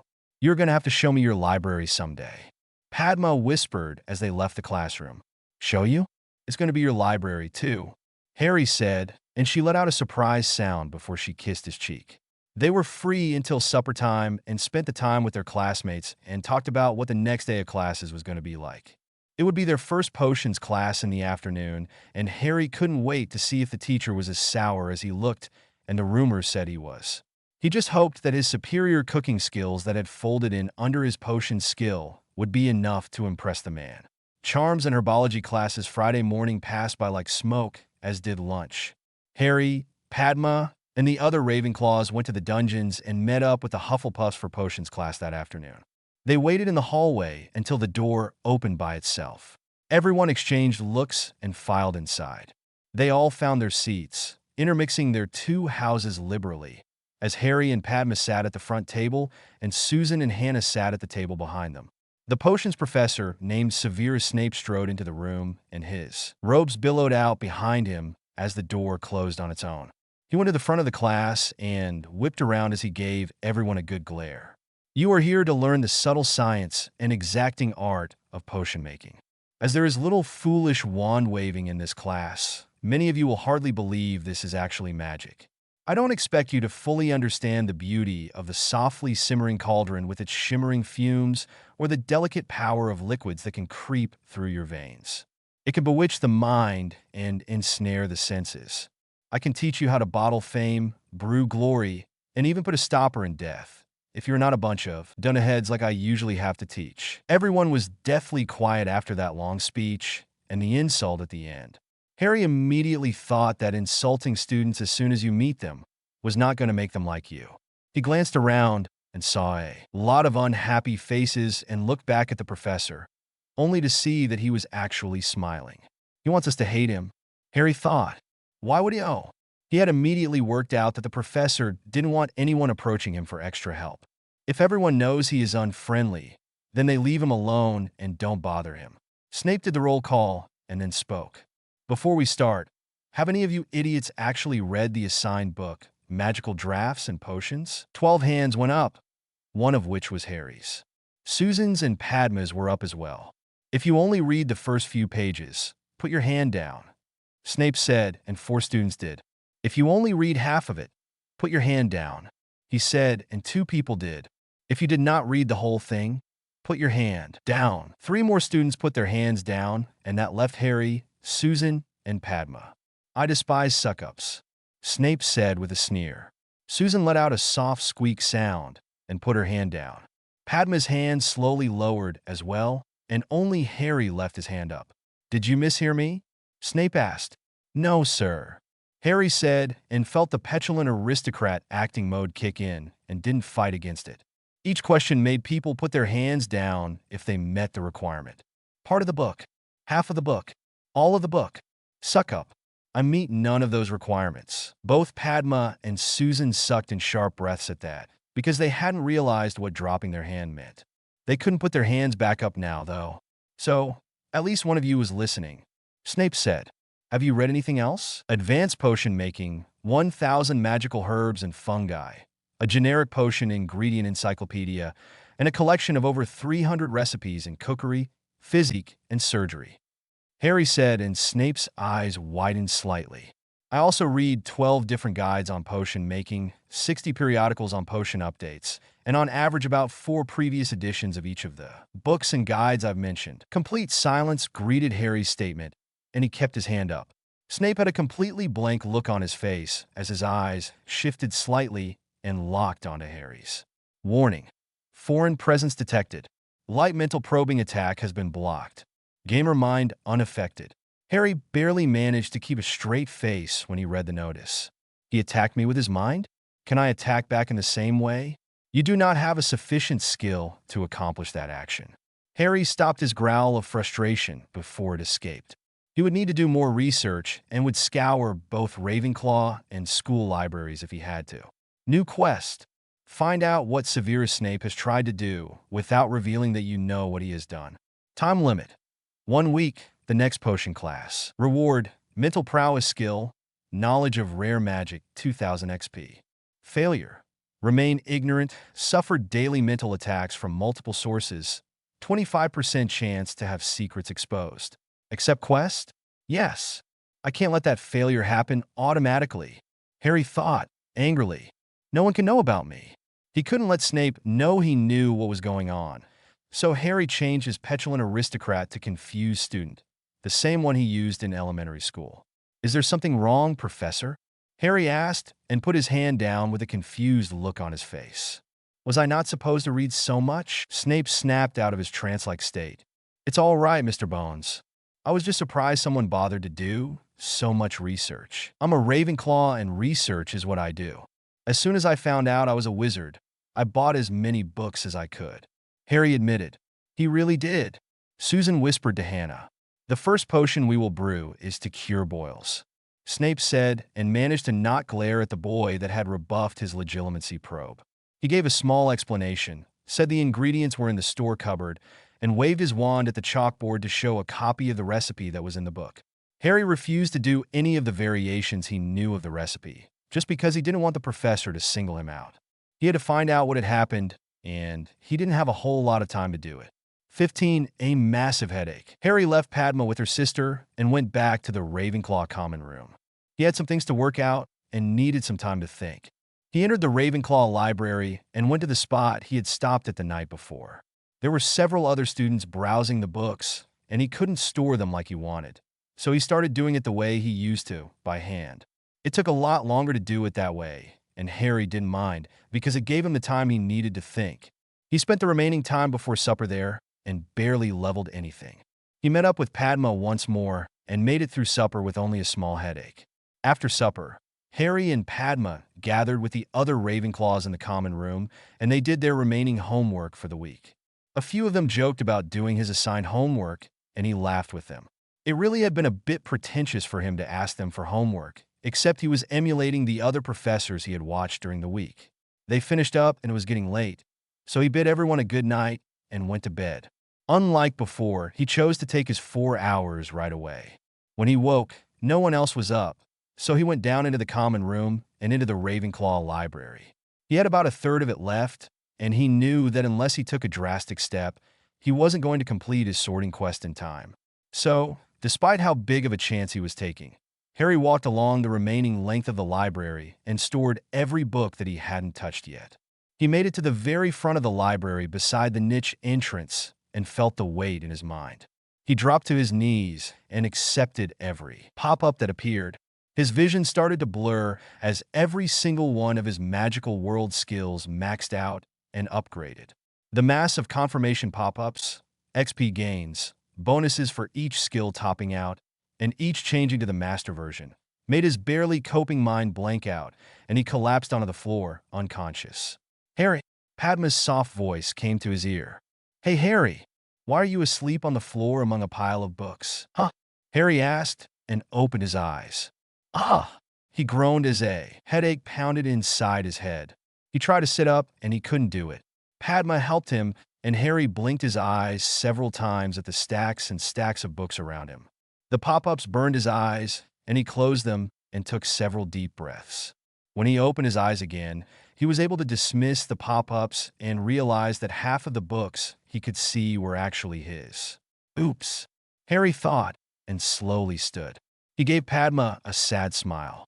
I started sorting them and fell asleep. Oh, okay, Padma said and looked at the piles.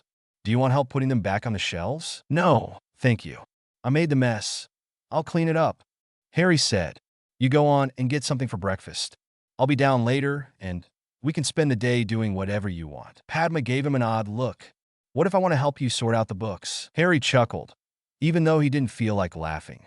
You and Parvati have been planning on going around the castle to check out the different grounds all week. I'm not going to make you change those plans. Padma gave him a smile. Yes, all right. I'll go eat and meet up with her. You better meet us out in the entrance hall at 9 a.m. sharp, mister. I wouldn't miss it. Harry promised and accepted the quest and dismissed it.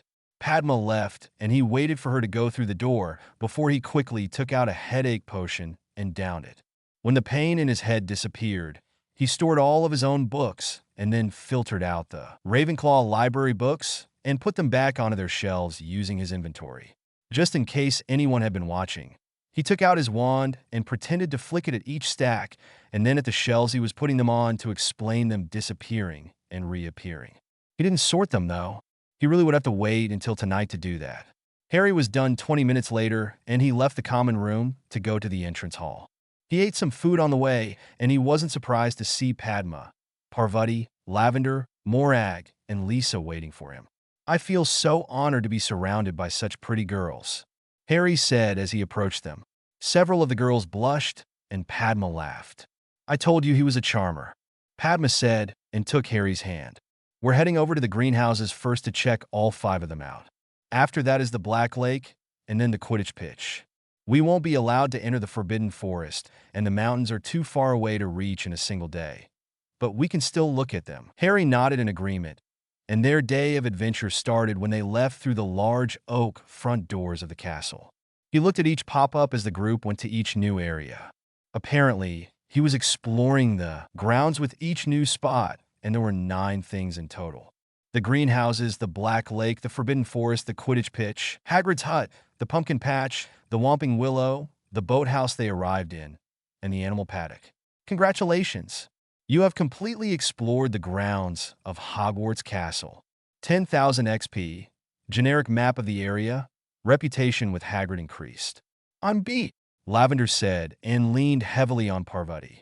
I don't know if I can go on any farther without an infusion of a hairy picnic. That had a few of the girls giggling. You're lucky I always pack a huge lunch, Harry said and pointed towards the Black Lake. There's a nice spot over there for the blanket. Yes, Lavender said, and they all went over to the spot, and Harry put the blanket down and pretended to pull a bunch of things from his backpack. I love expansion charms, Parvati said, and accepted a nice plate of roast beef cutlets. Harry smiled at her and passed a large jug of pumpkin juice to Lavender. How did that not spill? Lavender asked and carefully placed it down. Harry shrugged and handed out enough goblets for everyone, then handed out more food, bread, and a large bowl of stew and a stack of bowls. When everything had been laid out, the girls stared at the banquet that was all theirs. Don't be shy. Dig in, Harry said and dropped a handful of silverware and a block of real butter in the middle of the blanket. Where did you get the butter? Lisa asked. I bought a pile before coming to school, Harry said. When I moved in with Amelia, I noticed a few things that the wizarding world was missing food-wise, and I bought a bunch of things from a Muggle grocery store. Oh, like what? Morag asked. I'll save it for dessert, Harry said, and they all started eating. It was a great meal, and they all enjoyed it and talked about how school was for everyone all week. When it was time for dessert, Harry pretended to dig deep into his backpack for something. When he pulled out the large package that looked like a large sausage and had the picture of chocolate chip cookies on it, the girls that knew about Muggle things made surprise sounds and Lavender drooled a little. "There's no raw egg in it, so don't worry about getting sick from it," Harry said and unwrapped the end of the package of raw cookie dough. He held it out towards the girls, and it was snatched from his hand, and then fingers, mouths, and tongues were all over it, and it was quickly consumed. Harry chuckled at them acting like vultures and handed each of them some paper towels to wipe off their hands. He packed everything up while the girl sat there and rested, and then he sat beside Padma, and she put her arm around him. "You're amazing, Harry," Padma whispered and kissed his cheek. "I can't refute the empirical evidence," Harry said with a grin, and she laughed. "Humble too," Parvati joked, and Lavender giggled. The group settled down and eventually laid down in a kind of pile as they let the food settle. They looked up at the clouds, and no one said anything for quite some time. It was a bit of a lazy day after a week of working hard, so none of them were in any rush to get up and do anything else. Harry was emulating them, so his own tasks and worries were muted while he was with the group, and he was okay with that. It let him look at his problems objectively, and he went over what he had done the night before. He knew without a doubt that he had taxed his inventory and paid for it with a huge headache, and then there was some spillage. Because he had been unconscious, his inventory dumped books from his inventory and not recent books or new books.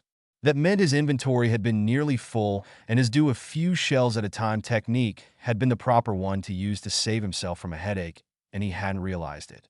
The thing was, when he picked up the dropped books with his inventory and put the right ones back onto the empty shelves, it felt like he had more room. Harry needed to find somewhere to drop off his things before he could complete his quest to sort the entire Ravenclaw library at once. He wasn't sure why he felt trepidation about it, though. He looked through his own feelings and realized that if he dropped off everything that he carried, he would no longer have access to everything he owned. His things would no longer be at his beck and call, even if he almost never used anything that he had collected from years ago. He was so used to always keeping everything that it never once occurred to him that he was wasting so much space with everything. Then again, having it filled occasionally without realizing it might have let it expand as he gained personal levels too. Harry mentally nodded at this and made his decision. He was going to sneak off later in the day, perhaps even tonight, and pretty much empty his inventory of everything except the essentials. He didn't need to have everything on him, even if it was very convenient to do so. The group of friends eventually decided they needed to get up and do something like go inside the castle and have supper. It was getting late, and they had enjoyed the day of exploring and then lazing around, with a promise to hang out again next week. As long as Harry had more food to share, they laughed and went their separate ways in the Great Hall. Amelia had always been a light sleeper. After years of Aura work and sleeping when you could during extremely long shifts at work and taking care of an infant, even the slightest noise startled her, and she was up and out of bed with her wand at the ready. So, when she heard a soft crack sound from 2 doors down the hallway from her bedroom, she was up and out of her room with her wand held firmly and a curse on her lips. She crept down the hallway towards the room, and then she heard another soft crack, which she quickly identified as apparition, and she ran the rest of the way and magicked Harry's locked door open and froze. It was full of things. Toys of all kinds, games of all kinds, packages of Muggle cigarettes by the thousands, Muggle and Wizard newspapers and books. Tons of books. From ceiling to floor, there were stacks of them stuffed everywhere. From what she could see close to her, she estimated there was at least 1,000 of them in various sizes and thicknesses. Amelia didn't dare touch anything, lest it topple over and cause a cascade and knock everything else over. She could see published periodicals for nearly every subject stacked in their own stacks off to the side, and they were braced with several large metal containers. She wasn't sure what they were until she stared at the closest one and realized what it was. A Muggle garbage dumpster. She carefully closed the door and locked it with her wand once more. Her mind whirled as she thought about what had just happened. She had heard 2 distinct sounds that she knew was apparition. She also knew that Harry's room was always neat and tidy, and it had been a normal room just last week when she had asked Mipsy if she had been bored because she barely had anything to clean with the kids in school. Amelia's eyes squinted, and she nodded to herself. She had a call to make in the morning to Phileas Flitwick and another visit to Hogwarts tomorrow, because she had several more pointed questions to ask her son about what exactly he had been doing lately. It had been bad enough that he was engaged already, and he didn't really know what that meant. If he had also been operating around Britain without a license, she was going to strangle him, right after she ordered him to tell her how the hell he learned to apparate in the first place. Harry felt light as a feather mentally. He hadn't realized exactly how many things he actually had in his inventory. He knew it in the abstract, thanks to his high intelligence and wisdom. But actually seeing it all manifested in front of him in his room had been a real shock. He had even dropped off most of his clothing into his closet at home and his school things into his trunk. He only kept out some parchment and a calligraphy pen. He was now ready for the daunting task of sorting the entire Ravenclaw library. He went to the far end of the room and turned his inventory's auto loot option and set it to books, periodicals, and scrolls. Then he walked at a fast pace straight towards the front of the library. He could feel his inventory space quickly fill up until he reached the end of the room, and the wait was significant. That wasn't the best part, though. It was that he had been mentally sorting them automatically, just like he had sorted his own books inside his head. He sorted them by subject and then by name, wrote everything down in moments, then turned off his auto-loot feature and slowly walked back across the empty library to put the books back in a proper order. When the books were back in place, he added in the periodicals near the back of the library, also sorted by subject and then by author because the names didn't always match the contents. When he was at the very back of the library, all he had left were scrolls, and he did the same thing. He sorted by subject and then by name. Some of them didn't have an author, so they were usually the hardest to search through. Congratulations! You have sorted an entire library's worth of books to help your fellow students find the information they are looking for much easier than having to browse the entire library. Reward: Magical Library Index Card Generator, cabinet included. A general encyclopedia for each subject, 25,000 XP, max reputation with Ravenclaw House students. Child bonus X2 XP. You have gained a level. You are now level 40, and 5 free stat points have been awarded. Harry had to cover his mouth with both hands so that his nearly hysterical laughter wouldn't wake up the entire house. The rewards were ridiculous, and he loved them. A magical index card cabinet? Really? He thought happily and looked on the floor where he had dropped several sheets of parchment with the various lists on them. I'm keeping them too. The general encyclopedia for every subject inside the library was also going to be invaluable, because he could feel his mind eagerly wanting to activate each of them to boost his recently upgraded master skills. He wasn't sure how many levels he might get out of them until he concentrated on one. It was bigger than the huge reference books Flitwick had in his office. Unlike a reference book, this one didn't have to be read and could be used as a skill-level book. Harry might get more out of it if he read it, though. Then again, it was over 6 inches thick and had thousands of pages inside. It would take a long time to read them all, even with his speed reading almost maxed out. Harry took several deep breaths and let them out. He needed to calm down and finish his work. He stored the parchment on the floor and put his pen into his pocket before he went out to where the statue of Rowena Ravenclaw stood on a plinth. There wasn't a balanced item on the other side of the niche's entrance, so Harry chose there to put the index card cabinet. The thunk as the cabinet appeared was very loud in the completely silent common room. In fact, the sound echoed and seemed to spread out like waves in a pond. Lights all over the dorms came on as people woke up, and Harry cursed mentally for not putting a rug or something down on the stone floor first. Then remembered the rugs were inside the dumpsters he had dropped off at home. I knew I would need something as soon as I didn't have it, Harry thought with a sigh, and waited patiently for whoever had woken up. 16A Ravenclaw prodigy. The sounds of shuffling feet and mumbling from a lot of people came from both stairwells. Harry didn't try to hide or used his skills to disappear, because he was now sure that this was part of the reward he had earned. Everyone in Ravenclaw had to see that it was him that did it for him to get his reputation with them maxed out. Bones? A seventh-year prefect asked as everyone piled into the common room. What are you doing out of bed? Harry dismissed the blue box with the boy's name and didn't bother reading it. I've finally finished my present for Ravenclaw House, he said loud enough for everyone to hear. It's 5 in the morning, a surly sixth-year spat. Well, it's not like I could sort and catalog the entire Ravenclaw library with everyone using it during the day, could I? Harry asked, and everyone stopped mumbling to stare at him. I've been coming down here every night since school started and went through everything, writing down the names of the books, the authors, the subjects, and everything. You're joking, a third year exclaimed. No, Harry said, and pulled the pages out of his robes to show off the lists. When I had them all recorded, I went through them all and sorted them by subject and put them back on the shelves. That's what you were doing last night. Padma gasped. Harry nodded. I'm done, and I just put the magical index card cabinet in place. I hadn't realized it would make that much noise, though. I'm sorry that I woke everyone up. You're joking, one of the older students whispered. You have to be joking. There's no way a first year could do that in a single night. I didn't do it in a single night. It took me nearly all night, every night for a week, Harry said and waved at the cabinet. It works just like the one in the school's library, too. Ask it what you want, and the card will pop up for you to copy.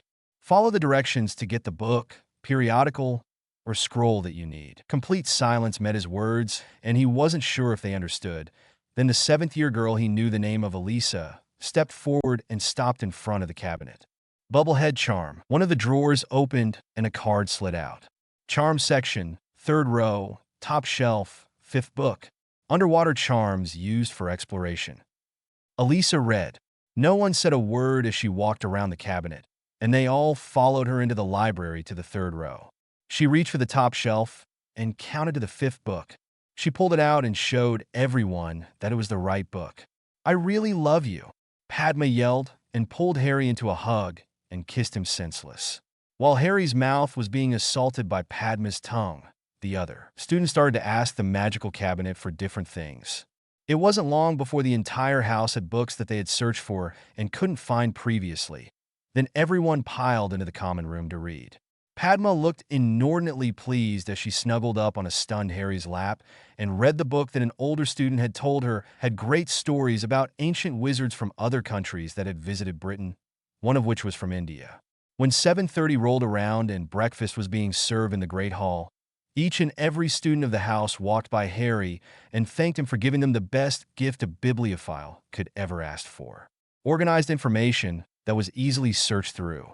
Amelia arrived at the school just after breakfast and was glad that it was a Sunday because she didn't want her presence at the school to cause too much of a disruption. She wouldn't realize it would be the exact opposite of that until she entered through the large oak front doors and dozens of students saw her and pretty much scattered to tell everyone that she was there. She had barely let a sigh escape her mouth when her niece came out of the Great Hall. Susan took one look at her face, laughed, and stepped aside as Harry and a pile of his friends came out of the Great Hall. We need to talk, Amelia said in the tone of voice that every child recognized as you're in trouble. Harry, the boys and girls around him said, and quickly made themselves scarce. We're meeting in the school library later, Padma said and kissed his cheek, nodded to Amelia and waved to Susan and left with the others. Amelia led her charges to the closest empty classroom and sat them down. She had thought to exclude Susan from this, in case Harry didn't want to explain what was going on.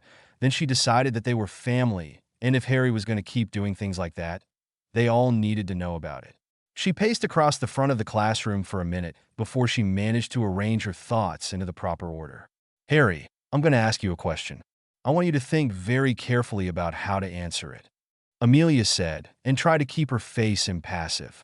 However, if you lie to me, I will be very disappointed in you. Harry gulped audibly and looked reluctant as he nodded. Amelia took a deep breath and let it out. Do you know how to apparate? Susan gasped, and Harry's eyes widened at her question and looked panicked. I was woken up last night when someone appeared inside Bones Manor, and then operated out, Amelia said and looked at Harry. Harry, what is your answer? Just a second, Harry said and then disappeared with a crack. Susan made a startled sound, and Amelia stared at the spot where her son had just been, because it shouldn't have happened. Apparition inside. Hogwarts was supposed to be impossible. With the sound of another crack, Harry reappeared and held out 2 calming drafts to them. I just took one myself. Susan downed hers immediately and took a steadying breath. Amelia gave him a pointed look and sipped hers, just to confirm that it actually was a calming draft and not a forgetfulness potion. Where did you get these? I made them, Harry said. Harry, I told you not to lie to me, Amelia said. Harry waved a hand, and 14 pewter cauldrons appeared on the desks around him, and different plumes of vapors came from them. Boil cure, calming draft, blood replenishment potion, blemish remover, burn healing paste, draft of peace, herbicide potion, invigoration draft, main grow potion, oculus potion, pepper up potion, poison antidote, restoration potion, and Wiggenweld potion. Both Susan and Amelia stared at the cauldrons. They were all simmering nicely, and neither of them knew how that was possible. I had them under stasis charms inside one of the dumpsters I left in my room, Harry said, and stored them again. You wouldn't believe how quickly I can make tons of the stuff after a bit of practice. The problem is if they're bottled up and sit for too long, they lose their potency.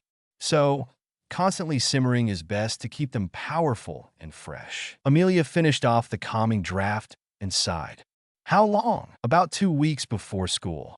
I had to read a lot of potion books and journals before I felt confident enough to start brewing, Harry said. Amelia looked at where the cauldrons used to be. How did you do that? Harry didn't want to explain everything, since he didn't know everything himself, so he cheated. Undetectable space expansion charm, he said, without realizing how close to the truth he was. And he reached into his front pants pocket and pulled out one of his recently acquired giant-sized generic encyclopedia books. Both Amelia and Susan stared at the book that couldn't have possibly come from Harry's front pocket. Before you ask, I have about 25 of these, Harry said, and put it back into his pocket as he stored it. Harry, you've only been at school for a week, Amelia gasped. Harry nodded. I've already taken over the history of magic class for the Ravenclaws and Hufflepuffs. I'm tempted to take over potions as well, because Snape is a terrible teacher. Professor Snape, Harry, Amelia corrected. You don't automatically become a professor because you work at a school, Harry said, and recalled Ronaldo Hooch and Binns. Although a lot of people assume so, Amelia sighed. Harry, I'm sorry if I worried you, Mom, Harry said, and gave her a hug. I just didn't realize how much stuff I had been carrying and dumped it back in my room. That reminded Amelia about what she had seen. What in the world are you doing with thousands of packs of Muggle cigarettes? Harry chuckled and looked up at Amelia. I wasn't going to let the Dursleys or Dudley's friends ruin their lungs with that stuff. I took any pack I was ever around, and I didn't even realize how many I had, or how much money they cost. Muggles sure do waste a lot of money. Amelia chuckled and hugged him back. I'll have Mipsy dispose of them, and— What? Why? Harry asked. We can sell the unopened packs on any Muggle Street corner, and we can give the open ones away or sell them cheap. Harry, oh, we could sell the lot to a store, too. One large lump sum. It's not like they ever go bad. Amelia sighed. Harry, that's not really something that, if you sold them for £5 each, that's about £12,000 or so, or each unopened pack is worth a galleon. Harry explained, and both Susan and Amelia sucked in sharp breaths. Do you still want to throw them out? Amelia shook her head. I came here to tell you to stop operating without a license. You mean this? Harry asked and took out a transfigured piece of parchment that looked like a real apparition license. Where did you get that? Amelia asked. I made it, Harry said. Amelia sighed. Taking it from you won't make a difference, will it? No. I can always make another, Harry said. I was going to send a copy to the ministry next week and register it, since ages are not stated on them. Amelia opened her mouth to counter him abusing the law like that, then sighed again.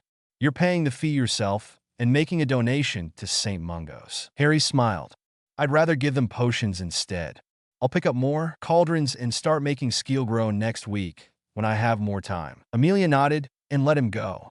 Take the vials to Madame Pomfrey and she'll verify them before she sends them on to the hospital. I'll make some extra for her as well, Harry promised. I don't know why I'm not angry at you about all of this, Amelia said. I do, Harry said and gave her another hug. We're family. Amelia hugged him tightly. Yes, we are, she whispered. Ah, Susan gushed and hugged the both of them. Madame Irma Pants, the Hogwarts librarian, saw the object of her thoughts enter the library with a large group of friends. To her surprise, they were all quiet and weren't being loud or disrupted the other students. She felt a little warm inside as Harry broke away from the group and walked over to her. "Good morning, madam," Harry whispered. "Good morning, Harry," Irma whispered back with a small smile. "What can I do for you today?" "We're just browsing today," Harry said and took out the list he had made for the Ravenclaw library. "I just wanted to give you a copy of the Ravenclaw library's inventory lists I made." Irma blinked her eyes several times in a second. "Excuse me? I've been working hard every night all week to catalog everything in the tower's library, and I finished sorting it all last night," Harry said and placed the alphabetized and sorted lists on her desk. "I hope this proves how much I care about libraries and those that run them." Irma looked at the lists, and she was surprised at how comprehensive they were. In fact, she was sure that she couldn't have done better herself. "Harry, if you weren't already adopted, I would snatch you up and keep you all to myself." Harry looked surprised for a moment, and his eyes lost focus for a second. Then he gave her a bright smile as his eyes focused on her again. "Thank you very much, madam. I want to compliment you for wanting to accept me. Only I don't want you to think I'm being insincere," he whispered. "Is there anything you need? Anything that I can get for you?" Irma reached in her desk and took out a small piece of paper to hand to him. "I'm sure you are sincere in your thanks, Harry." Harry took the list and read the 3 books on it. He gave her a warm smile. "I'm sorry if I have overdue books out, madam. I'll try and rectify that as soon as possible." Irma smiled back. "There's no rush, Harry. I will be more than happy as long as they eventually end up on my desk." "I understand, madam," Harry said and walked back over to his friends. They had brought a stack of books to one of the large tables and spread them out for everyone to choose from. Irma gave him another quick smile at seeing him and his friends reading for fun, and she picked up the sheets of parchment. She was going to enjoy reading a fully itemized list that someone else had taken the time to compile for her, because her mind loved bringing order to things. She took her time reading through each sheet, and as she progressed down, each described item with the author and main subjects listed. That warm feeling in her chest grew. When she reached the list of scrolls that were almost always unable to be sorted, she shivered slightly at how much detail Harry had given for each one. He had successfully sorted them by subject and even indexed them. Irma looked over at the subject of her thoughts once more, and she regretted that he already had a family to take care of him. Out of everyone that she had ever met in the school for all the years she had worked there, only he was worthy enough to carry on her family's name and legacy. The weekly meeting to discuss the students had the school's professors gathering in the faculty meeting room. As the teachers entered the room, there was a minor disruption as Minerva McGonagall carried in a very fancy and ornately carved wooden chair with velvet accents. "We have enough chairs for everyone already, Minerva," Albus commented. Minerva made a huff sound and didn't place the chair at the table like he assumed. She placed it on top and in the middle of the table for everyone to stare at as they sat down. "What are you doing with that thing?"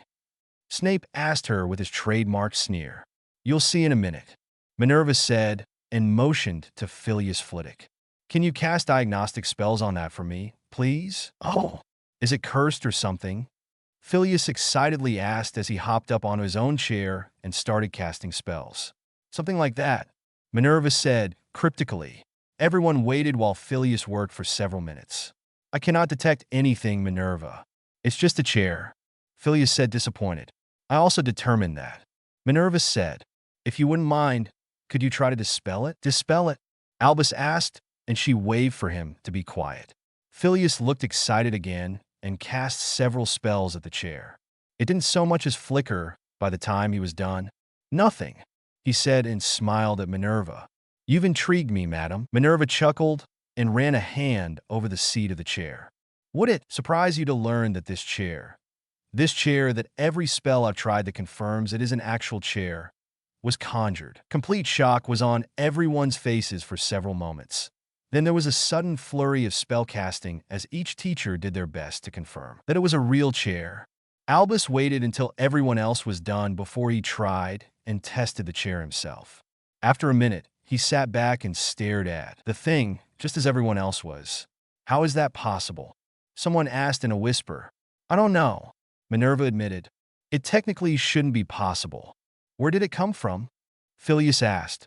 I'm hesitant to say, because I don't want to alienate the source. Minerva said, I need to do more testing, and I want another chair to compare them. If this phenomenon is repeatable, it could change everything we know about conjuration. If things can be made from nothing and they become permanent, I don't know what to think about that. Everyone fell silent, as they also contemplated such a fundamental change in the nature of magic. 17 children say hello to Dada. Announcement: my mother is in the hospital and my cat was run over and killed yesterday. I may need a few days to cope with things, so if no chapter appears tomorrow, you'll know why. Harry had a wonderful time during his tea and crumpet meeting with Pomona Sprout, and they discussed herbology as Harry took copious notes about her views, her techniques, and how she handled things and kept so many students safe every day. The book outline was quickly worked out, and the pair relaxed and just talked. Pomona had an even better time than he did, because she felt like she was talking with a colleague and not a student. He understood everything she talked about, and his writing speed was astonishing. He didn't even have an ink bottle, and his quill wrote and wrote as if it had its own ink. The tea and various cookies and sweets were scrumptious as well. Before Harry left, he gave her the recipe for the tea and a huge box of sweets under a stasis charm. Pomona thanked him for being so thoughtful and for a delightful afternoon. Both student and teacher went about the rest of their day with smiles on their faces. Harry was completely unaware of all the interest being expressed in him as he went with his friends down to breakfast on Monday morning. He was still having a huge problem with all the pop-ups and tried to concentrate on Padma and his friends as he ate. They went to Charms and Flitwick handed him a reference book to read and taught the rest of the class the locking charm. Herbology was next, and Pomona waved for him to do whatever he wanted. So he helped Padma and the other students by giving them helpful tips about dealing with devils. Snare, and taught them the variant wand lighting spell, Lumos Solum. It created a sun-like light that was both magical and benefited most plants, while Devil's Snare wilted under the harshly bright light. Pomona had watched him discreetly and wasn't surprised that every single student in the class got the spell on the first try, because Harry had explained it so well and told them what to think when the spell was cast. After lunch was Defense Against the Dark Arts, and the students were surprised when a 7th-year Ravenclaw girl was there instead of a teacher. Harry recognized her and smiled and waved. "Hello, Harry." Eliza said, motion for everyone to take their seats. "As you can see, there's no teacher yet for this course. What are we going to do?" Lisa Turpin asked. "We won't learn anything without someone to teach us. Don't worry about it too much," Eliza said, and all of the Ravenclaws in the classroom gave her incredulous looks, except for Harry. "I meant that this is going to become a self-study class, and you can work at your own pace to get through the materials for this year on your own. I could have done that at home." One of the Hufflepuffs, named Ernie Macmillan, commented, "The only real exams that matter are your owls and newts, and those are in 5th year and 7th year respectively." Eliza said, "At the moment, we don't have anyone to teach us either. The rumors are that either Headmaster Dumbledore or Professor Snape will be trying to fill in." Harry couldn't stop his bark of laughter. "Harry, show," Padma whispered. "Harry? What is it?" Eliza asked. "Nothing," Harry said. "I just thought your expectation to learn from the worst teacher in the school and from an idiot headmaster that alienated and then lost the boy who lived was pretty funny." Eliza's mouth opened in surprise, because she hadn't heard anyone express their opinion quite that harshly before. "It's too bad we don't have history of magic right now," Morag McDougal said, and a bunch of people nodded. "Why is that?" Eliza asked. "Harry takes over," Lisa Turpin said, and then gasped. "Harry can take over this class, too." Suddenly, everyone was talking animatedly and asking Harry to go to the front of the class and to teach them properly. The other Ravenclaws were adamant that he could do no wrong, and even Padma gave Harry a pleading look. "Oh, all right," Harry said, and stood as the other students cheered. Eliza watched, stunned, while Harry was praised like a conquering hero as he walked to the front of the room. He didn't ask her to move out from behind the teacher's desk, though. No, he was above that sort of thing. He conjured an inordinately carved podium and stood behind it as he activated his supreme actor skill and chose Professor. Defense Against the Dark Arts is a slightly wrong title for this course, because in it, you are taught to recognize spells that are considered dark, and only some of them can be countered. However, The teacher must know the dark arts in order to cast the spells for you to see them. You are also taught about dark creatures and what to do to fight, to contain, or to get away from them. The entire class listened with bated breath, as did Eliza. She had never seen anyone command people's attention like that before. Her opinion of Harry was already as high as it could possibly go, so she was at a loss about how to categorize this version of him. I could go on for hours about the subtle intricacies between what an actual dark spell is and what people believe a dark spell is. Harry said, and then he lightly laughed. Instead, why don't we get to the fun part? Actually learning how to block or deflect unfriendly spells. Yes, most of the class exclaimed, and the rest nodded. Eliza remained stunned for the entire 2-hour class because by the end of it, all of the Ravenclaws and Hufflepuff first years knew how to cast the Protego spell and could block Harry's liberally cast tickling charms. Thank you all for attending the very first self-study Dada class and for completing the homework with the shield spell. Well done, everyone, Harry said and beamed a smile at them all. Class dismissed. Everyone packed up their things and left the room, quite happy about the lesson and their progress. Padma gave Harry a happy smile, kissed his cheek, and left to go find her sister. She had something else to brag about now and couldn't wait to tell her about Harry's awesome Dada class. Harry went to his own desk and packed up his things. When he had them stored, he looked towards the teacher's desk and saw Eliza's stunned face. He somehow knew that she was going to help him with something he had been wondering about, so he went over to the desk. Harry, how did you do that? Eliza asked in a whisper. Magic, Harry said and hung his backpack over his shoulder. Eliza huffed and then laughed. Cheeky, Harry smiled. I've been thinking about something important since last week, and I was wondering if you could help me with something. Oh, what's that? Eliza asked. Harry pretended to reach into his backpack and pulled out advanced runic arrays for warding from inventory. Eliza caught her breath at the expensive book, and she closed her mouth before she begged to borrow it. She was much too ladylike to debase herself like that. At the moment, it would depend on what Harry wanted in exchange. You're a 7th year, and you're taking ancient runes, Harry said, and put the book on the desk as he kept his hand on it. I know you won't let me use your engraving kit, and I would never ask you for such a thing. Eliza blinked her eyes in confusion because she wasn't sure where he was going with the conversation. However, you have been in the course for 4 years, 2 of which you've been allowed to use an engraving kit, Harry said, and she nodded. I sincerely believe that your old engraving kit must have worn out a long time ago, and you've replaced it with a much newer one with the updated charms. Eliza sucked in a sharp breath when she understood. Being the nice person I am, I would be more than willing to buy your old and outdated kit for a reasonable price, say, twice the cost of a brand new set? Harry asked and took his hand off of the book. Eliza didn't grab for it even though she desperately wanted to. I would also be willing to compensate an entrepreneurial student appropriately if I just so happened to be nearby when she tested out her new engraving kit by doing the basic exercises in the first chapter of the 5th year book, Harry said and took out another book. Eliza gasped when essential curse-breaking spells for the curse breaker appeared, and her eyes widened as Harry put that book on top of the other. 1. These are the only copies of this edition that I could find of such rare books, Harry admitted, and she nodded. As a Ravenclaw, you know what that means to me. To us. Eliza nodded again and looked up from the books to stare into his eyes. Harry picked up the 2 books and placed them back into his backpack as he stored them.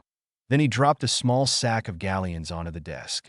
Please let me know when you manage to find your old engraving kit. Eliza didn't look at the sack. I'll need more practice materials to replace my old ones. Harry gave her a smile and opened the sack, then added several more handfuls of galleons to make the thing bulge. If that's not enough, I can get more. Eliza broke eye contact and looked at the bulging sack. I think that should be enough. Barely. Harry nodded and left the classroom. He wouldn't hand over the 2 rare books until he used them to level up his ancient rune skill and possibly the engraving skill when he finally did the basic exercises that had locked him out of learning everything he could. An owl delivered a brown paper-wrapped bundle to Harry during supper, and he accepted it and handed the owl several treats. It hooted thanks and took off. He tucked the bundle into his backpack and stored it, told Padma and his friends that he was going to the library early and would meet up with them later. Harry went right to the library, and there was no one else around. So he went over to Madame Pance's desk and gave her a huge smile as he put the bundle down on her desk. "The overdue books, madam." Irma smiled widely at him. "Thank you, Harry." Reputation with Irma Pants increased. "It was no trouble, madam," Harry said, and then remembered something he needed to get done before Friday's potion class. "If it's not too much trouble, could I ask you a question?" Irma nodded. "I overheard an older student talking to his friends, and he mentioned something about the mind, and that there was something about attacks? Odd defenses?" Harry said and shrugged. "It was all very confusing, and I thought I would come to an expert and ask about it." Irma shook her head because she had sworn to not mention anything to do with the third floor, and especially not about the defenses for whatever was going to be stored there. "I'm not sure what you're talking about, Harry. Perhaps if you ask the student to be more clear, I may be able to find something for you." "No, that's okay, madam. It was just an idle conversation, and I doubt if I went to him like I have with you, he would have the same reaction and not know what I was talking about." Harry smiled at her. "Thank you for your time, madam.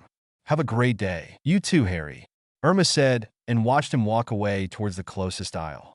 Harry waited until he was out of sight before he sighed. He had detected a partial lie.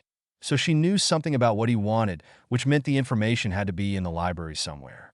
He would just have to find it within the next 3 days, or his mind was going to be under constant attack. So, more late-night library raiding was in his immediate future. Tuesday morning had Minvera almost shaking in anticipation. She had put the chair at the front of the room and waited for the object of her thoughts to enter the classroom. As soon as she saw his long blonde hair, she stood up and waved him over to her desk. "Mr. Bones, would you make me another chair to match the first one, please?" Minerva asked. Harry gave her an odd look for a moment, and his eyes unfocused for several seconds. He let out a soft chuckle and took out his wand. "If you want a new dining room set, you could have just said so," he said, and an identical chair appeared, then another and another. Minerva was about to tell him to stop when a beautiful and quite heavy ornately carved oak-wood table appeared in the space where she normally stood to conduct class. Her mouth wouldn't work as she stared at the thing, because it was so similar to her old dining room set that memories flooded into her mind. She didn't react at all until Harry waved his wand at the table and then at all 4 chairs to shrink them down to doll size. "There you go, Professor. I hope you enjoy them," Harry said and placed the table and chairs into her hands before he sat down with his girlfriend, as if he hadn't just broken one of the known fundamental laws of transfiguration. "Professor McGonagall, what are we learning today?" Terry Boot asked. Minerva didn't answer him as she looked at the set of furniture in her hands. "I'll be back in a few minutes," she said, and left the room at a fast walk. "What is it with most of the teachers not wanting to actually teach us anything?" Padma asked. "Maybe they don't want to rush us or something," Harry suggested and shrugged. Padma gave her year mates a knowing look, and they nodded several times. "Harry," she whispered and kissed his cheek. "What do you think should be taught next?" "Mice in his snuff boxes," Harry said right away, not realizing what his answer meant, until there were several comments about him teaching them the spell because he already knew it. Padma gave him an encouraging smile, and Harry stood up. He ignored the light applause and went to the front of the classroom to give another short lecture, explained the point of the spell, and summoned a box of mice. He immobilized them and handed one out to each student, then taught them the spell, and every student managed to make a basic snuff box out of their mice. Harry dismissed the skill level pop-ups and sat back down to write up the homework assignment that they all knew Minerva was going to give them. Little did he know that his teaching display in the Dada classroom the day before was already spreading like wildfire throughout the castle.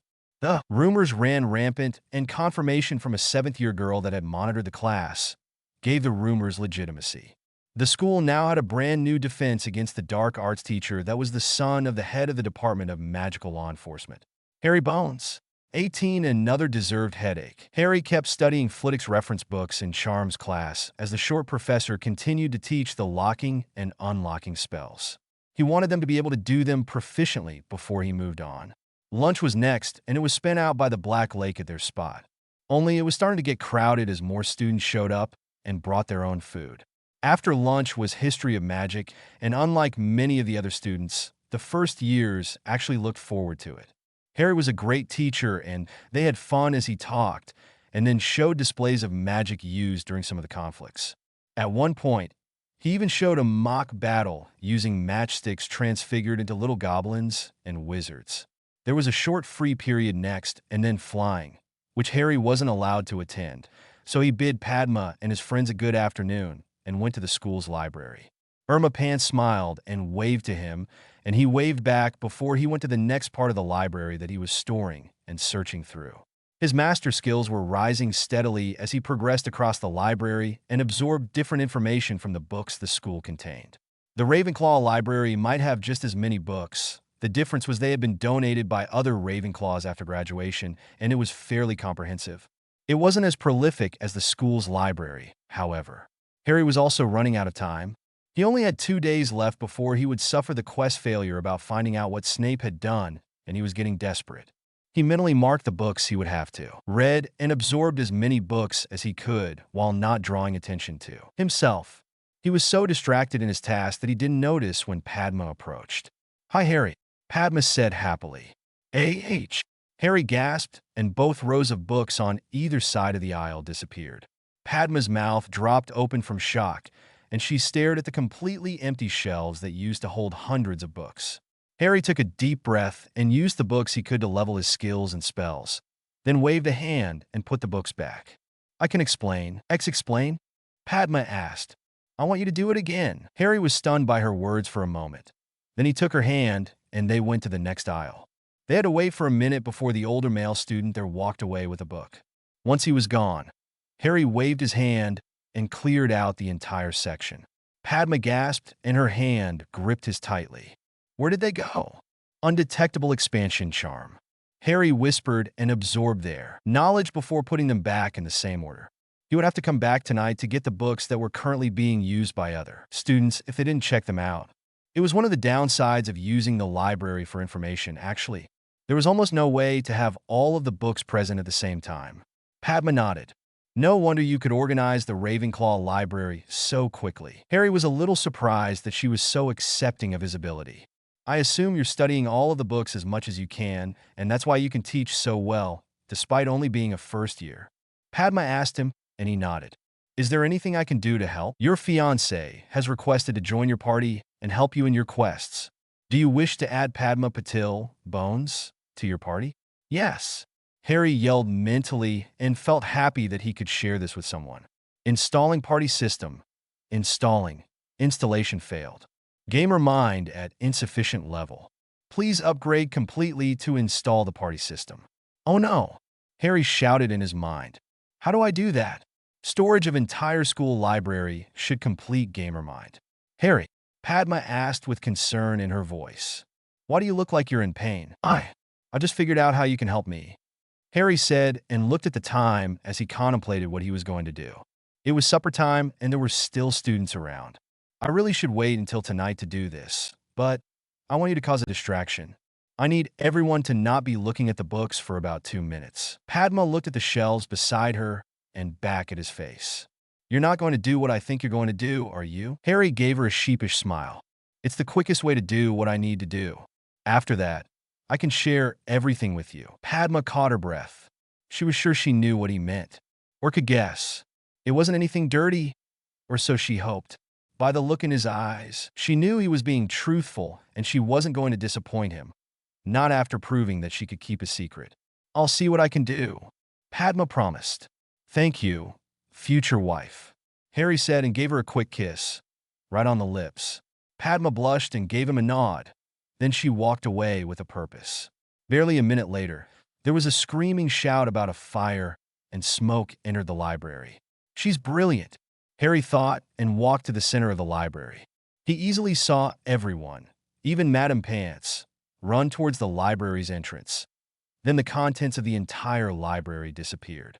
Harry grit his teeth in pain as a massive weight settled into his mind, and his eyes were flooded with pop-up notifications of spell and skill levels. He had to endure it, though. He needed Gamer Mind completed, and he couldn't do that if he fell unconscious. Your pain resistance skill has leveled up. Child bonus X2 XP. He had to read them all. Your pain resistance skill has leveled up. Child bonus X2 XP. He needed to keep going. Your pain resistance skill has leveled up. Child bonus X2 XP. He had to Congratulations! GamerMind has maxed out. Full benefits have been granted. Warning: system corruption at 26%. Scanning system for errors. Mental deficiency detected. Foreign presence detected. Health monitor detected. Magical suppression detected. Emotional suppression detected. Do you wish to reformat and correct these errors? Warning: formatting will take 6 hours. Harry dropped to his knees as the pain coursed through his brain. Your pain-resistant skill has leveled up. Child bonus X2 XP. Your pain-resistant skill has leveled up. Child bonus X2 XP. Your pain-resistant skill has leveled up. Child bonus X2 XP. Harry had just enough presence of mind to put the library books back before he gripped the sides of his head and groaned. Yes, he whispered, and then lost consciousness and limply dropped to the floor. Harry! Irma yelled when she saw him fall and rushed over to him. She checked him to see if he was bleeding anywhere or if he was still breathing. She sighed with relief that he was not bleeding and his breathing was even. Then she picked him up in her arms. She strode over to the library's entrance where she had extinguished the small fire someone had started using a handkerchief and had added leaves to create smoke. Out of my way! Irma growled at the gathered students in her way, and they jumped aside for her. Harry! Padma gasped and ran after the librarian. Oh no! What have I done? Harry's consciousness seemed to be floating around a large cloud of blackness. He couldn't quite make sense of it, even with his intelligence so high. It was confusing because he didn't have a body and the cloud in front of him seemed to be pulsing like a heart. It didn't make sense. Reclamation of corrupted sector of host's mind initiated. Harry was surprised when the blue box appeared and disappeared after he read it. Then he was shocked when a huge farm combine formed at the edge of the black cloud. The large swooshing blades on the front cylinder looked like an old-fashioned push lawnmower. The machine moved forward and the cloud started yelling and screaming. For some reason, this didn't bother Harry. He actually felt satisfaction as the combine did its work and the cloud was processed into mulch. When it was done and the screaming faded away, another machine appeared. This one was a giant soil tiller and ran over the large patch of mulch and churned it up and mixed it into the odd-looking grayish-pink ground below it. Congratulations! The corrupting influence has been destroyed. Foreign presence removed. Mental deficiency removed. Emotional suppression removed. Magical suppression removed. Warning: foreign information found.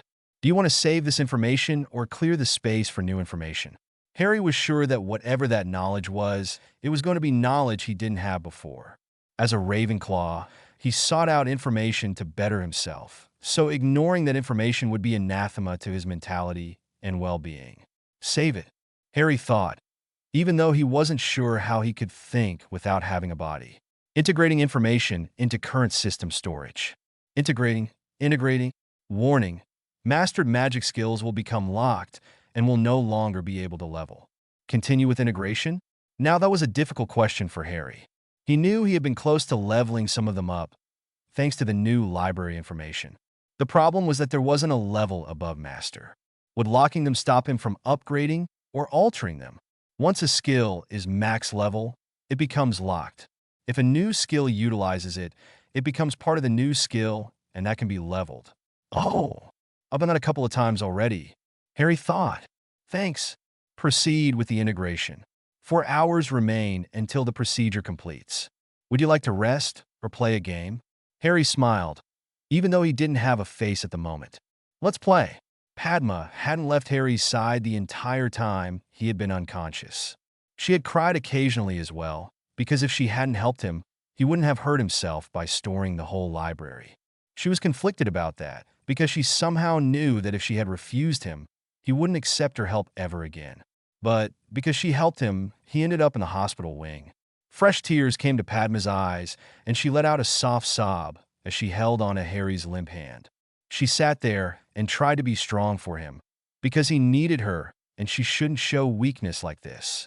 Padma felt the hand she held twitch, and she caught her breath and sat up straight to look at Harry's face, only to see that he had tears in his eyes as well.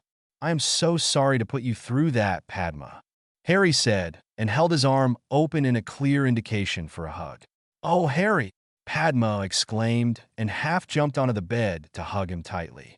The pair stayed like that for several minutes, both crying and comforting each other.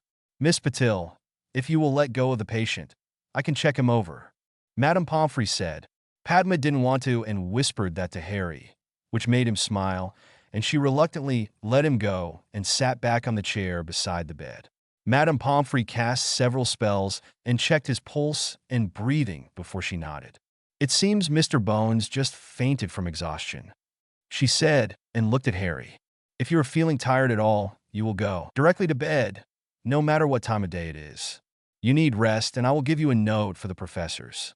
They won't give you any trouble. Thank you, madam, Harry said, his voice full of gratitude. I'll allow you to leave the hospital wing if you promise to go right to the Ravenclaw Tower and right to bed, Madame Pomfrey said.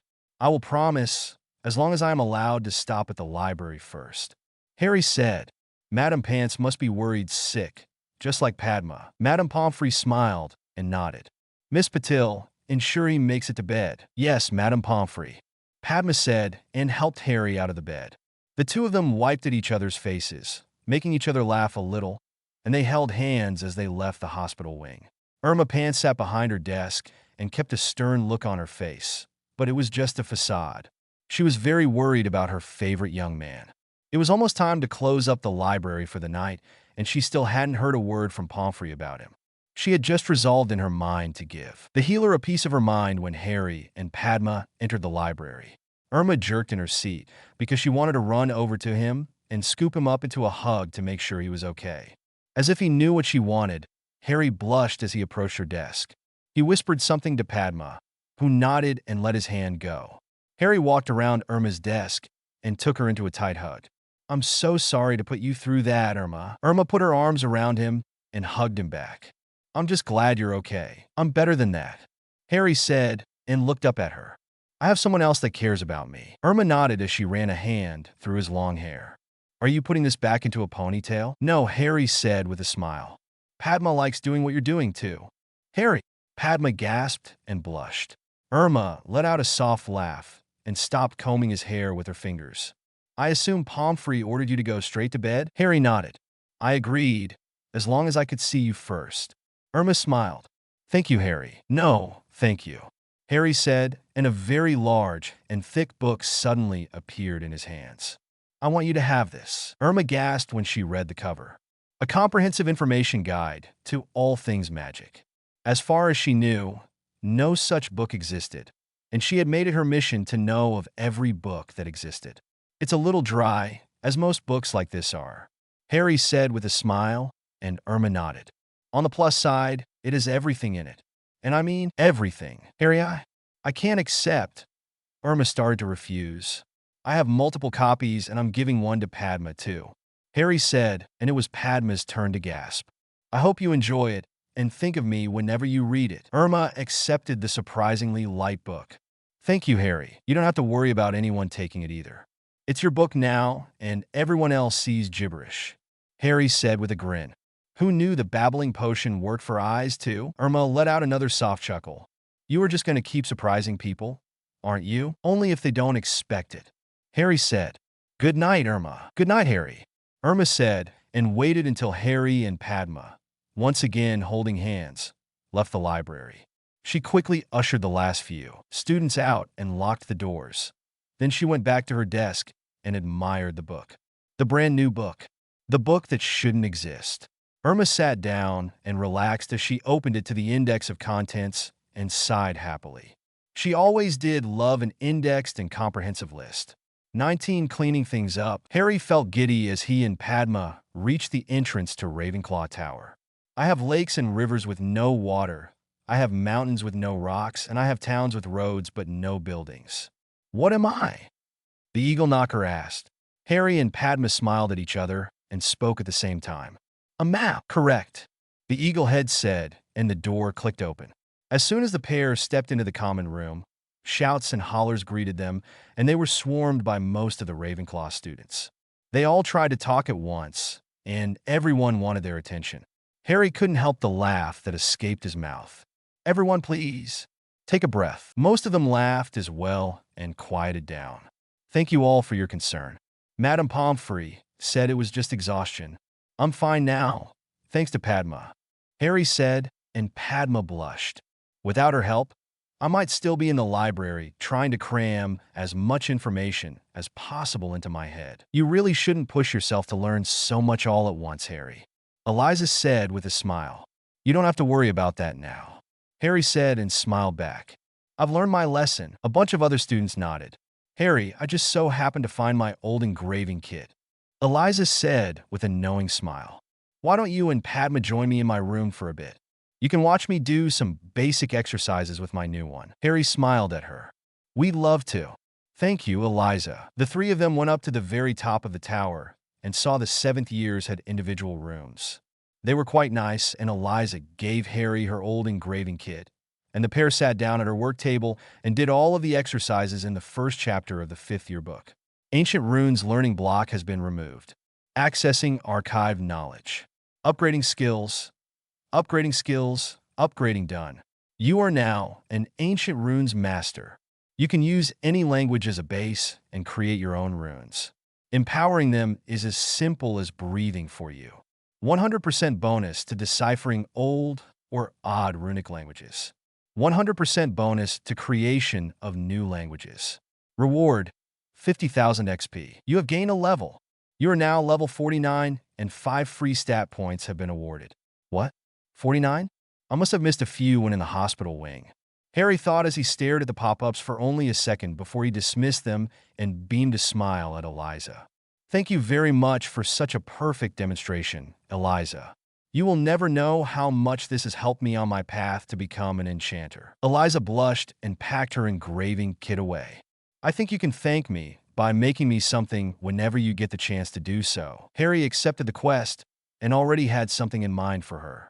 I'll surprise you with something soon, he said, and took out the 2 books he promised her. I believe these are yours. It's only polite to return them. Eliza didn't even ask where they had come from as she hugged them. Thank you, Harry. Let's go, Padma. We can spend a few minutes downstairs with our friends before we head to bed. Padma nodded, and they went back down to the common room that was still filled with students reading and doing research. An hour later, Terry Boot let out a loud yawn, and a few people laughed. I'm a little tired, too. I think I'll head up to bed. Harry said, I think we all should. A 7th-year boy said from the nearby couch. It's getting late, and we all have classes in the morning. Sounds of agreement came from everyone, and they all moved away to go to their appropriate dorms. Padma tried to let Harry's hand go, and he held on. She gave him a questioning look, and he took out his wand and tapped the top of her head. She felt like an egg had broken over her, and then she slowly disappeared from sight. Harry, Padma asked, confused. Sure, come with me. Harry whispered and led her up the stairs to the first-year dormitory. He drew his curtains and helped her inside. Then he changed into his pajamas before climbing in himself. He waved his wand at the curtains and then tapped Padma's head again. Harry, what was that? Padma asked in a whisper. You don't have to whisper. I've silenced the curtains, Harry said in a normal voice. That was the disillusionment charm. It works similarly to an invisibility cloak, without the drawback of having to remain under the cloak to stay invisible. I really was invisible, and it wasn't a trick? Padma asked and then gasped. Wait, how do you know a spell like that and can cast it silently? It's thanks to you, just like I told everyone, Harry said and laid down on the bed. He pat the spot beside him, and she gave him an odd look. All right, your nightgown. Padma gasped again when he waved his wand at her, and she suddenly wore her favorite nightgown. How did you do that? Switching spell taught in 3rd year Transfiguration. Harry said, I promise to not touch you or anything. It's just going to take a while to explain things, and you should be comfortable. Oh, okay, Padma said and blushed as she laid down beside him. She was unsure how to act, though. She had never shared someone's bed that wasn't her twin sister. Padma, Harry said, and she turned her head to see he was on the far side of the bed and on his side as he looked at her. You kept my secret, and you agreed to marry me when we are older. That means more to me than anything else in the world. Padma's blush didn't fade as she turned onto her side to face him. I'm going to tell you all about how I grew up, and Harry stopped talking and conjured up several boxes of tissues. We're both going to need these. 2.5 boxes of tissues later, Padma was snuggled up tightly to Harry, and had kissed his face a dozen times, and even kissed his lips twice. She had thought she loved him before. Now she knew that after the life he lived and had come out like he was one of the nicest people she had ever met. She loved him that much more because of it. When I received my letter for Hogwarts, Harry paused as Padma kissed the tip of his nose. Padma, are you listening? Padma said, and kissed his cheek. Harry stayed quiet for another 10 minutes as Padma seemed to be lost in making sure that each and every spot on his face received at least 5 soft and tender kisses. He didn't mind at all because she seemed to like it as much as he did. With one last kiss to his lips and look into his eyes, Padma took a deep breath and let out a satisfied sigh. Then she closed her eyes and fell right to sleep. Harry decided the rest of the story could wait until morning and chose to sleep a normal night's sleep from the menu. He closed his eyes and his own satisfied sigh escaped before he fell asleep too. Has anyone seen Padma? Lisa Turpin asked the next morning. The last time I saw her was in the common room last night. Morag McDougal responded. Her bed doesn't look slept in. Sue Lee said. I think we need to find a prefect. Mandy Brocklehurst suggested, and everyone nodded. There was a sudden scramble to get to the 5th-year dormitories, and they found Penelope Clearwater. They informed her about the situation and how worried they were that their friend hadn't gone to bed like everyone else. Penelope thought about telling them what she thought and how she arrived at that thought. Instead, she decided it would be a good learning experience for them. Follow me. The 4 first-year girls nodded and followed the 15-year-old down the stairs on the girls' side and right up the stairs of the boys' side. They were confused about the whole thing until Penelope made a dramatic sound and swiped Harry's bed curtains open with a flourish and showed off what was inside. There in the middle of the bed was Harry and Padma. They were cuddled around each other with dried tissues scattered everywhere, and dried tear streaks were on their faces. Good morning, Harry, Penelope said, a little loudly. Padma let out a squeak of fright and sat up, saw everyone from her dorm staring at her, and her face flushed with a deep blush. Thank you, Padma. It was so nice of you to comfort me, and you made sure I was safe. Harry's voice said, and he sat up, too. Good morning, Miss Clearwater. Hi, Lisa, Sue, Mandy, and Morag. Geez, you're not embarrassed at all to be caught with a girl in your bed, are you? Penelope asked with a teasing smile. Why would I? As I told our parents, we are 3 years or so away from ever doing anything inappropriate. Harry said, and Penelope lost the teasing smile. Also, we are betrothed. We should have our own room together anyway. Everyone's mouth dropped open in surprise, even Padma's. We won't be asking for that until much later, of course. Being with our friends is just as important as maintaining our relationship with each other. Harry said, and no one reacted. You guys are loud, Anthony Goldstein complained and put his pillow over his own face. Harry chuckled and slid out of bed and held a hand back for Padma. She took it and he helped her to stand on the floor. He kissed the back of the hand and gave the hand to Penelope.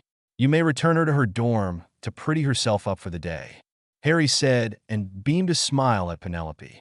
If you will excuse me, I must do the same. Penelope nodded and stepped aside as Harry grabbed a change of clothes and went to the bathroom. What was that about? Terry asked as he walked over. And nothing, Padma said and looked away. We should go. Penelope and the other girls nodded, and they filed out of the boys' dormitory to return to their own. Girls, Terry said with a shake of his head, and entered the bathroom too. Harry gave Padma some light applause as she came down the stairs. Stop that, Padma said as she blushed and stopped in front of him. You don't have to be embarrassed, Padma, Harry said and held an elbow out for her to take. You made me realize last night that I need to treat you better, and I'm going to do that from now on. Harry, we're 11. We don't have to follow custom until we, Padma whispered as they left the common room, and everyone behind them started muttering. Harry gave her a happy smile. I won't go overboard, I promise. I just want people to know that you're the only one for me, and no one else has a chance. Padma blushed hard and nodded. The pair went down to the Great Hall for breakfast, and Padma was prepared to keep Harry's focus, like she had at every other meal, to ease his headaches. Harry looked amused at her attempt and kept hold of her hand to give her his undivided attention. Padma easily noticed the difference between him trying to avoid looking at other things and only looking at her. Harry. Padma whispered. I meant to wake early and continue my story, so you would know all about me. Harry whispered back. It has to wait until our free period after History of Magic. We're meeting Parvati and Lavender in the entrance hall after class, Padma said, and then realized what she said. I'm not saying I don't want to hear the rest. Harry smiled and gave her hand a little squeeze. It's all right. We can find a nice, quiet nook in the library after supper. Padma nodded several times, and they both ate breakfast. They had transfiguration for first class, and Harry wasn't surprised when they entered the classroom, and both Professor Flitwick and Headmaster Dumbledore were there with Minerva McGonagall. Mr. Bones, Albus said with a magnanimous voice. I've heard so much about you. All terrible, I hope. Harry said, and half of the class gasped. Why would you say that? Albus asked with a twinkle in his eye, which attracted attention. Legitimacy probe detected. Probe captured and secured. Initiate counterprobe? Not yet, Harry thought, because everyone brought to your attention has never survived it unscathed.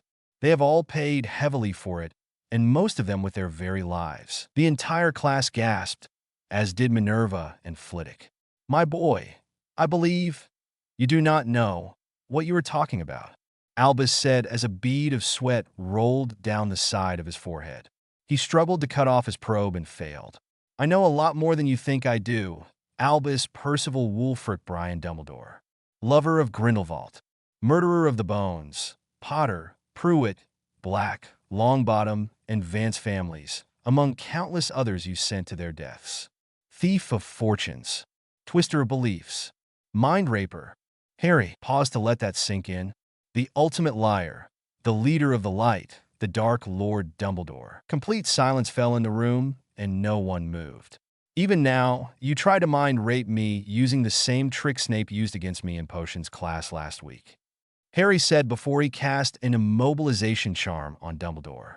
He summoned the man's wand and easily caught it. Magical focusing tool detected.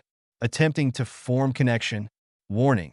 Tool is 100% compatible with host magic and 100% compatible with system.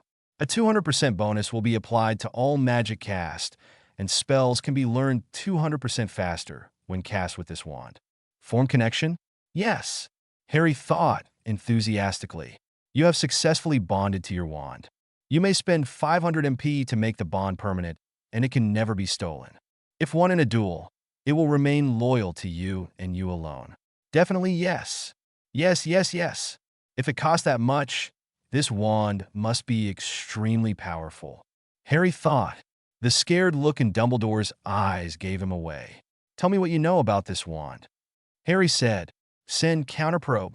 Sending legitimacy probe along same route. Resistance negligible. Information found. Harvesting. Harry felt the flood of information, and a smile grew on his face. The old man had been sitting on one of the 3 Deathly Hallows since the Second World War, almost 50 years, and did nothing with it. The Deathly Hallows, Harry said, and the old man's eyes now looked panicked. Continue harvesting. More information flooded in, and Harry almost growled as he discovered that the headmaster had stolen his father's invisibility cloak just before Voldemort had attacked his family. That set Harry's blood boiling, and he vowed to retrieve his personal property as soon as possible. Take all of the information, Harry thought furiously to the mental probe. Ignore the personal memories and emotions. I want his magic knowledge to compare to Voldemort's. I want to see how similar their spells and tactics are. If Albus could have screamed, he would have. He felt something shredding through his mind, and it wasn't gentle about it. He just had the thought that none of his personal memories were being touched when he felt the gaping maw where most of his memories used to be. The immobilization spell ended, and he dropped to his knees onto the hard stone floor of the classroom. You really are the Dark Lord that the prophecy spoke of, Harry said. It's not Voldemort. It's you. Albus looked at the boy in front of him and felt utter horror. No, aren't you lucky there's no Harry Potter around to vanquish you? Harry asked and stunned him. That last act managed to get Minerva's attention. Mr. Bones, how could you do such a thing? It's a simple point and cast spell, Professor, Harry said, and did the motion slowly for everyone to see. Stupefy. The red bolt of light struck the headmaster again, and Minerva gasped. This isn't a transfiguration spell, But since the professors are going to be busy taking the headmaster to the hospital wing, why don't I teach it too? You? Harry asked the class. Yes. All of the students yelled and cheered. No one paid any attention to Minerva and Phileas as they levitated the unconscious Albus Dumbledore out of the classroom. 20. The adventure continues. When Transfiguration class was over and everyone thanked him for teaching them such a useful spell, Harry excused himself to go to the bathroom. Once inside, he used one of the headmaster's recent memories as he attempted to check the table and chairs Harry had made for Professor McGonagall. It gave Harry a perfect image of the inside of the headmaster's office, and he operated from the bathroom stall to right behind the headmaster's desk. Squawk! Fox exclaimed. You aren't supposed to be in here. One of the portraits exclaimed, and several others added their protests. Quiet, you colluders! Harry exclaimed right back, and they all fell silent. I'm here to reclaim my family's stolen property. The family Albus. Dumbledore swore to protect, and then didn't do anything. The family he let be killed for his own selfishness. Chirp, Fox said sadly. Yes, your human is a hidden dark lord that's even worse than Grindelwald and Voldemort. They openly tried to change things for their own needs. Dumbledore worked within the system and did more harm to the entire country than both world wars combined. Harry said, the Ministry of Magic is a sham. The Aurors are not allowed to do their jobs. Evil men are allowed to roam free because they were given second and third chances, while good men and women were never given first chances. None of the portraits said anything in response. Harry walked over to the cabinet at the side of the room and opened the doors. Inside were several things: a large pensieve for viewing memories, vials of memories, and a bottom set of doors. He opened the small doors, and inside were several books and his family's invisibility cloak. For some reason, it did not have a blue box telling him what it was. He picked it up and gasped. Congratulations! The second Deathly Hallow has been found. Inheritance cycle of the ancient Peveril family confirmed. Do you wish to bond permanently to the fabled cloak of invisibility? Yes. Harry thought and felt the drain as the cloak glowed. Warning: magical block found. Tracking charms found. Binding spells found. It is suggested to remove the foreign magic before completing the binding process. Continue? Remove the foreign magic and continue. Harry thought. Magical block removed. Tracking charms removed. Binding spells removed. Cloak of Invisibility's full capabilities have been restored. Completing binding done. Harry caught his breath as he felt the cloak flow up from his hands and it wrapped around him to hug him. Then it settled around his neck and then faded away. He reached up to touch it, and it faded into existence for him to do so. That's handy, Harry said and let it go.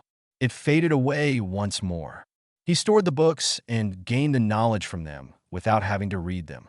Since his magic skills were currently maxed out, thanks to Voldemort's magic knowledge and now Dumbledore's, it was just information that was archived. Speed reading had upgraded to knowledge absorption, and there were no levels to gain. Harry was tempted to steal the pensieve just because he could. He touched it to store it, and it glowed slightly instead. Your magical knowledge is at a sufficient level to copy this magical item through conjuration. Plan saved. Both temporary and permanent versions can be created. Harry blinked his eyes at the pop-up and then smiled. You're protecting me from the consequences of stealing such a valuable item. He thought to his system, and there was no response. Thank you. Harry closed the little doors and the main cabinet doors and walked over to a set of shelves with a dozen little bits and bobs on it, and he read the blue boxes. They were tracking charms, health monitoring charms, and one was even a life detector. Most of the tracking ones didn't have a target, thankfully. The devices were made of mostly silver and a few were gold. Some puffed smoke, some whirred, and others spun.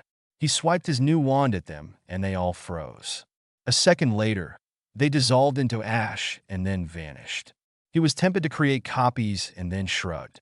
He wanted Albus to come back here and see that there was no way for him to tell if Harry Potter was alive. Harry checked his watch and sighed. He was going to be late to class with Flitwick, assuming the short professor showed up. It all depended on how things went with Madame Pomfrey in the hospital wing. He shrugged and walked over to a blank wall and tapped it with the Elder Wand in a similar sequence to entering Diagon Alley. The wall opened up, and inside were all the books that Dumbledore had confiscated over the years from students, teachers, and the library. Some he had raided personal family libraries to obtain the dangerous magics and to hide them, when in fact he was hoarding the information all for himself. It had become progressively more difficult over the years for the old headmaster to maintain his all-knowing persona. Harry stored them all and didn't bother putting them back. He would return them to their rightful families if it was possible. If not, he would give them to Madame Pants for her personal library. That thought put a smile on his face, because he looked forward to receiving another hug from the stoic and stern woman for saving the books. He closed the wall and walked over to Fox. He took out a handful of Muggle hard candies and put them into the tray that the bird usually had. Food in. I'll pop back later to give you actual food if the headmaster is kept in the hospital wing. Chirp, Fox said and picked up one of the candies in its beak and licked it with his tongue. It let out a startled sound, and its tongue licked it furiously. It's called a gobstopper, Harry said, and lightly pet the bird's head and back. It has 15 layers of flavors, and it takes a long time to suck them down to the chalk candy center, which stops your gob from talking. Fox let out a happy trill, and it eyed the different colored candies. I had to try them all, and it took me all day, Harry said with a chuckle. See you later. Fox nodded and Harry popped away. Harry appeared in the stall and walked calmly to Charm's class. He was 5 minutes late, and it apparently didn't matter, because there was no Flitwick. There you are, Padma said happily. Are you okay? I got lost staring at my luscious hair in the bathroom mirror. Harry joked and flipped his hair with his hands to make everyone laugh. Who wants to learn the sticking charm? We do, everyone yelled. Harry took his place up on Flitwick's desk, and everyone cheered. Lunch was a lot of fun because most of the first-year Ravenclaw and Hufflepuff spent it outside having a picnic. The quickly becoming popular Harry Bones told them jokes and showed them some cool magic as they ate, too. It got them all in a great mood, which was a huge benefit because the class after lunch was History of Magic. It was a class they all loved. A few older year students that had heard the rumors about Harry's teaching ability had snuck in and taken seats at the back of the amphitheater-like seating, because the first years had crowded the stage. After the last class, they suspected that today was going to be epic. The last class gave you all a taste of several small skirmishes of the 1766 Goblin Rebellion and how it started, Harry said, and waved his new wand at the floor. A 15-foot by 10-foot section of stone grew out of the floor and rose to chest height. With another wave, the top changed to look like dirt, grass, roads, and had several trees. Oh, the girls cooed. Now it's time to watch what happened when the full-scale battle happened, Harry said, and pretended to reach into his pocket for a handful of matchsticks. He tossed them into the air, and he did this a bunch more times until there were 2 large groups of sticks. The key players will have names, and I want you to remember what they did. Some for their name, and some for their fame. Harry transfigured the group on the left into a bunch of goblins that were twice as numerous as the other matchsticks that quickly became a bunch of witches and wizards. Several on each side had a little arrow pointing down, and their names floated above their heads. Wicked, Terry Boot exclaimed, and most of the boys nodded. The goblins had set up camp, Harry said, and the goblins floated down as tents and hovels appeared in the dirt. There were even little campfires and grumbles like singing, and the wizards were lucky enough to stumble across them when the goblin sentries were unprepared. The wizards floated down into the trees and grass, and they cut down several sacrificial goblins that had been peeing. That had the girls giggling and the guys complaining about that not being sporting. Then the real battle began, Harry said, and waved his wand at the battlefield. The 5th, 6th, and 7th years in the back of the room stared in shock at the miniature-scale representation of an actual battle. Spells were fired, explosions occurred, goblins used swords to cut down the wizards, and it was the most amazing thing they had ever seen. When it was over, several sheets of papers appeared on everyone's desks. This is a brief summary of what you just watched, Harry said, and smirked at them. I saw a distinct lack of anyone taking notes, even my fellow Ravenclaws. They all looked embarrassed, and Harry laughed. It's all right, everyone. I did this on purpose, Harry said, and waved his wand at the bloody massacre, and all the little bodies were formed to be whole. I wanted to show you that history of magic doesn't have to be boring. It doesn't have to only be memorization of dates and names. It can be fun. It can be enjoyable. It can even entertain to the point of forgetting to do anything else. Everyone caught their breath when the figures disappeared, and each student had a little witch or wizard and a goblin appear in front of them. "Those are souvenirs for you all to keep," Harry said, and everyone clapped. "I hope you all learn a few things today, and I'll see you all next week." Class dismissed. Everyone started packing their things up, and Padma ran over to Harry to briefly hug him. "That was the best thing I've ever seen," Terry said loudly as everyone started to leave. "I wish we had some way of saving it to show other people." Harry thought about mentioning a pensive and decided that now was not the time to reveal he could create such an expensive and valuable memory viewing tool. "I think this is my favorite class," Hannah Abbott said as she and Susan approached Harry. "You really need to tell us how you did all that," Susan said. Harry smiled. "Fifth year transfiguration animation spell." Susan gave him a disbelieving look, then sighed. "You really need to lay off on the studying, Harry." Harry took her hand. "Thanks, sis. I can teach you to cast the same spells." Susan shook her head. "I already have my work done for the week so far. I don't need any more spells to practice. Tomorrow's Friday, so we'll have the whole weekend free." Hannah said, "We better get moving if we're meeting Parvati and Lavender." Everyone nodded, and they left the classroom to go meet up with their friends from another house. By the time supper was served in the Great Hall, everyone knew about how great the history of magic classes were for the first-year Ravenclaws and Hufflepuffs. "I don't know what to tell you," Madame Pomfrey said to Minerva McGonagall the next morning. "He's physically fine." Minerva sighed and rubbed her forehead. "Poppy, he can't remember anything about magic." Madame Pomfrey nodded. "You know there's no such thing as a mind healer. If anyone becomes addled from spell damage, we shuffle them off to St. Mungo's long-term care ward and hope for the best. Stunners can't cause this kind of damage," Minerva asserted. "Albus is over 120 years old, and he's had dozens of different spells cast on him at one point or another. Anything could cause him irreparable harm when cast, and we might never know the cause." Madame Pomfrey said and shrugged. Just stubbing his toe on his nightstand while getting out of bed could cause him to fall and break his leg. Minerva thought about what she was going to do with a headmaster that was pretty much made into a vegetable. The hospital wing doors opened, and Severus Snape entered. "When neither of you showed up for lunch and then supper yesterday, I investigated last night and came right here this morning." "Severus, this isn't a good time for your negativity," Minerva said. "Ah, Severus, my good friend," Albus said happily. "I am terribly sorry for allowing you to do such terrible things to the students to maintain your cover for Voldemort's return. It is for the greater good, after all." Severus stopped walking and stared at the man for admitting he had free rein to do what he wanted. "Are you feeling all right?" "I'm perfectly fine, my boy," Albus said. "It was just a bout of weak knees, and Poppy fixed me right up with something called magic. It's quite a wonderful thing, isn't it?" Severus gave him an incredulous look and then looked at Minerva. "What happened?" Minerva explained what she saw, which wasn't much. It was barely even a conversation. Severus knew exactly what had happened, however. Albus had tried to read the boy's mind without skimming the surface thoughts first. Instead of the light probe being rebuffed like the one Severus had used, Albus had used a full probe and been completely caught. His own attack must have been returned in force, and it somehow damaged the man's mind. Severus now had two distinct problems. One, he knew the Bones boy was responsible and had no proof. Two, the boy had admitted he knew what had been done to him by both Albus and himself. Would he retaliate or seek revenge in a similar manner? Did he want to give the boy a chance to strike first? Minerva could see the potion's master thinking furiously. "Severus? What is it? Do you know what happened?" Severus was knocked out of his scheming by the question. "It was a magical backlash. I suspect Albus tried to read the boy's magic, and it rebounded. Why the damage was specifically for his magic knowledge, and not everything, I cannot guess except with the same answer." "That does make sense," Madame Pomfrey said. "Albus is quite powerful. If his own magic backfired," she nodded and wrote it down.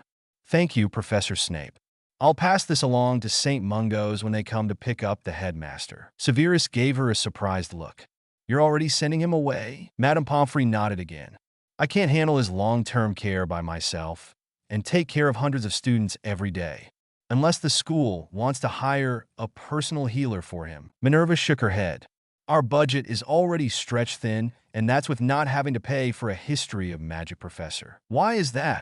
Madame Pomfrey asked. When Binns died and his ghost didn't move on, he continued to do the same job. Since he doesn't need to be paid, the school governors cut his pay from the budget. Minerva said, "We can't afford to hire anyone else, except for the new defense professor when Albus finds."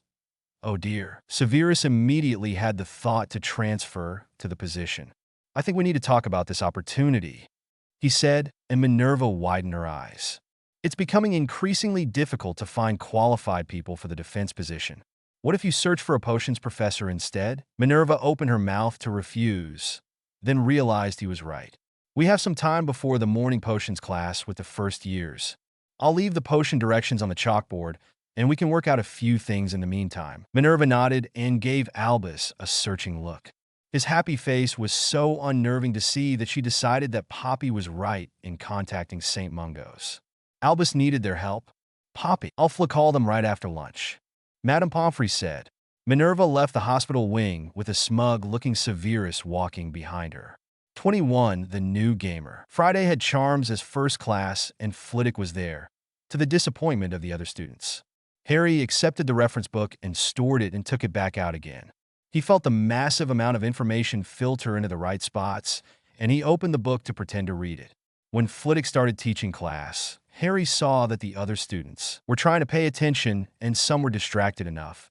So he stored each book on Flitwick's shelves to gain the information inside and put them back. Having Gamer Mind completed and the damage repaired to the system made such a huge difference from what it had been before. For the first time since his mind was fixed, Harry thought the word that never worked before. Status.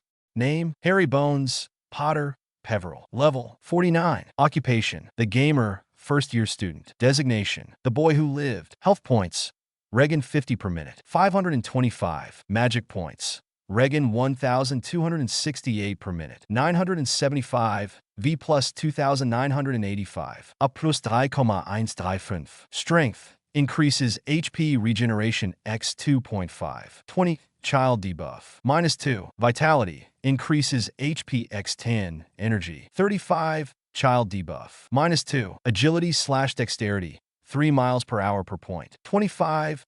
Child debuff. -2. Intelligence. Increases MP in x5 learning. 99. V plus 199 of plus 209. Wisdom. MP Regan Wis X 2.5. Understanding. 99. V plus 199 of plus 209. Luck Locked Prophecy Incomplete. 10. Free stat points, 5 per level. 240.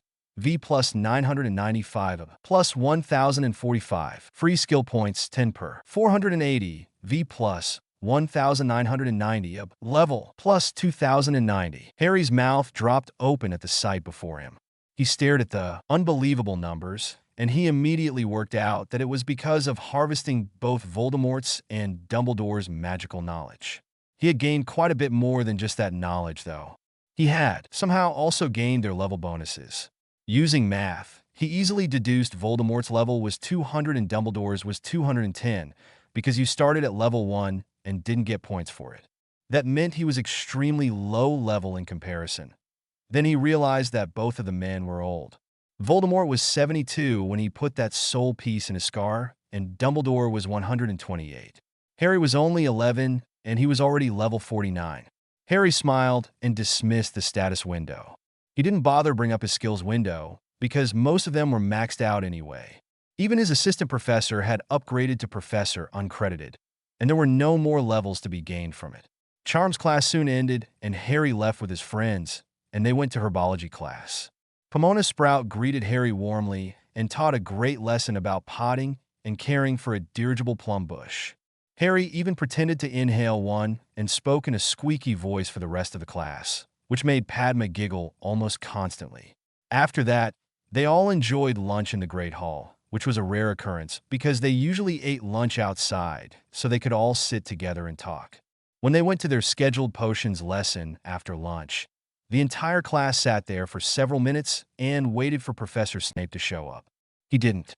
"I think we're supposed to do what's on the board," Susan said and pointed. "That's not much different from a normal class, except we don't have Snape breathing down our necks." Terry Boots said, and a few people laughed, and the rest nodded. Harry chuckled as he received the reward for completing the quest about Snape and the Legilimens attack he had performed. The reward, which was the knowledge of the art and the mental prowess skill, didn't matter. He already had both from harvesting Voldemort's and Dumbledore's magical knowledge, and he almost laughed at the absurdity of it. This is no way to teach a class this important, Harry said, and stood up. Do it, Harry, Anthony Goldstein exclaimed, and a few people clapped. Show us how it should be done. Harry chuckled and chose the favorite professor option from the drop-down menu in his supreme actor skill as he walked to the front of the room. How many people read ahead for this potion in the book? Nearly everyone put up their hands. That's good.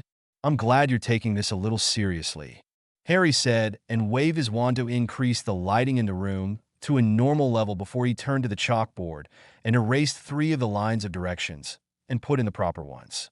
Can anyone tell me why I just changed these lines? Harry asked as he looked back at the class. Susan put up her hand. You reduce the danger of overheating the potion and reduce the preparation time for those ingredients. Exactly. 10 points to Hufflepuff, Harry said, and Susan smiled widely. We can check the hourglass in the entrance hall later and see if that counted. Okay, Susan said happily.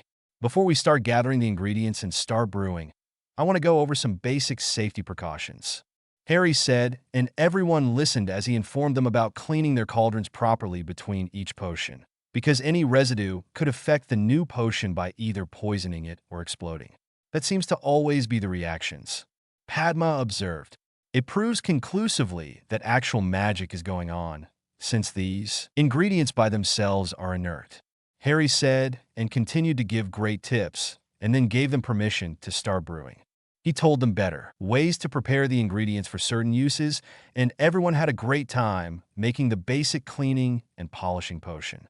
Harry gave them vials to pass the potion in with, and then handfuls of vials for them to take for themselves. It was a useful potion to have, and everyone left the class with a few vials each. They had all made it perfectly, too. Harry also made sure they were marked with the students' names and sealed them, then put them on the teacher's desk in the display. Before he left, Harry changed the potion directions on the board to be a copy from the book once more and left the class with a smile on his face. I wonder if whoever is marking the potions will figure that out, Harry thought, and went to hang out with his friends. Supper was a great meal as well, because Susan actually received the 10 points for Hufflepuff. When everyone had eaten, because they already had their homework done, it was time for relaxing and playing games. They all agreed to go outside and made it almost like a festival because it was Friday and they had the entire weekend free to do whatever they wanted. As it became dark outside, people started leaving and saying they were turning in early. Harry gave Padma a pointed look, and she nodded. They made their own excuses to their friends, with one of them making jokes at their expense about hiding and making out. That's a great idea, Terry. Thanks for the inspiration, Harry said, and took Padma's hand to lead her away. Harry, Padma whispered with a blush. Are we really? I won't deny it's a great idea, Harry teased. You know what's going to happen tonight, so I need to get my kisses in beforehand. Padma's blush deepened, and she nodded in agreement. Harry put his arm around her waist as they entered the castle and left it there all the way up to Ravenclaw Tower. I follow you all the time and copy everything you do, but you can't touch me or capture me, despite me being attached to you. What am I? The eagle-head knocker asked them. Harry nodded to Padma, and she looked thoughtful for a moment. Her eyes widened when she got it. You're my shadow, Padma exclaimed. Correct, the eagle-head said, and the door clicked open.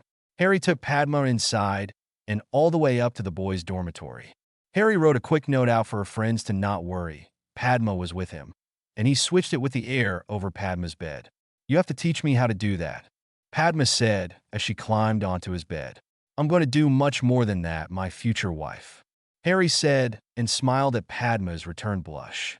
I've trusted you with my deepest secrets, and now I'm going to trust you with the same thing I've already told you about. Really?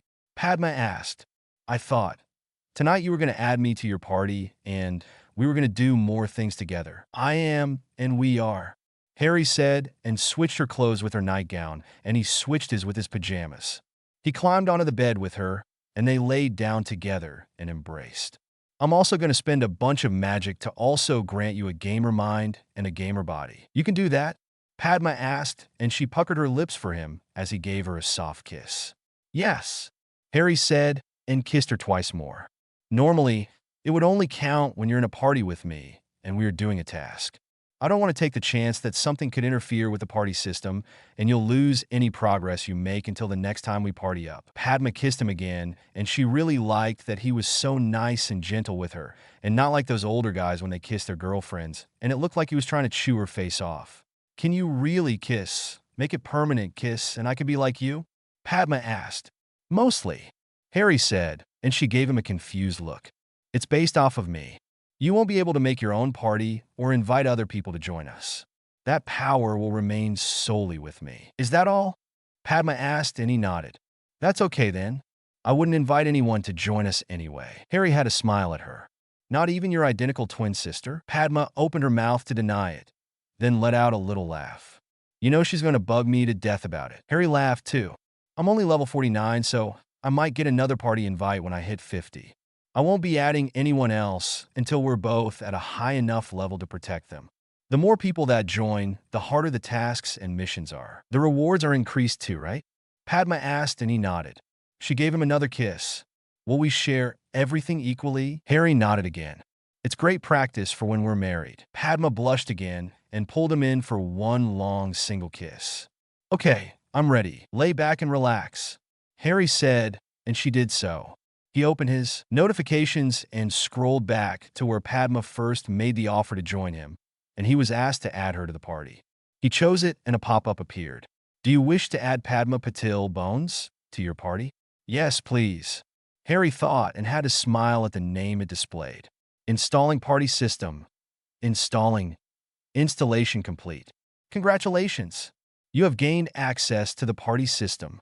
Current party limit is 2. Sending party invite. Yes. Padma gasped. Padma Patil Bones has joined your party. Temporary versions of Gamer Mind and Gamer Body have been granted. Warning. Temporary versions are only applicable when in a party or in a dungeon. Upgrade temporary status to permanent. Harry thought. Warning. This action cannot be undone when completed. Do you wish to proceed? Padma, are you sure you want this? Harry asked. Yes, Harry. More than anything, Padma said and looked into his eyes. We're going to be together for a very long time. How can you be so sure of that? Harry asked. My culture doesn't have a word for divorce, Harry. Padma said with a crooked smile. Harry barked a laugh. I knew I chose right when I chose you. Darn right. Padma said, smugly. Proceed with the upgrade. Harry thought and agreed to the 2,000 magic point cost. He had it back 2 minutes later because of his 1,268 MP regeneration per minute. He benefited quite a lot from harvesting both old men's knowledge. Installing upgraded version of Gamer Mind and Gamer Body. Installing done. Gamer Body and Gamer Mind set at default level 20. System settings saved. Entering sleep mode. Initiating recharge of HP and MP time for completion. 18 hours, 29 minutes. Padma's eyes closed, and she started lightly snoring right away. Harry quickly silenced his curtains and then cast the disillusionment charm on her to make her disappear. If anyone checked his bed, they wouldn't see her. He switched his clothes back to his school robes and disillusioned himself. Before he left his bed and the dorm, Harry snuck out of the tower and made his way up to the 7th floor and to a bare stretch of hallway with a tapestry of Barnabas the Barmy teaching trolls how to dance the ballet. He walked back and forth in front of the door 3 times and mentally asked what he wanted. A large door appeared, and he opened it and entered. The room of lost things was gigantic. It was at least twice the size of the Quidditch pitch, if not larger, and it was full of junk that was stacked in piles that nearly reached the very high ceiling. Harry wasn't discouraged by this, though. Even if the important thing that had been left here had been moved for some reason, he didn't have to worry about it. You see, his inventory was practically empty and only had a few things inside. Harry took those things out and shrunk them, put them in a conjured bag, and hung it on his belt. With his inventory completely empty, he selected Auto Loot and chose everything not nailed down. Everything within 100 feet of him disappeared. Harry chuckled because with his gamer mind maxed out, he barely felt the weight in his mind. He walked along the room, and his loot option stored everything. As he progressed across the room, his inventory automatically sorted out everything for him, just like it had for the library books. When Harry reached the other side of the now empty room, his mind felt the immense weight of the room's contents. It was bearable, though. His pain resistance didn't register, so he knew he wasn't at his maximum inventory capacity. The thing was, he knew that both his inventories, capacity and weight would increase as he grew in levels as well as his base stats. He hadn't touched his extra points either. Harry smiled as he thought of how he could make himself extremely powerful with magic by dropping a good portion of those points into both his intelligence and wisdom. He would be on par with Merlin himself if the rumors were true about him being one of the most powerful magic users on the planet. Of course, Harry immediately thought that perhaps Merlin was the first gamer, which would explain why the magic system was so out of balance with the health point system. There was nowhere near the same dynamic if Harry chose to go the fighting route and concentrated on strength and durability instead. Not that he would. Why would he give up his best advantage and stop himself from being the best magic user? Right, he wouldn't. Harry was still only 11, though. He had some time to work on things if he wanted to. He also had a new partner to share everything with, so he was going to make the most of it. Why rush now? He had so much to share with Padma to help her level that they would be busy for quite a long time. It was definitely worth giving her the upgraded body and mind, so she wouldn't be starting from scratch. With that pleasant thought in his head, Harry closed his eyes and started sifting through all the junk in his inventory. 22 more to do. Harry thought about repairing everything he had stored in his inventory from the Room of Lost Things, then shrugged. He discarded all of the broken student desks and ignored the crashing sounds around him as he did so. He chose a nice dresser inside his inventory, and it had the option to open it and look inside. He did so and found some nice jewelry, clothing, and an old book. The extra items were automatically sorted, and he kept the dresser. Now that he knew there were actually things inside the things he had collected, he started opening and checking everything that had that option. He also looked at the info boxes, and anything older or seemingly of value he took out, repaired it if needed it, and stored it again. It wasn't like he needed the money, but free things were free, and he wasn't going to pass up such a great opportunity. Harry stopped his sorting when he finally came across the famous Ravenclaw diadem. It looked identical to the one the statue in the common room wore, so he knew it was genuine from both that and Voldemort's magical knowledge. It had also been tainted by dark magic and had been turned into a Horcrux. Thanks to Voldemort's memories, he also knew how to undo it. Well, in a fashion. He pointed the Elder Wand at 2 discarded student desks and transfigured them into rats and immobilized them. With several swipes of the wand at the stone floor, several runes and markings appeared, as well as 2 circles that were side by side. It was a basic power transference circle, similar to the enchantments that Voldemort had used initially. Since the Horcrux wanted to infect the host when the object was worn or used, Harry placed the diadem in one circle and placed one immobilized rat with it and made sure that the 2 things had touched with a sticking charm. He placed the other rat into the other circle as the sacrifice and cast a basic spell to charge the magic circle. The Horcrux slipped right into the living rat, and only tendrils were left from the diadem that connected them. The rat started squeaking incessantly, even immobilized. So Harry cast the spell Voldemort used to create a Horcrux on the possessed rat as a conjured dagger went through the top of the other rat's head. This seemed to work as intended, and the last tendrils slipped from the diadem, and the Horcrux piece of soul entered the possessed rat completely. Harry silenced the loud, squealing rat, and the spirit of Voldemort screamed as its new host died by the same conjured dagger that had killed the sacrificial rat. With a swipe of his wand at the floor, he vanished both dead rats and dispelled the dagger. He picked up the diadem to examine it, and was pleased to see that it still retained its initial magic. He didn't bother putting it on, though. It wasn't his to do that with. He was surprised that he wasn't offered to make a copy of it, though. You do not have the magical knowledge or access to the spells used to create the original item. That makes sense, since it was 1,000 years ago, and any books from then would probably be dust by now. Harry thought, "Thanks for letting me know." With the proof that the altered Horcrux creation ritual had worked and the innocent life used had ensured a full possession using the already existing soul piece. The other Horcruxes only needed to be gathered together, and the same process could be done to them. Since Harry knew the killed rats weren't real, he had no worries at all that the altered ritual would split his own soul.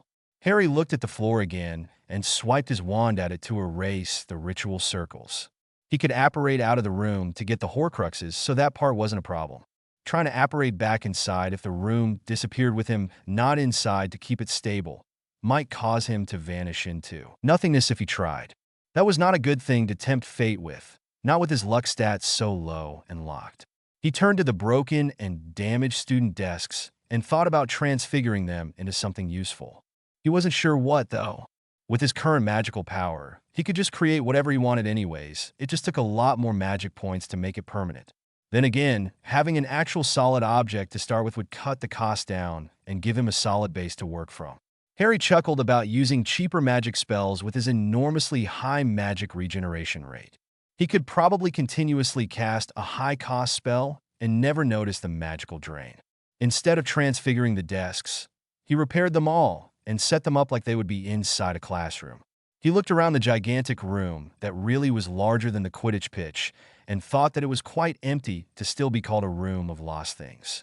So, Harry dumped all of the sherry bottles from his inventory onto the desks and repaired them if they needed it. He left them there and filled the desks with broken quills, broken and half-filled ink bottles, and torn parchments. He repaired them all and refilled the ink before he stored the quills, ink bottles, and fixed parchments. If he could get permission from Professor Flitwick, he could open a little shop outside Ravenclaw Tower and sell school supplies for half of the cost of what new ones sold for. He could even hire a few people to run it for him, since it was all profit and didn't cost him anything. He would need to find someone trustworthy, though.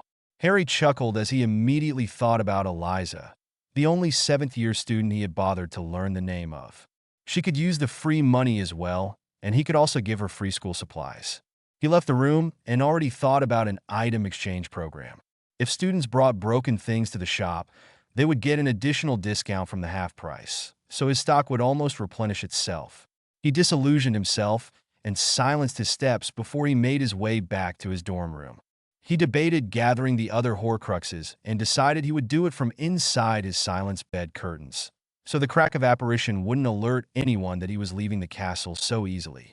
He also had more potions to make for St. Mungo's and for Madame Pomfrey, who didn't ask where he had gotten them. Fresh potions made so well was a high priority for healers, and the hospital had even sent over a huge batch of ingredients with specific orders for the ones they used the most.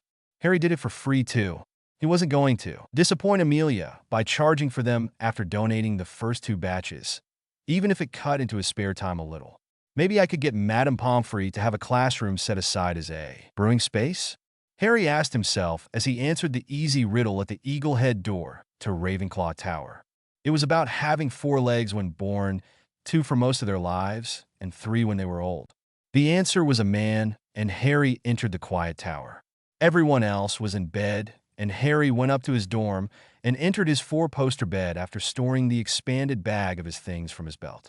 He briefly revealed a sleeping Padma and smiled at her happy face. Then he made her invisible again, and then concentrated on the gaunt shack. Harry popped away and reappeared right inside the shack. It was just as dilapidated as Voldemort's memories, and he used several spells to reveal the ones that had been used, in case they had changed or grew less powerful over the length of time they had been last cast or renewed. Most of them were quite faded, and Harry easily dismissed them with a wave of the Elder Wand. The withering curse on the ring was a nice touch, considering the thing housed a piece of Voldemort's soul. Anyone that didn't know about it would quickly succumb to it when they tried to wear the ring, which actually seemed stupid now that Harry could look at it objectively. How would the Horcrux take over the host if the host was dying from the curse? Harry shook his head and recreated the modified ritual circle on the floor and used 2 rocks to transfigure them into rats. He set things up properly using levitation spells and didn't have to touch the ring. Charged the magic circle with a basic spell, then cast the Horcrux spell as he killed the second rat. The first rat that had the ring stuck to it and was now fully possessed barely had time to screech as the withering curse took effect and killed the new host. The second soul piece screamed and faded away, and Harry vanished the two dead rats and left the circle. He had 3 more soul pieces to deal with before he was done, and this place was far enough out of the way that no one was going to stumble onto it unless they were specifically looking for it. The diary of Tom Riddle that was entrusted to Lucius Malfoy would be moderately easy to get to. Helga Hufflepuff's enchanted cup that was entrusted to Voldemort's most valued Death Eater, Bellatrix Lestrange, might be a much harder thing to find if she couldn't remember where she had put the thing. Salazar Slytherin's locket would be the easiest, since that had been secreted into a hidden cave that was surrounded by various protections. Harry decided the locket would be first and reached down to pick up the ring with the Deathly Hallows symbol on the front of it. When his fingers brushed against it before he picked it up, he received a notification. Congratulations! The third Deathly Hallow has been found. Inheritance cycle of the ancient Peveril family completed with the acquisition of the Peveril family crest ring. Do you wish to bond permanently to the fabled Resurrection Stone? Harry froze when he read that. He had no idea why Voldemort had used such a powerful and ancient artifact to store his soul inside of it. Then he realized it hadn't been inside the stone at all. It had been in the ring's band. He couldn't have known what it was. Harry thought and slipped the ring onto his finger. Yes, bond permanently with the ring. Initiating bonding process. The Resurrection Stone's full capabilities have been unlocked. Completing bonding done. Bond successful. Turn the ring 3 times about your finger in a clockwise direction to recall any spirit to the land of the living. Reverse this to dismiss the summoned spirit at any time. Warning: magic cost increases the longer a spirit is summoned. Eventually causes pain and anguish to the lingering spirit the longer the time of manifestation. Current limit: 3 days before damage is inflicted and magic cost increases. Congratulations! You possess all 3 of the Deathly Hallows. Special circumstances of being a distant relative successfully met. You have earned the title Master of Death. Master of Death? Harry thought, and then gasped when a deep, bitter cold rolled down his spine and the next pop-up appeared. Master of Death. Title: you are now the master of your fate. With the 3 Hallows at your command, each time that you die, you may choose to either move on to the next great adventure or choose to send another soul in your place and return to the land of the living. The Resurrection Stone has been modified and your summoned spirit options have expanded by 1. I don't want to know what that new option is, do I? Harry asked in his mind, even though he somehow knew exactly what the new summon was going to be. It was just too obvious to not expect it. Summoned Spirit, Master of Death, only the Grim Reaper. You can manifest the embodiment of death itself by creating it in spirit form. Has traditional look when summoned, skeleton body, cloak of concealment, scythe of soul harvesting, and cannot be hurt by any means. Can only perform a single task each time it is summoned. Task must be assigned immediately after summoning. Disperses automatically when assigned task is completed. Harry now knew what that cold shiver down his spine was. He had literally gained the power over life and death, even his own. That had another thought pass through his mind, and he doubted he would get a satisfactory answer if he asked. He had to know, however, my title only applies to myself, even if I'm in a party, doesn't it? Harry asked. The title affects only the Master of Death themselves. Others must face their death on their own terms, which are usually non-negotiable. Harry knew he had a gamer body and was sure that when he pumped himself up with all of those stat points he had, there was not going to be a whole heck of a lot that was going to damage him or even harm him enough to actually kill him. What if I never die? Harry asked. Death is inevitable and absolute. You will not die of natural causes because of gamer body. The number of unnatural causes are too numerous to mention. Oh, Harry thought, and his mind immediately arrived at the right conclusion. He was only immortal if he actually avoided being killed. He would have to think things over and figure out how he was going to deal with things if he ever did actually die. Where was he going to get souls to send in his stead? Number of souls currently stored for exchange: 3 pieces. Harry's mouth dropped open at the notification. He didn't remember harvesting any, the pieces of Voldemort that were shoved into the Horcruxes. Apparently, when they were sheared off, they counted because they were now independent of the original soul. which meant he had 3 more pieces to gather, and he could be killed up to 6 times before he would have to start summoning the Grim Reaper. A smile appeared on Harry's face, and he nodded to himself.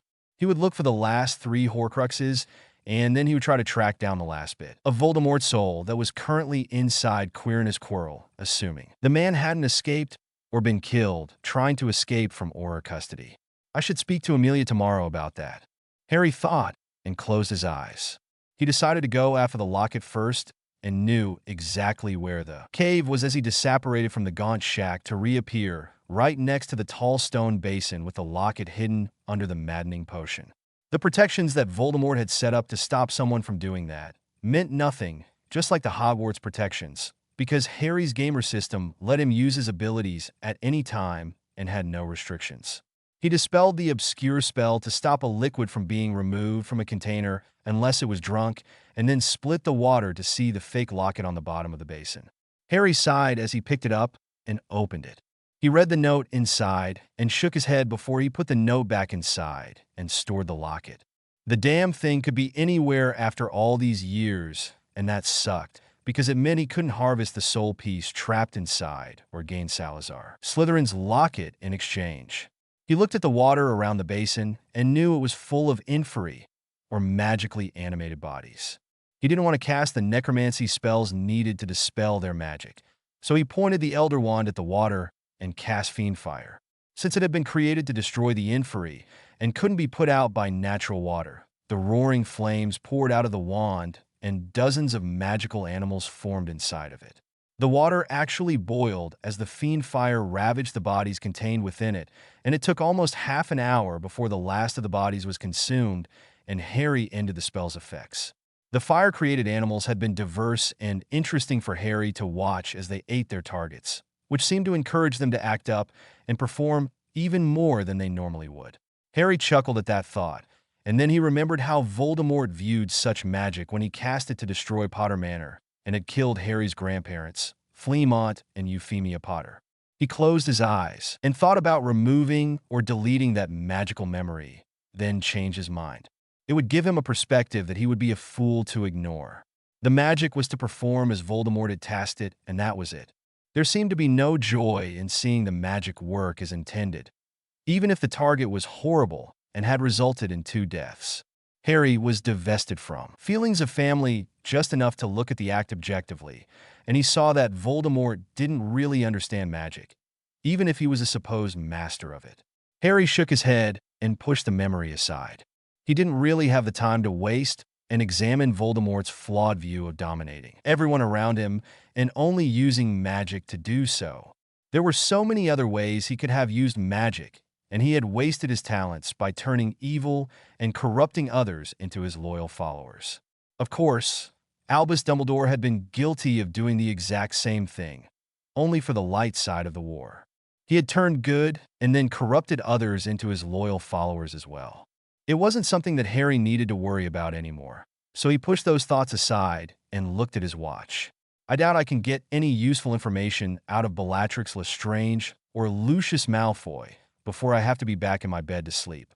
Harry thought with a sigh and vanished the water in the basin before he operated out of the cave and back onto his bed. He cleaned himself with several spells before he switched his clothes with his pajamas and lay down beside a still disillusioned Padma. Harry dispelled it and chose the 4-hour sleep option from the drop-down menu and fell right to sleep. He had another busy day tomorrow, even if it was a Sunday. 23-2 is better than 1. Harry woke up and looked at the pretty dark-skinned girl beside him. He wasn't surprised that he didn't have any inkling towards trying to feel her up or anything, even after absorbing 2 sets of old men's knowledge. He couldn't decide if it was because he had ignored or deleted the personal memories, or if it was because both men hadn't had a significant other in their lives for decades. In any case, Harry was still his own person, and it was his own knowledge and his own feelings that drove him, and not those of the extra knowledge he had gained, and in most cases stolen. Not that anyone would really blame him for it. It wasn't like there was anyone around that would ever know or guess what he had done to Headmaster Dumbledore, except for one person. Severus Snape. Harry was sure that the man would be consulted by Madame Pomfrey about Dumbledore's health, assuming the man had woken up after taking 2 stunners to the chest. He almost laughed at how different the old man should act without any knowledge of magic in his head. With that happy thought in his own head, Harry cast a time spell on Padma and saw she would be recharging her HP and MP for most of the day and wouldn't wake until supper time. He decided to hide her again and made her invisible and silent, just so no one would freak out about her staying asleep all day and not being able to wake her up. Harry hopped out of bed and secured his curtains before going to the bathroom and getting cleaned and freshened up for the day. He quickly dressed in jeans and a shirt before he left the dorm room, even though it was fairly early. He couldn't pop over to talk to Amelia this soon, so he went to the Ollery and had a school owl send her a note and asked for a time to talk. The Great Hall only had a few students in it, and Harry sat down and ate a full breakfast. When he saw Professor Flitwick enter to eat his own breakfast, Harry debated approaching him about opening the market stall.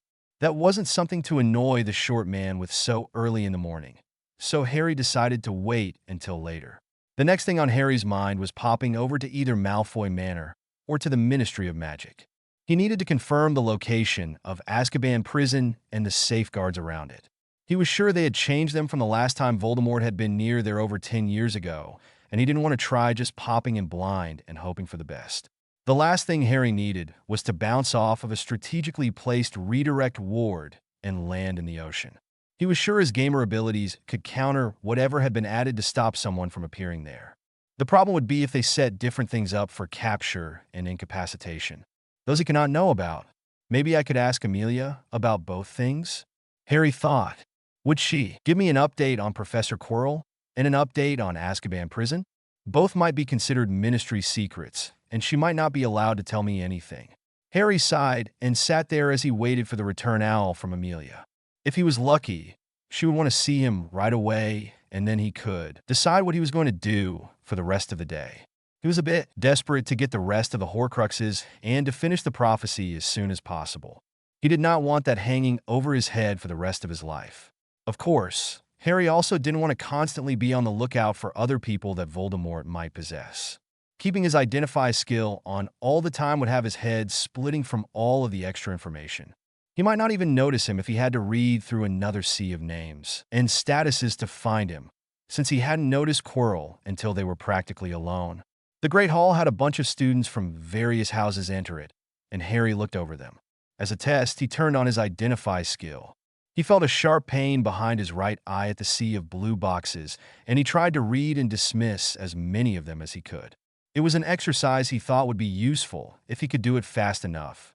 Harry had a pain behind both eyes by the time the stream of students slowed down, and he let out a relieved sigh as the last one appeared by the door. He mentally reached to dismiss it and paused at what it said. Hermione Granger, age 12, Gryffindor outcast. That can't be right.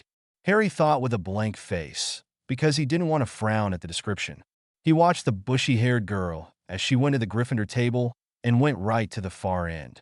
As soon as she sat down, as far as she could from the other students, Harry concentrated on her. Show status. Name, Hermione Jean Granger. Level, 15. Occupation, first-year student. Designation, know-it-all bookworm. Health points, Regan limited 10 per day. 150. Magic points, Regan limited 20 per day. 200 locked immature. Strength, increases HP regeneration x 2.5. 35. Child debuff -2. Vitality, increases HP x 10. Energy, 10. Child debuff -2. Agility/dexterity, 3 miles per hour per point. 10. Child debuff -2. Intelligence, increases MP in x5. Learning, 150. Wisdom, MP Regan Wis x 2.5. Understanding, 100. Luck, 10. Free stat points, 5 per level locked. 70. Free skill points, 10 per level locked. 140. Harry read the thing, and he was surprised. She was actually smarter than him in both intelligence and wisdom. That was a surprise because he had worked really hard to level himself up to his current 99 points in both. Now that he had seen someone that had taken that last step and broke the 100 mark, he wanted to do it as well. System? Assign 1 free stat point to my intelligence, please. Harry thought. 1 stat point has been allocated to intelligence. Congratulations. Your intelligence is now 100, and you have reached the first pinnacle of the mind. You learn extremely quickly and often gain seemingly irrelevant proficiencies while you train in other things. Memory perk. Gamer mind only. You have a perfect memory with instant recall, unlimited storage, tamper-proofing, perfect indexing, and protection from any form of harmful memory. This perfect memory is fully retroactive. You can choose to erase memories, leaving the knowledge that something was erased and a basic description of what that memory was, and can restore that erased memory later. Nothing can detect these erased memories or force you to restore them. Your memories can only be read by an outside force with your permission. Holy crap! Harry thought as his mind seemed to flutter for a moment. Then it settled. It was the best feeling in the world to have his mind completely cemented like that. System, assign 1 free stat point to my wisdom, please. 1 stat point has been allocated to wisdom. Congratulations! Your wisdom is now 100, and you have reached the first pinnacle of understanding. You are a preeminent puzzler, have a naturally quick wit, and can grasp theoretical principles with the best of them. Mind perk.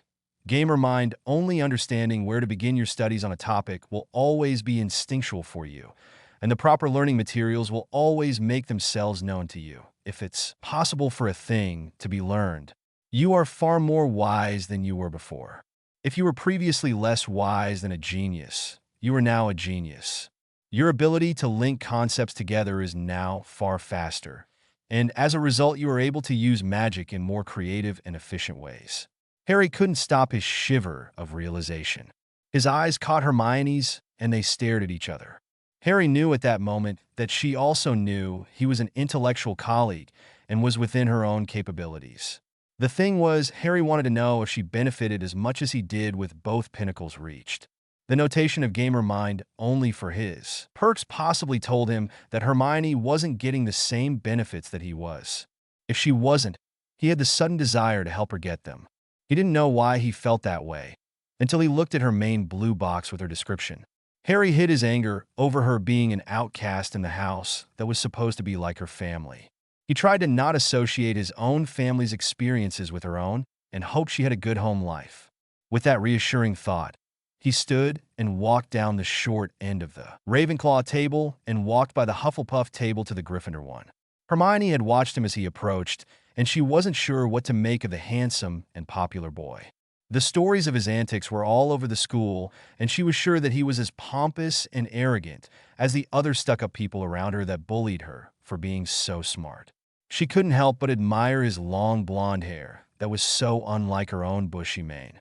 His was wavy today and not in its usual ponytail, which gave her the sudden urge to run her fingers through it to see how soft it was. That was a startling thought to have passed through her brain. She immediately squashed it and threw it aside to prepare for the oncoming battle of wits that she was determined to win. Miss Granger, I apologize for bothering you so early in the morning, Harry said and gave her a slight bow, thanks to his respected colleague. Choice from his Supreme Actor drop-down menu.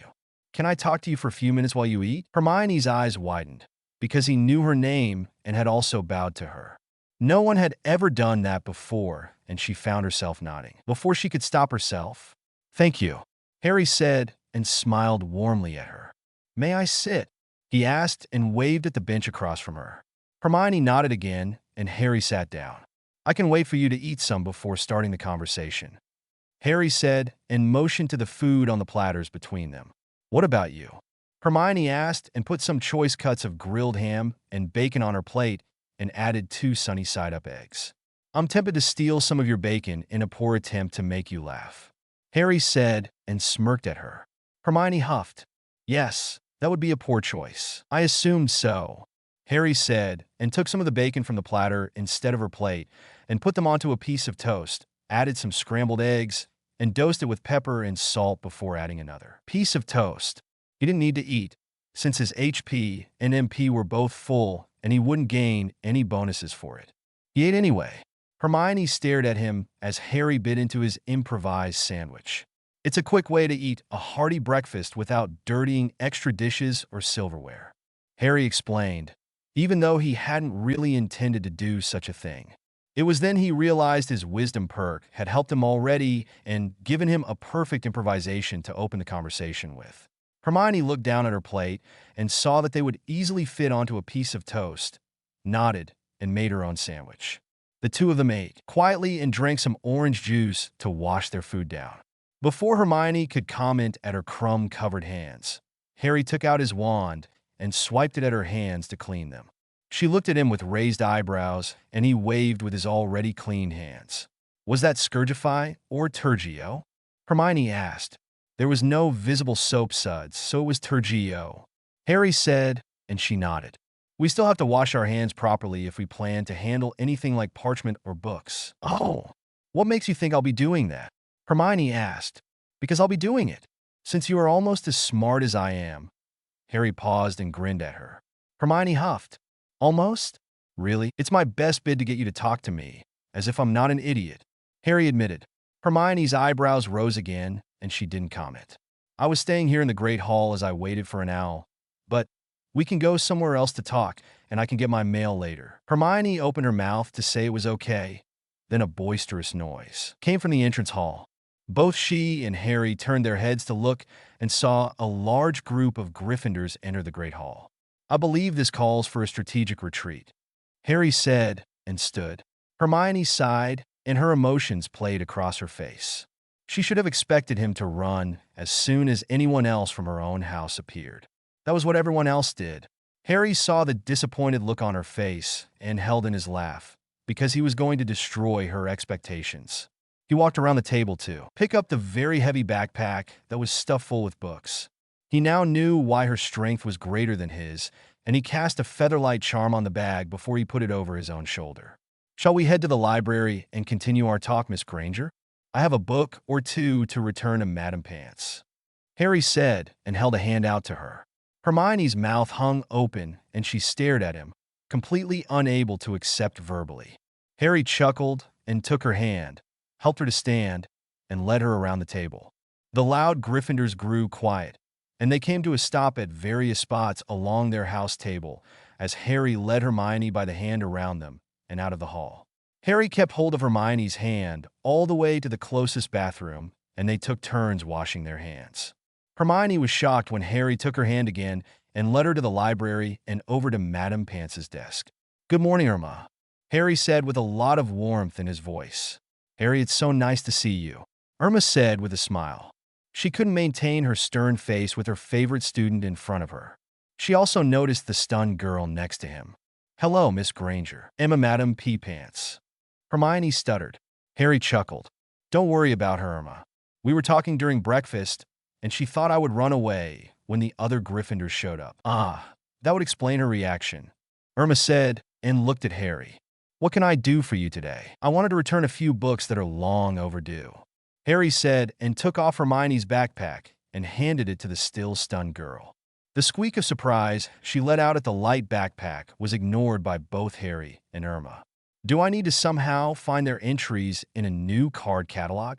Irma asked with a knowing smile. No, it's much better than that, Harry said and pulled out a fake backpack from the front pocket of his jeans. Irma quirked an eyebrow at him, and Hermione gasped.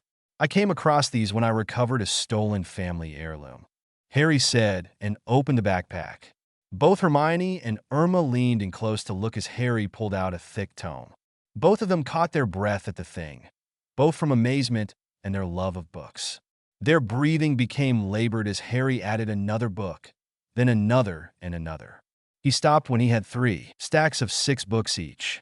Those 6 books have to be returned to the restricted section, assuming you want to do so and don't leave them in your private archive. It's up to you if you want them available to approved students, Harry said and pointed at the other 12 books. Those are from the general section and specialty section at the back of the library. Again, I'm no judge for things like that, so it's at your own discretion if you want to put them back out for normal student use or to upgrade them to restricted status. Irma looked at the books, and her hand caressed their spines. She knew exactly where these books had come from and why they had been removed from her library. She waved a wand at a nearby book cart and quickly loaded the books onto it, nodded to Harry, and rolled the thing away and through an always locked and spelled door. Oh no! Hermione whispered as the books she hadn't known existed disappeared from sight. She almost felt like her heart was breaking at being denied knowledge, even if she didn't know what that knowledge was. Hey, it's okay, Harry whispered.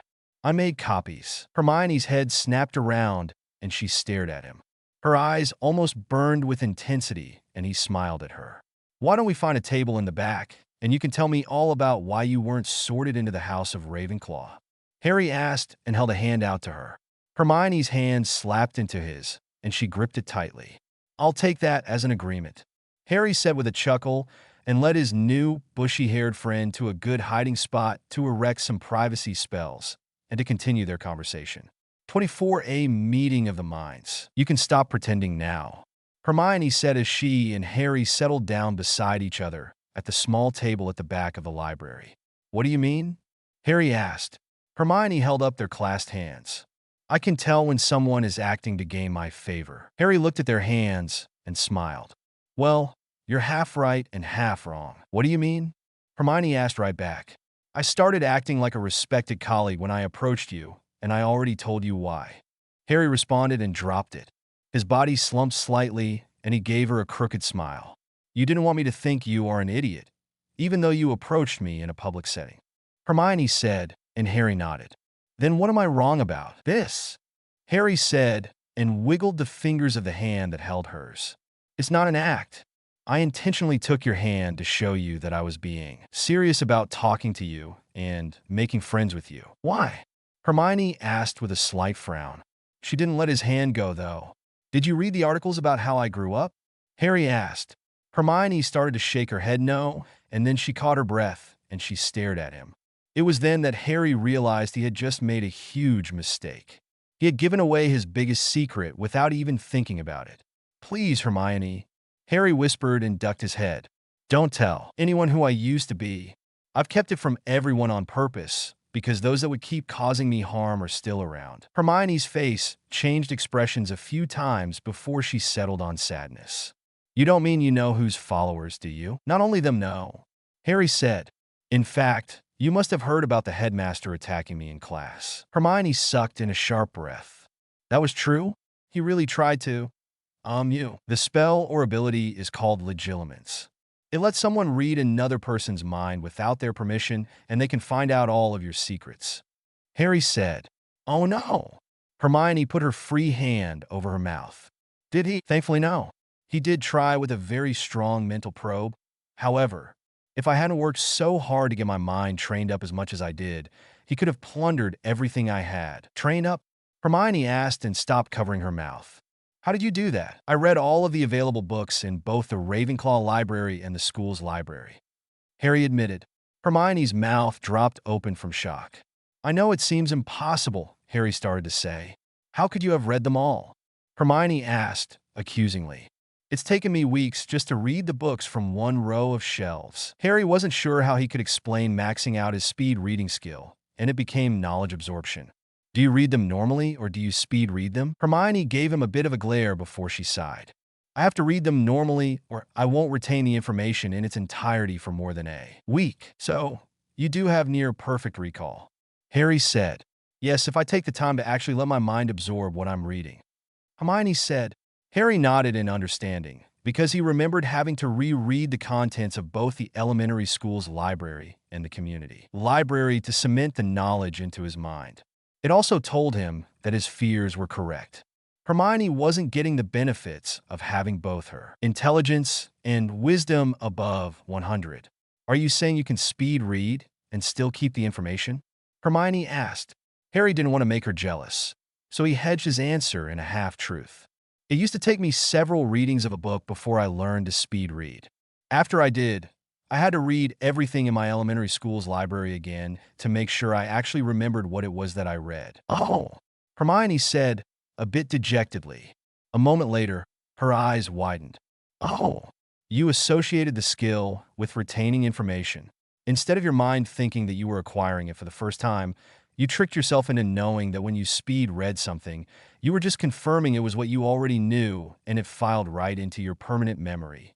That's brilliant. It was Harry's turn to have his mouth hang open, because he just had confirmation that Hermione's intelligence and wisdom were giving her some benefits. Don't look so surprised that I figured it out. Hermione scoffed. Harry closed his mouth.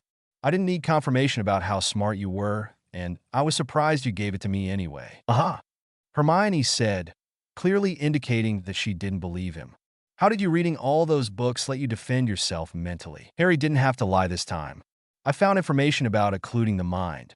It's called occlumency, and can you give me a copy of the book? Hermione interrupted. You're not going to let me completely answer you, are you? Harry asked. You're only going to summarize the book. Why waste time like that when I can just read it? Hermione asked logically. Harry had the perfect response ready. Because friends actually talk to each other and don't just hand books to each other without communicating. Hermione opened her mouth to argue and realized what he said. That's a couple of times now that you've insinuated that we're friends. I'm pretty sure that we have to be, since people who are not friends would not have sat together like this or held hands the entire time. Harry countered. Hermione looked down at their still clasped hands and back at his face. I'm afraid that if I let go, you're going to leave without telling me about those books or how you have copies of them. Are you telling me that it's only a preventative measure and you don't actually like it? Harry asked.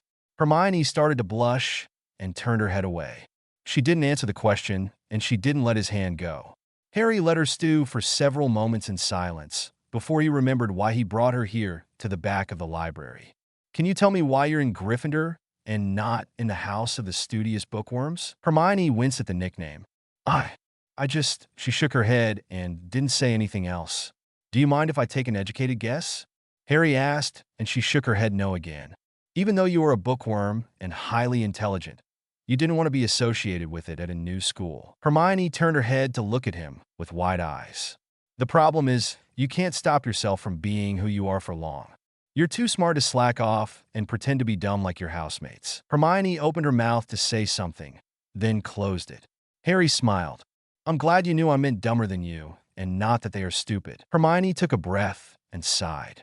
Ronald Weasley's pretty dumb, and the other boys in my year are not much smarter. Lavender Brown is a typical airhead, and she stopped talking and her eyes dropped to the table. Harry didn't need to read her mind to understand what she was talking about. They were bullies.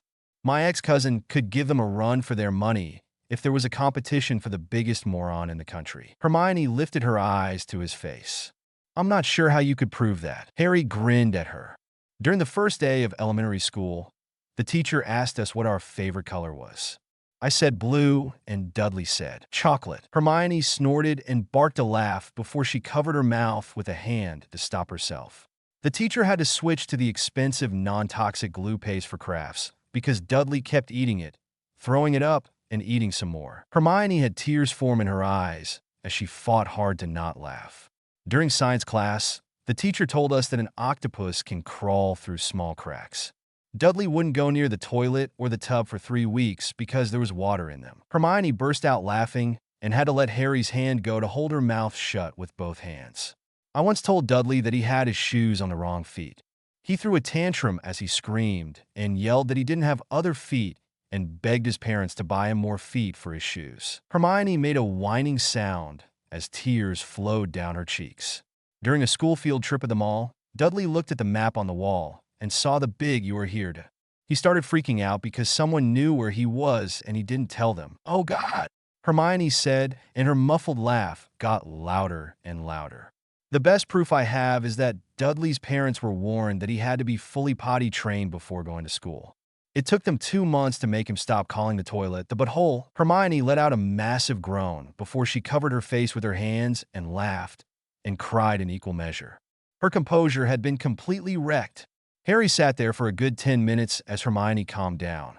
He couldn't help but praise himself for how quickly he had completely disarmed the confrontational girl, just by making her realize that it was okay to laugh at people that did stupid things.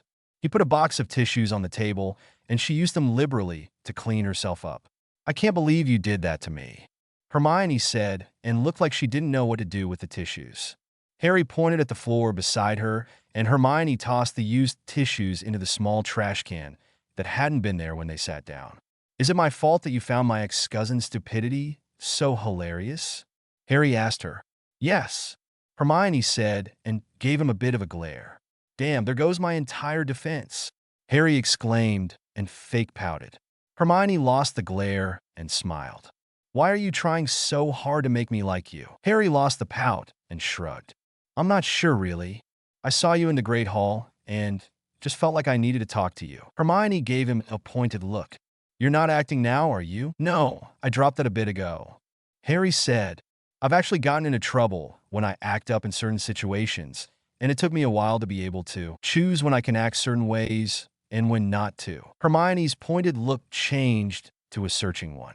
You really are him, aren't you? I can't show you the scar because it's gone, Harry said and moved his hair out of the way to show her a blank forehead. It healed up and now there's no evidence. He did not say it only happened recently and let her believe it healed over the years since it happened. That means those books they published really are fiction. Hermione whispered. Unfortunately, Harry said and then smiled. For now, anyway. Hermione perked up at that.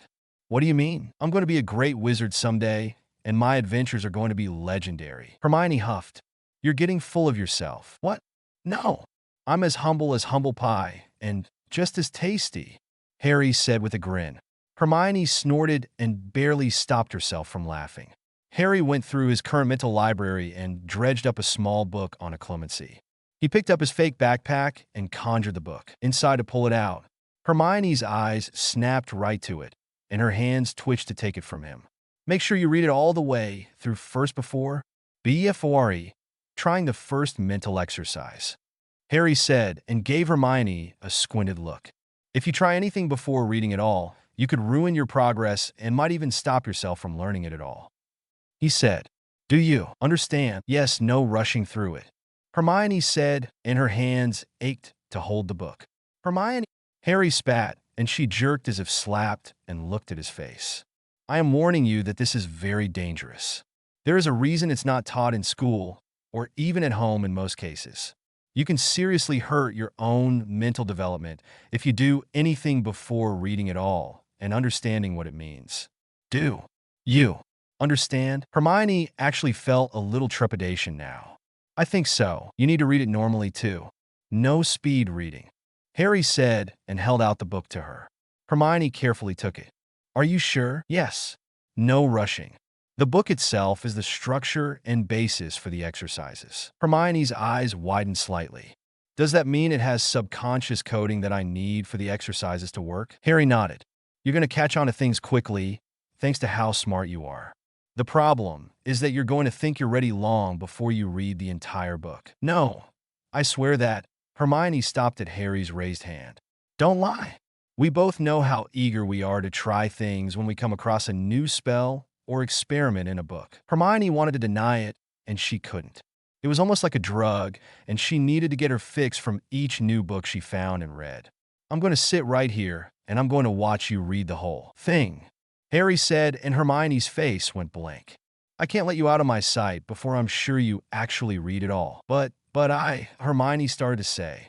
I need to take it back if you only want to read some now and the rest later. Hermione frowned and hugged the book. What can't I read it the way I want to? I told you. You need to read it all first. If you don't, you're going to use the techniques before you're mentally ready. That's bad. Very bad. Hermione started to glare at him. Now you're trying to make me not like you. Harry gave her several seconds to lose the glare, and she didn't. He sighed and stood up as he hung his backpack over his left shoulder. The move distracted Hermione enough that he discreetly waved his wand at the book and silently erased the print and ink from the pages. You know what? Never mind, Harry said and looked at the box of tissues. You might want to keep those handy. Hermione didn't understand what he meant and watched as he left. She waited a couple of minutes to make sure he wasn't going to come back and try to take the book from her. When she remained alone, she relaxed and let out a relieved sigh. She moved the tissue box aside and put the small book down on the table, lightly caressed the nice black leather cover, and opened it. A shiver of pleasure went down her spine at the sound of a book being opened for the first time. It was a signal to the primitive part of her brain that informed her that she was exploring unexplored territory. She flipped the first protective page without print that stopped any ink bleed onto the inside of the cover and started to smile. She flipped the next page, and her smile stopped forming. It was blank. Hermione flipped the next page and the next, each one also blank, and she felt panic settle into her mind. She flipped and flipped, faster and faster, and she was soon at the end of the book. Her hands shook as she closed the back cover, and she tried to calm herself. The book on protecting the mind from being read was completely blank. Tears sprung to her eyes at the loss, and Hermione realized what Harry had meant about needing the tissues. She grabbed the box and hugged it tightly as she tried to stem the flow of her tears. 25. Some progress. Harry felt bad about leaving Hermione with a blank book, knowing full well what it would do to her. One of the worst things for a bibliophile to experience was an empty book that they knew was supposed to have vital information inside. The only reason he didn't rush back to restore it was because this was going to be a valuable twofold lesson for the girl. The first part was that she should take his warnings to heart and shouldn't dismiss a friend's concerns for her own greed. The second part was expecting to learn to protect her mind in starts and stops, and then to see the book was blank. It provided no information to do so, essentially telling her she wouldn't get that help. It would be quite the blow to her ego, fragile as it was after how she had been treated since arriving at Hogwarts. It had been almost laughable at how easy it had been for Harry to sift through her completely unprotected mind with it as organized as it was. Harry hadn't planned on doing it. Then she reacted like she had near the end of their conversation, and he had no choice but to check. He didn't let his disappointment deter himself from wanting to be her friend. He just hoped she took the lesson to heart and approached him later. Harry had just entered the closest hallway with a window when an owl hopped onto the ledge and hooted at him. "Oh, thank you for waiting around until I left the library," he said, and held out a nice piece of fried bacon. "Hoot!" the owl yelled, and nearly took his fingers off as it gobbled the tasty meat down. Harry chuckled and took the note from the thing's leg while it was busy. "Harry, I am in the solar and will be available from 8 until 8:30. Love, Mum Amelia." Harry smiled warmly at the salutation. "Mum Amelia. I like that," he thought, and handed another piece of bacon to the owl. It was much more subdued and accepted it into its beak without eating it, and then flew away. Harry checked his watch and saw that he had 20 minutes before Amelia would be in the Bones Manor Sun room, and went to the hospital wing. After a quick consultation with Madame Pomfrey, instead of providing him an old classroom, she showed him to her own potion-making room. Similar to his own thinking, she had 6 cauldrons to work with and lots of space for expansion. "This is wonderful. I can definitely work here much easier than anywhere else," Harry said. "Thank you, Madame Pomfrey. You're doing good work to help people, Mr. Bones. Helping you help them is almost exactly what my job description entails." Madame Pomfrey smiled at him and lightly touched his shoulder. "It also won't be a hardship having you around and seeing you work." Harry put a hand on hers and smiled back. "I'm sorry, madam. I'm already betrothed." Madame Pomfrey lightly laughed and gave his shoulder a squeeze. "Oh, my poor heart. You scoundrel," she said with a happy tone. "I try, madam," Harry said and grinned at her.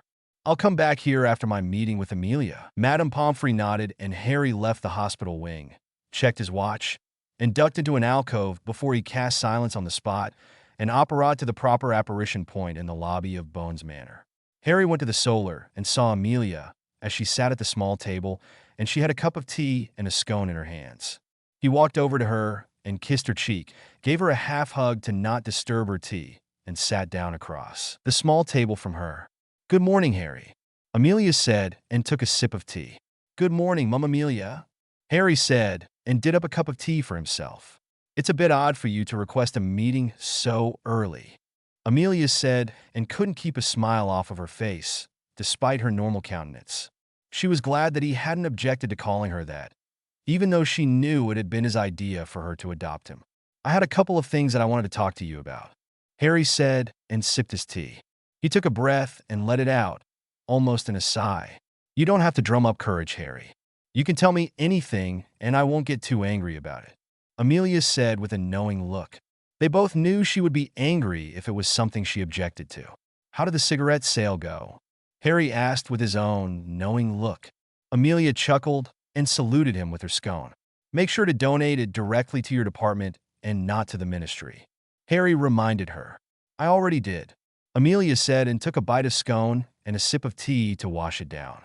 "That was very nice of you, Harry." Harry shrugged.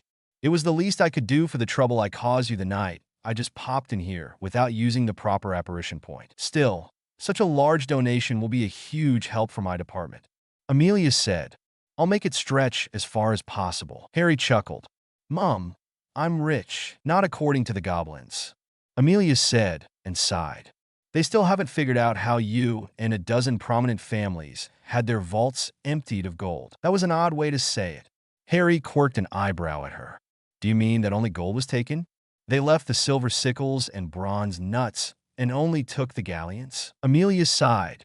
I really need to be more careful about what I say around you. Harry laughed and reached over to put his hand on her knee. Mom, it's not like I'm going to go around and tell everyone. The secret's safe with me. Amelia smiled and put her tea down to take his hand. Thank you, Harry. You're a good boy. I'm glad you think so, Harry said with a smirk, and she chuckled. I suppose all of that gold is gone and they won't replace it? Amelia sighed and shook her head. There's nothing in the Goblin treaties that forces them to replace anything stolen. Harry spoke before he realized what him knowing about it would mean. The Gringotts Establishment Charter specifically states that the Goblins guaranteed that anything they stored in their vaults was completely protected. They also have wards, spells, and various other protections in place to ensure that nothing is ever stolen and will replace it if it is, plus 10%. Amelia stiffened, and then her eyes narrowed as the grip of her hand increased. Harry, how do you know that? The original bank charter was apparently destroyed in 1076 during the Second Goblin Uprising, and no copies exist because they hadn't filed it with the ministry. Harry thought about trying to activate an acting mode to save him from revealing his extra knowledge, then decided not to. It wouldn't help him, and he wasn't going to disappoint Amelia. Instead, he conjured a copy of the complete magical history compendium and encyclopedia that his knowledge absorption had assimilated after he gained it as a reward. Amelia gasped at the massive book that just appeared on Harry's lap.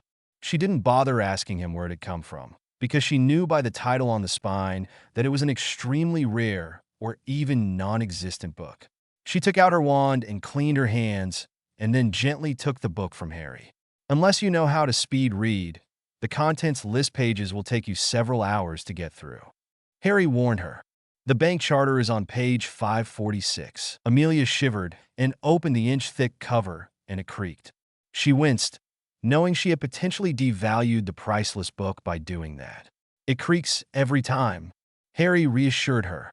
Amelia gave him an odd look, closed the cover, and opened it again. When it creaked, she gave him a smile and a nod before she started reading. Harry waited for 10 minutes for Amelia to lose herself in the list of things that were in the compendium. I wanted this meeting to ask you a couple of things. Amelia hummed. What happened to Quirinus Quirrell? Harry asked. He was killed when he attacked 2 Aurors after he tried to escape from custody on the way to Azkaban prison. Amelia said, completely distracted. I only read the report and hadn't seen it myself. Harry sighed under his breath. What about Azkaban? Any new protections there? Quite a few, Amelia said, and started rhyming them off, and Harry listened attentively. When she was done talking, Harry stood and walked around the small table before he bent down and kissed her on the cheek. Thank you, Mum, Harry said, and gave her a one-arm hug. You can keep the book. Amelia hummed in response. Harry let her go and stood up to wave his wand at the book to give it several protections, including a tracking charm and an old binding spell to let him know if anyone besides Amelia tried to claim or keep the book. It's a Bones heirloom, so don't lose it, Harry said, and conjured a document stating so. He left it on the coffee table, and Amelia nodded and kept reading. I think someone is a secret fan of history. Harry left the solar and went to his room, stored the potion setups he had, and went to the lobby of the manor to apparate back to the alcove near the hospital wing. He met Madame Pomfrey to let her know he was back and would be getting to work. Madame Pomfrey finished up the latest report she needed to write for the school's records and joined him in the potions room. She was shocked when Harry produced his own potion setups from his fake backpack, and they filled up nearly all of the available space on the work table she had in the room. It's no wonder why you wanted more room, Madame Pomfrey exclaimed when Harry had everything set up properly and added some water to each cauldron to start boiling. Getting them all going at once is a pain without enough space to work in. Harry agreed. With this much room, I'll have the hospital's order done by noon and yours just after lunch. Madame Pomfrey gave him a beautiful smile that lit up her face. That is excellent to hear, Harry. Harry gave her a smile back.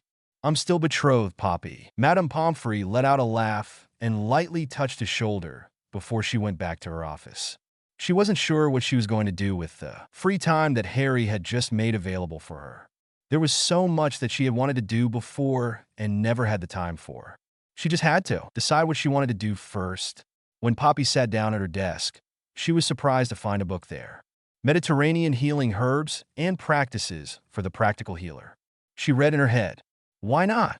It sounds interesting. Madame Pomfrey settled back on her chair and put her feet up onto a small step stool that hadn't been there when she sat down. It took Hermione the entire morning before she made the decision to confront Harry about their conversation. Was he really her friend, or was he just manipulating her like everyone else? She had a lot of people befriend her to have her help them, and then they tossed her aside when they were done with her. Hermione left the library and didn't miss the encouraging look that Madame Pants had given her. She felt resolve fill her, and she began her search for the popular boy in the areas that he and his friends hung out. She didn't find him after she searched for a while and went to the Great Hall for lunch. To her surprise, neither he nor Padma had shown up at the Ravenclaw table. With no other recourse, Hermione stood and went to the only real source of information she had access to, despite that source being hostile towards her. It was her fellow Gryffindor, Parvati Patil, Padma's twin sister. Excuse me, Parvati, Hermione said with her Gryffindor courage. It didn't waver at the slight scowl from the dark-skinned girl or the glare from Lavender. Can you tell me where Harry Bones is? I've been looking for him for a while and can't find him. Parvati's scowl disappeared and a teasing smile appeared in its place. Oh, has the bookworm decided to take an interest in the smartest guy in our year? That he's also handsome doesn't hurt, right? Lavender added. Hermione blushed a little and fought against it. She was not going to be embarrassed by these morons. That he's good-looking for a child is immaterial, she said, and ignored the surprised looks on their faces. He offered to be my friend this morning, and no way. Parvati and Lavender gasped. Didn't anyone tell you? Hermione asked and looked at the faces of a few of the Gryffindors that had seen her leave the Great Hall with Harry at breakfast. We honestly forgot, Fred Weasley said with a shrug. He was the red-headed twin on the right. Wait, Harry really did ask her? Parvati asked, surprised. They left hand in hand. George Weasley said, and also shrugged. He was the other red-headed twin. You're not trying to steal him from Padma, are you? Lavender accused her. Hermione opened her mouth to refuse and was cut off. She can't, Parvati said smugly. Harry and Padma signed the betrothal contract in good faith. Betrothal contract? Hermione asked and hid her surprise. Yeah, it's something the old traditional families do sometimes. Angelina said and gave George a pointed look. It saves them from having to worry about who their children end up with. George gave her a suave smile and held out a chocolate and peppermint stick to her. Who needs a contract? Not me, Angelina said and accepted the bribe with a happy smile. Fred nodded and gave George a clap on the shoulder. Don't you think that's barbaric? Hermione asked them. Most of the people at the table shrugged. It takes off a lot of pressure of finding someone to continue the family with, Parvati admitted. Lavender put an arm around her good friend's shoulders. Don't worry, Parvati. You'll find someone. You're 11. Hermione almost shouted. And you're 12. You're getting old, and you're running out of time to find a husband. Fred exclaimed with a worried expression, and a few people laughed. Hermione immediately understood what he was trying to do by making a joke out of it. He had diffused a potential debate or a rant over the merits of marrying so young. She had to commend him for it, too. Does anyone know where Harry is? Hermione asked. He left a note with her friends that he and Padma would be busy until later today, Parvati said. Hermione stopped her frown before it formed. That couldn't be true if Harry was with me this morning, unless he ditched Padma to spend the time with me to try and make friends. She thought, and had to turn away from the table as she blushed. The thought that Harry might have done that for her had Hermione's face burning from being flattered and from complete embarrassment. It also changed her mind from confronting him about it to apologizing for not realizing how important it was both to him and now to her. Just as Hermione fought the blush down and was about to turn back to thank them for letting her know, the boy in question strolled into the great hall with a bright smile on his face. Hermione's blush rushed back, and she couldn't fight it off before he was right there in front of her. "I'm so sorry," Hermione yelled and threw her arms around his neck and hugged him tightly. "I didn't mean to act distrustful. I've never had anyone want to be friends for no reason before." Harry was shocked for about 2 seconds before he nodded and put his arms around her to hug her back. "It's understandable. I felt the same way for a long time." Everyone at the Gryffindor table stared at them as they hugged. 26 building foundations. "Harry, what are you doing?" Parvati asked, her voice unsure.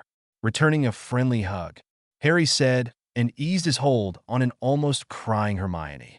"Are you going to be okay?" Why, yes," Hermione said, and let his neck go. This is..." Harry nodded. "I know exactly how you feel. If you need a few minutes to compose yourself before we sit and eat, I can wait for you." "No, I'm okay," Hermione said and smiled at him.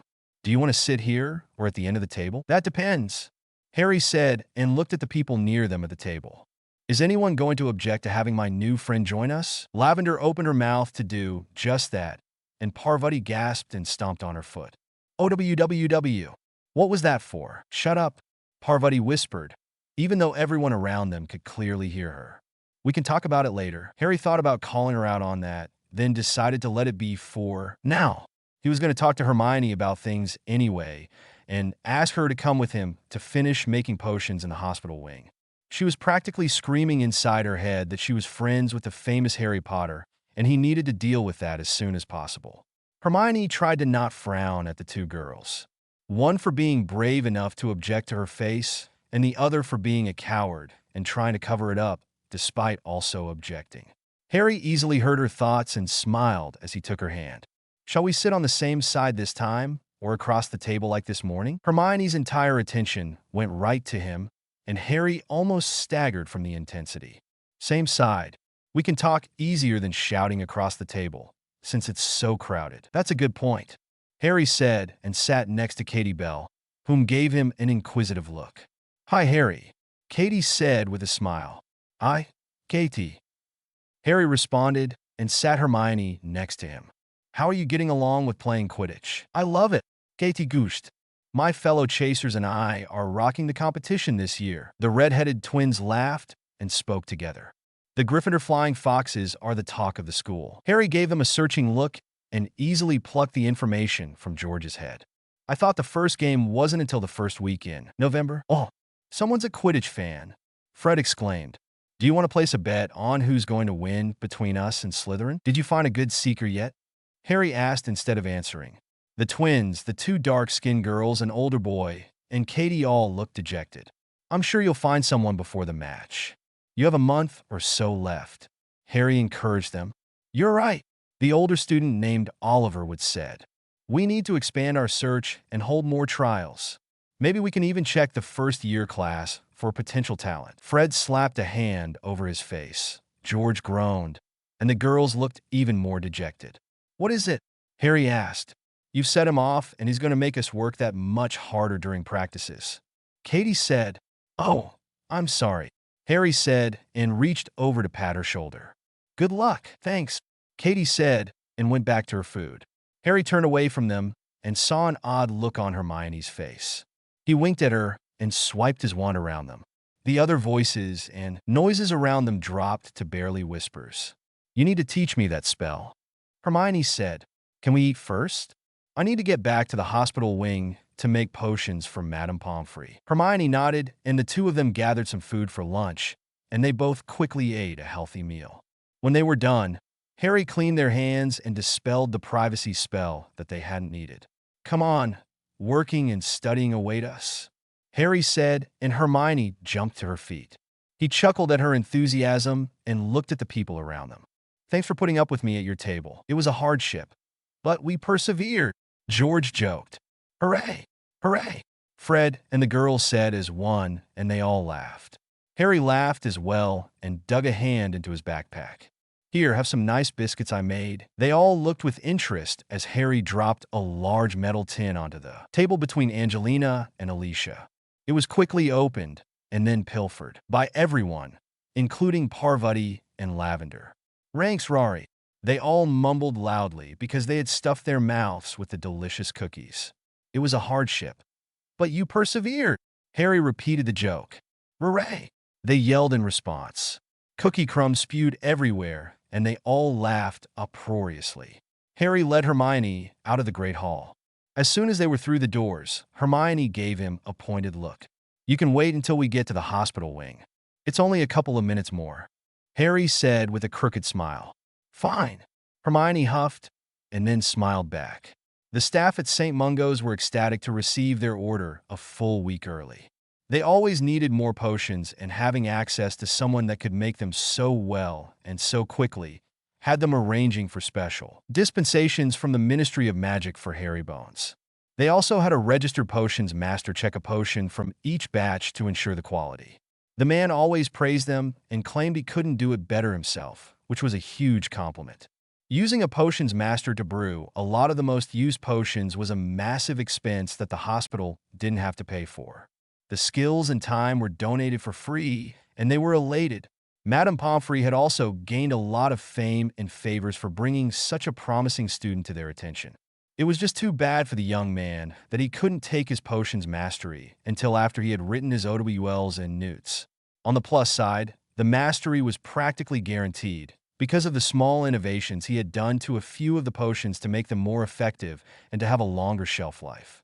The recipe changes were already registered with both the Ministry and the Potions Masters Guild. To their surprise, they were sponsored by Madame Pomfrey and not the Potions Master at Hogwarts, Severus Snape. I can't believe how easy this is, Hermione whispered as she sat cross-legged on a giant pillow on the floor of the hospital's potion room. Now you know why I warned you that you absolutely had to read the whole thing before you tried anything, Harry said and started bottling up the cauldron filled with Skeel Grow, the bone-mending and growing potion. I really am sorry that I doubted you, Harry. Hermione apologized again. That's 22 times in the hour since you started practicing occlumency, Harry said to her and kept filling vials. Do you want to try for 23? Hermione let out a soft laugh. I'm not sure how else to apologize about being wrong. I told you that the 10th time was enough for my shattered ego to start mending, Harry joked. Hermione snorted as she tried to stop her laugh. She wasn't sure why she felt so relaxed around him and didn't question it. She had made that mistake before, and she was not going to repeat it. Harry put the last vial into the case and cast a stasis charm on it. With that in place, the potions would last for a month without having to reapply the charm. All right, I'm done. 3 hours and 46 minutes, Madame Pomfrey said from the doorway to the room. That was nicely done. She praised him and walked over to check the crates. She waved her wand over them and nodded. You added perfect stasis charms, too. I aim to please, Harry said to her. Do you need help restocking your potions cabinet? Madame Pomfrey shook her head.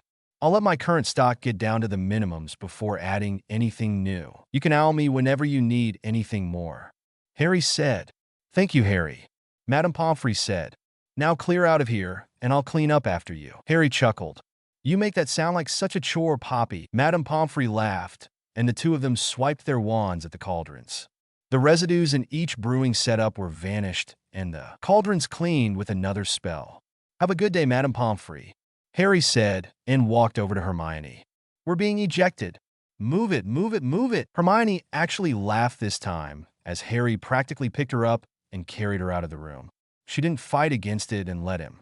Once again, she wasn't sure why she felt so comfortable around him. It was almost like as soon as she accepted him as a real friend, he had suddenly gained a lot of leeway in her opinion. Harry let her go when they reached the hallway and the hospital wing doors closed behind them. There are a few hours before supper, and I have an errand or two to take care of. Hermione's happy face slowly faded, and she nodded. Hey, don't be like that, Harry said, and put an arm over her shoulders. We're going to be great friends, remember? I have something that I need to take care of before Padma wakes up at supper time. Wakes up? Hermione asked. She was exhausted last night and needed a short break from everything she's been going through because of me, Harry admitted, and Hermione gave him an understanding look. Yeah, like that. Hermione couldn't stop her smile and nodded. If you want, you can join us at the Ravenclaw table, and I'll introduce you to each other. Harry said, and Hermione raised her eyebrows at him. I'm not going to keep you two apart, Hermione. Friends don't try to hide other friends from each other. You really think Padma and I can be friends too? Hermione asked, hope in her voice. If you had been in Ravenclaw, I think you would have already been friends. Harry said, and then grinned. Can you guess who else has a desperate love of books and will do almost anything to get them? Hermione blushed and didn't try to turn her head to hide it. She knew Harry wanted to see her genuine reactions. Is that why she agreed to marry you? Agreed? She asked me first. Harry said with a grin. She didn't. Hermione gasped. Yep. She wasn't prompted or anything either. Harry said and led Hermione to the library as he told her about how the betrothal came about and the reactions of their families. I can't believe you really, Hermione shook her head. What am I saying? Of course you would. Harry laughed and stopped just outside the library's door. I am not surprised that you've already gained a bunch of insight about me. I am, Hermione said with a smirk, and Harry laughed a bit more. I'll see you both at supper. Harry let her shoulders go and nodded, gave her a questioning look, and waited. Hermione knew that he knew what she wanted to do, so she stepped close and gave him a bone-crushing hug. Thank you for being my friend. I'm glad. I made lots of skill grow. Harry wheezed out. Hermione laughed and let him go. Stop faking. Harry grinned at her. You see? Lots of insight about me. Hermione gave him a little push. You're going to be late for supper if you don't get your errands done. Okay, I'm going. Harry said and waved. See you later. Harry, Hermione said and watched him walk away. Bellatrix Lestrange huddled into the corner of her damp and dirty cell. Her prisoner uniform was just as dirty as the walls and floor, as were her feet and hands. Her body was thin and a little frail after 10 very long years in prison. If it had just been that and the gruel they fed her, it wouldn't have been so bad. She could have borne it without much complaint. It was the Dementors that eventually sucked out any happy memories Bellatrix had that made her truly miserable. Most of her best experiences with her family before she became a Death Eater were muted and practically gone, which was all of her childhood and teenage years, though she didn't really mind losing. The loss of the wonderful memories of serving her lord faithfully, those hurt the most. They had been drained from her and became shadows of what they used to be. Only the memories she had convinced herself were horrible had remained with any strength. Bellatrix shivered as another freezing gale of wind blew through the tiny barred window that was high in the wall. She thought she felt something else as well, then paled as she realized it might be another Dementor that was coming to visit her on the guard's orders. She hated it when they tormented her more than what was on the normal schedule. There was a sudden wash of magic that went through her cell and down over her body to clean her. Bellatrix shivered again, only for a different reason. Power. She felt how much power had been used to clean her clothes, and her cell. She wondered who it was until a flash of light almost blinded her. She blinked her eyes dozens of times to try and clear the spots, and then caught her breath at what she saw. A very handsome young man, no more than 12 or 13, because of his height, stood in front of her cell. He wore a black shirt, pants, and a long cloak that seemed to hug him. His long blonde hair was windswept and wavy, which gave him a wild look that she found very appealing. His aristocratic cheekbones and his stern mouth were set in a scowl, while his eyes almost burned with intensity as he stared at her. Cough, who are you? Bellatrix asked, her throat sore from disuse. Bellatrix Lestrange. The young man said in a deep baritone voice that sent tingles over her skin and to certain places that hadn't felt anything in a decade. You have something that I need. Bellatrix couldn't remember how she managed to get across her cell to stand in front of the young man. Her bare feet barely felt the stone floor anymore, and her body was weak from malnourishment and no exercise for so long. I am but a shadow of myself, Bellatrix admitted to him, for some reason, and stared into the young man's mesmerizing eyes. She hadn't been drawn to anyone's gaze in over 10 years, and it wasn't until she made that connection that she gasped. My lord, Cough, is that you? No, the blond boy denied before his scowl changed to a frown. Not quite. Despite his words, Bellatrix's heart soared. She had known that her lord had gone farther than anyone else had ever gone down the path to achieve immortality. He wanted to ensure that he would live forever, and she was absolutely positive that whoever it was in front of her was a part of that plan. Bellatrix would never know that it was all an act by the young man, or that he mentally cheered at the look of hope and absolute devotion on her face. 27. Establishing order. Harry spent 10 minutes feeding Bellatrix various potions and cast spells on her to give her energy and to start her recovery. He then took half an hour as he talked to her and gave her an edited version of his sob story of growing up, how he was treated, and what his life was like among hate-filled muggles. Bellatrix was incensed about it, and her hands gripped the bars of her cell as she fumed and ranted about murdering the filthy muggles for ever thinking they were good enough to lick Harry's boots. Harry couldn't tell you why her reaction made him feel a lot better about things. Bellatrix was a sadistic witch that did absolutely horrible things like murder and torture, and she was arrested after she and 3 others caught and tortured the Longbottoms. And yet, she was the one that wanted revenge against his relatives, and not anyone on the supposed good side even contemplated it. It gave Harry a different perspective on his life. The relief he felt by just getting out of that environment lessened to the point that he wanted to go back and take care of them. Amelia had warned him that the Dursleys wouldn't get any punishment in either the Muggle world or the magical world, because Dumbledore didn't want anyone to have proof of what he had done. That reminded Harry about what he had done to the old man, and he told Bellatrix all about it. The amused, cackling laughter and joyous expression on her face was worth visiting the prison, even if he didn't manage to acquire the information that he wanted from her today. Bellatrix, Bella, I have questions that I need answered, Harry said in his commanding voice. Of course, my lord. I will tell you anything, Bellatrix exclaimed.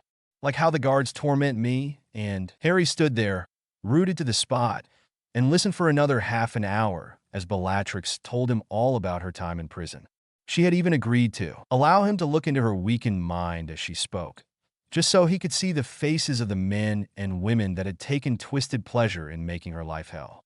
Good, upstanding citizens had looked on with sadistic glee as Bellatrix was given a taste of her own medicine. It was sickening for Harry to watch the events play out and to witness how people could be just as bad or worse than the worst Death Eaters. And that was a shock all by itself. Harry checked his watch and sighed. He had run out of time and had to get back to school. Bellatrix, I need to go. No! Bellatrix gasped and reached through the bars to grab his hand in a death grip. Please, please, stay with me, my lord. I've lost so much because of the Dementors. I don't want to lose this time with you too. Harry was still inside her mind and knew that she was right. As soon as he left, several Dementors would swarm her cell to feed upon all of the happiness that she now had because of his visit.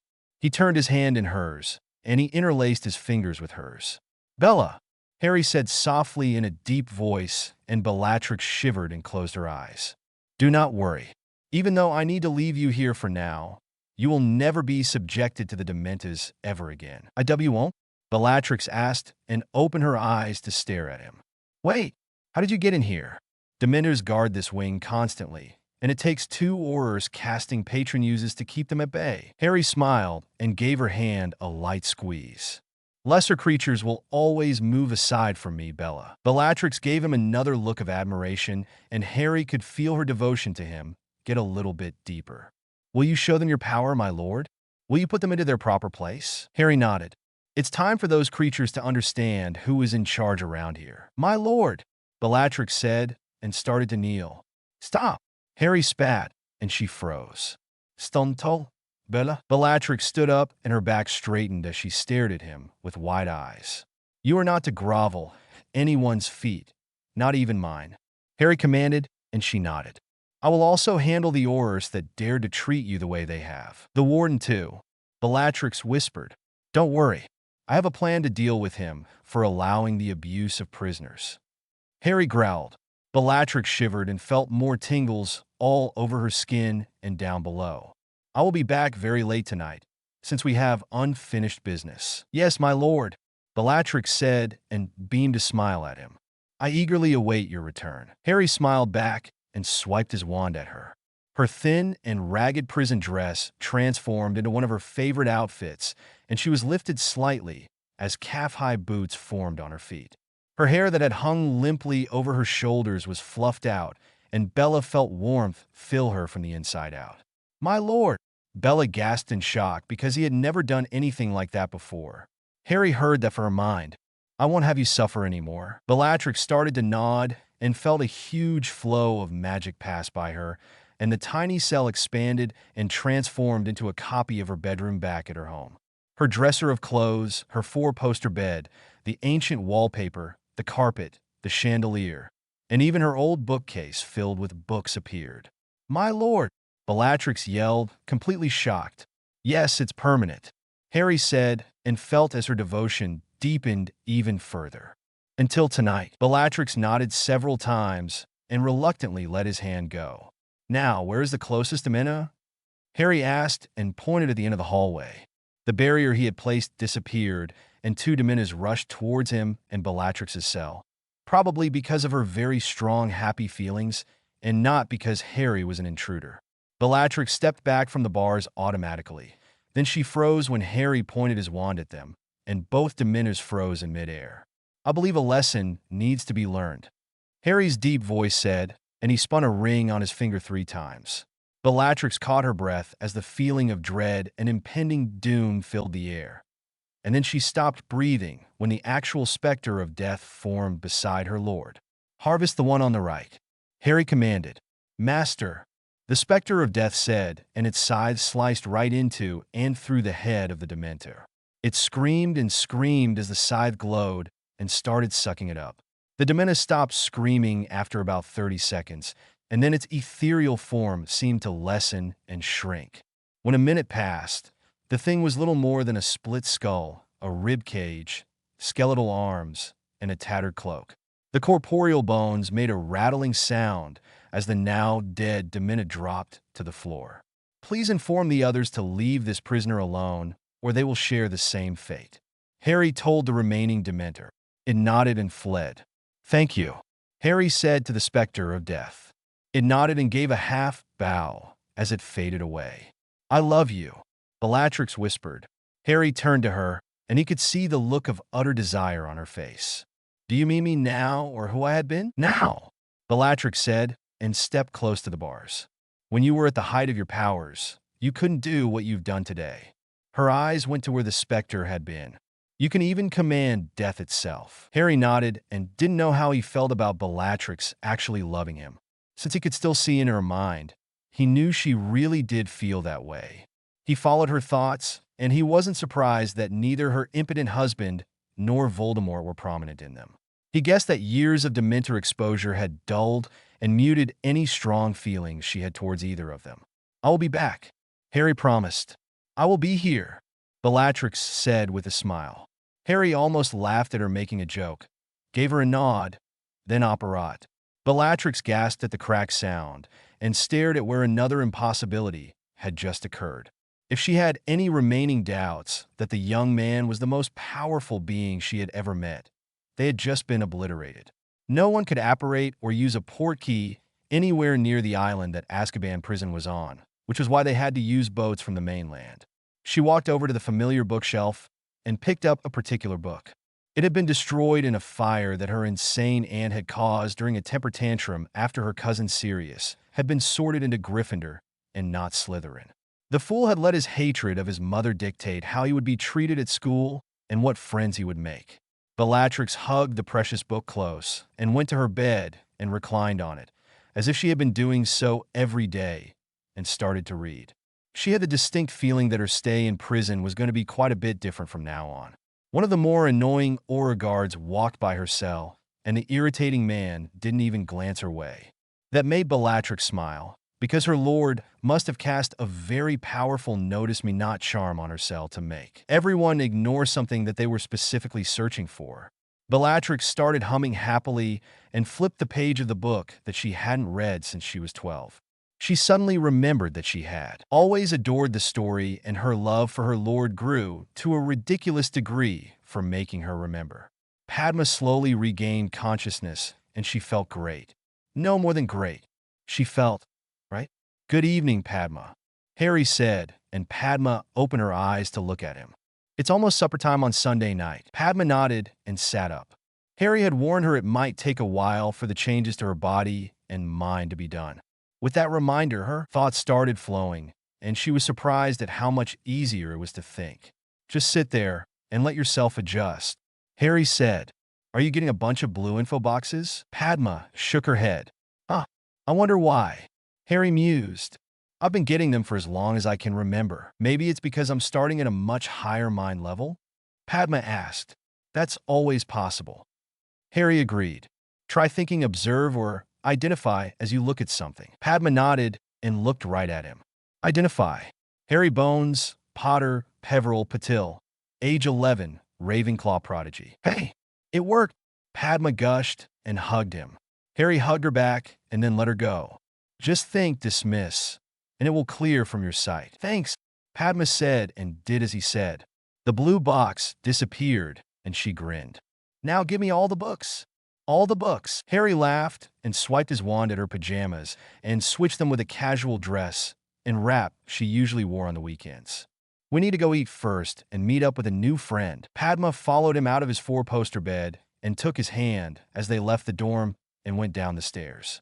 Are you going to tell me who, or are you going to surprise me? That's up to you, Harry said and waved and greeted several people in common room. At his apparent prompt, most of them stood and followed him and Padma out of the tower to go to the Great Hall for supper. I can wait and find out, Padma said and hugged his arm as they walked side by side. Keep using it, Harry reminded her in a whisper. Padma nodded and started looking at everything and reading about it. By the time they reached the Great Hall, Padma had a huge smile on her face and was almost exuberantly happy. Everyone already in the Great Hall noticed and whispered and commented about it to their friends. Both she and Harry ignored them and sat down on the side of the Ravenclaw table that faced the Gryffindor table. Harry wasn't surprised to see that Hermione was already there and looked a little nervous. He waved at her, a bit exaggeratedly, and called her over. Hermione, we're over here, and we can't start eating without you. The other Ravenclaws in their year that were sitting down around him and Padma were stunned. Harry smiled at them all and asked them to leave the spot in front of him open for Hermione. Sully gave Padma a questioning look, and Padma turned to look at Harry. Surprise, Harry said, and Hermione stood up and walked over to them. Please have a seat. Thank you, Hermione said and sat. Everyone, this is Hermione Granger, the secret Ravenclaw infiltrator of Gryffindor, who has made it her mission to try and enlighten the barbarians about the value of studying. Harry said, proudly. Everyone around him had their mouth drop open, and they stared at Hermione like she was made of gold. The blush on her face was epic in its redness and coverage. That is the bravest thing I've ever heard, Padma said, and a few of the girls nodded. I had the hardest time getting my sister to study, and I've been working on her for years. I stopped trying years ago with my old classmates, especially my idiot ex-cousin. Harry said, it wasn't worth the hassle or the headaches. Padma reached across the table and put a hand on Hermione's. It must be torture for you to be stuck over there with no one appropriate to talk to. Hermione's blush faded, and she ducked her head as a tear formed in her eyes. I think I made a huge mistake in asking the hat to put me in Gryffindor. Everyone around her felt bad about that. No, you didn't, Harry said, and everyone looked at him.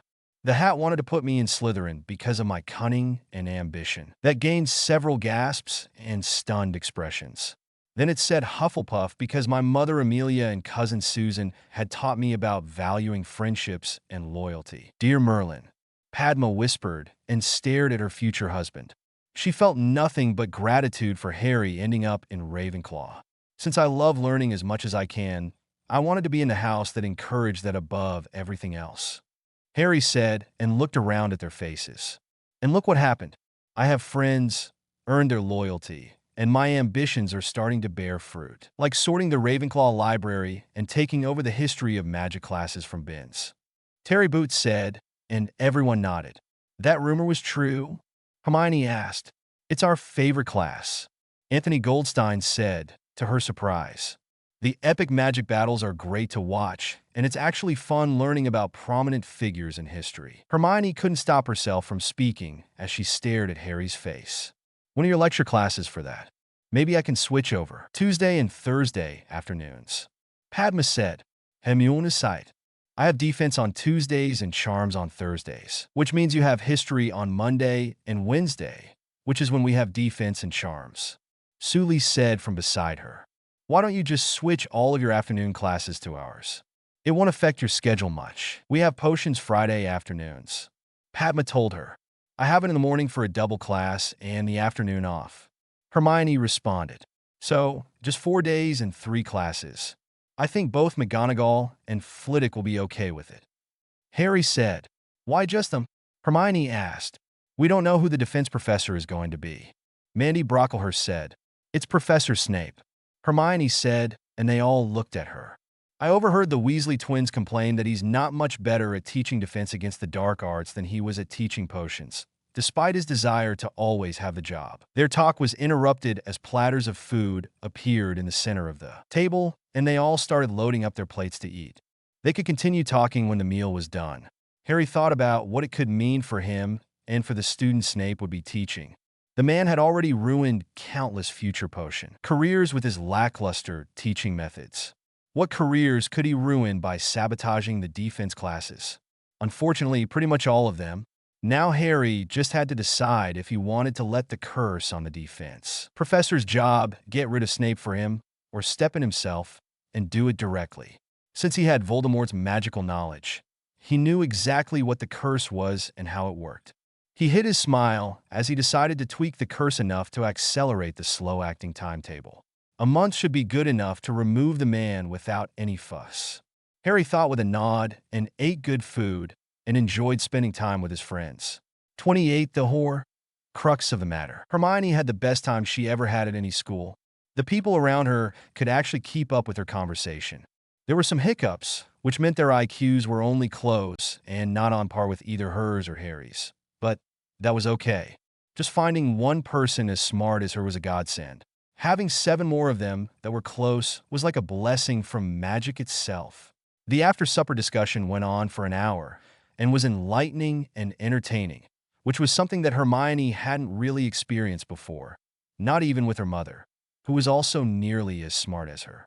Hermione felt reassured about categorizing her mother among her new friends, because she had been the only friend she had while growing up. She hadn't told anyone that, though. She already had sympathy from her new friends about being the lone Ravenclaw and Gryffindor, and that was more than enough for her. They understood, and she was no longer alone.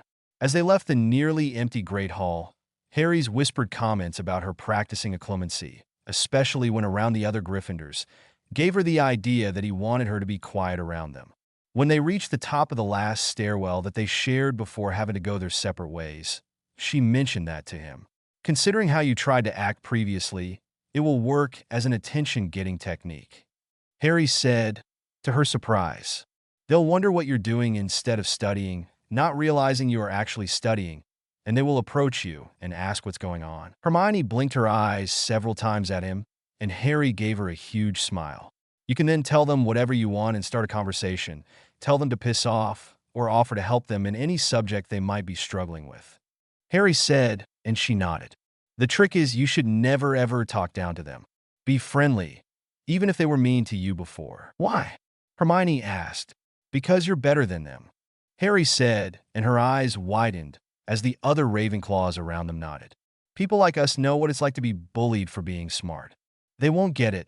So, be the bigger person and don't rub their faces in it. That's easier said than done. Hermione admitted. That's what the meditation practice is for. Relax and enjoy playing around with the mental exercises. Harry said, and gave her a quick hug which made her blush. See you tomorrow afternoon. Oh, okay. Hermione said as he let her go. What about switching classes and I'll take care of it in the morning and you don't have to worry about anything. Harry promised. Thanks, Hermione said and looked at Padma and then the others. Thank you. They all knew what she meant and smiled and nodded in response. Good night, Hermione said and went towards the next staircase. She stopped before going up them and saw Harry and the others still stood there, and they waved to her. She beamed a smile at them and waved back, then jogged up the stairs. That's one Ravenclaw in another house we've found, Harry said as he led the group over to the 5th floor entrance to the spiral staircase that would take them up to the door knocker and their common room. I wonder if there are any more hidden in the other houses. I'm sure there has to be at least one in Slytherin. Terry Boots said, and his friends gave him disbelieving looks. I mean, the hat tried to put Harry in Slytherin. Maybe someone else decided to not fight the hat's first decision? Harry nodded. That's a good point, Terry. Some might have been told to take that house anyway, just because of family obligations. We know the other Gryffindors are out, so there's no need to check them. Anthony Goldstein said. We can also skip checking the Hufflepuff first years. Harry said. Susan's pretty smart and hardworking. You're just saying that because she's your cousin. Padma said with a laugh. Family obligations. That made the other Ravenclaws laugh, and Harry joined in.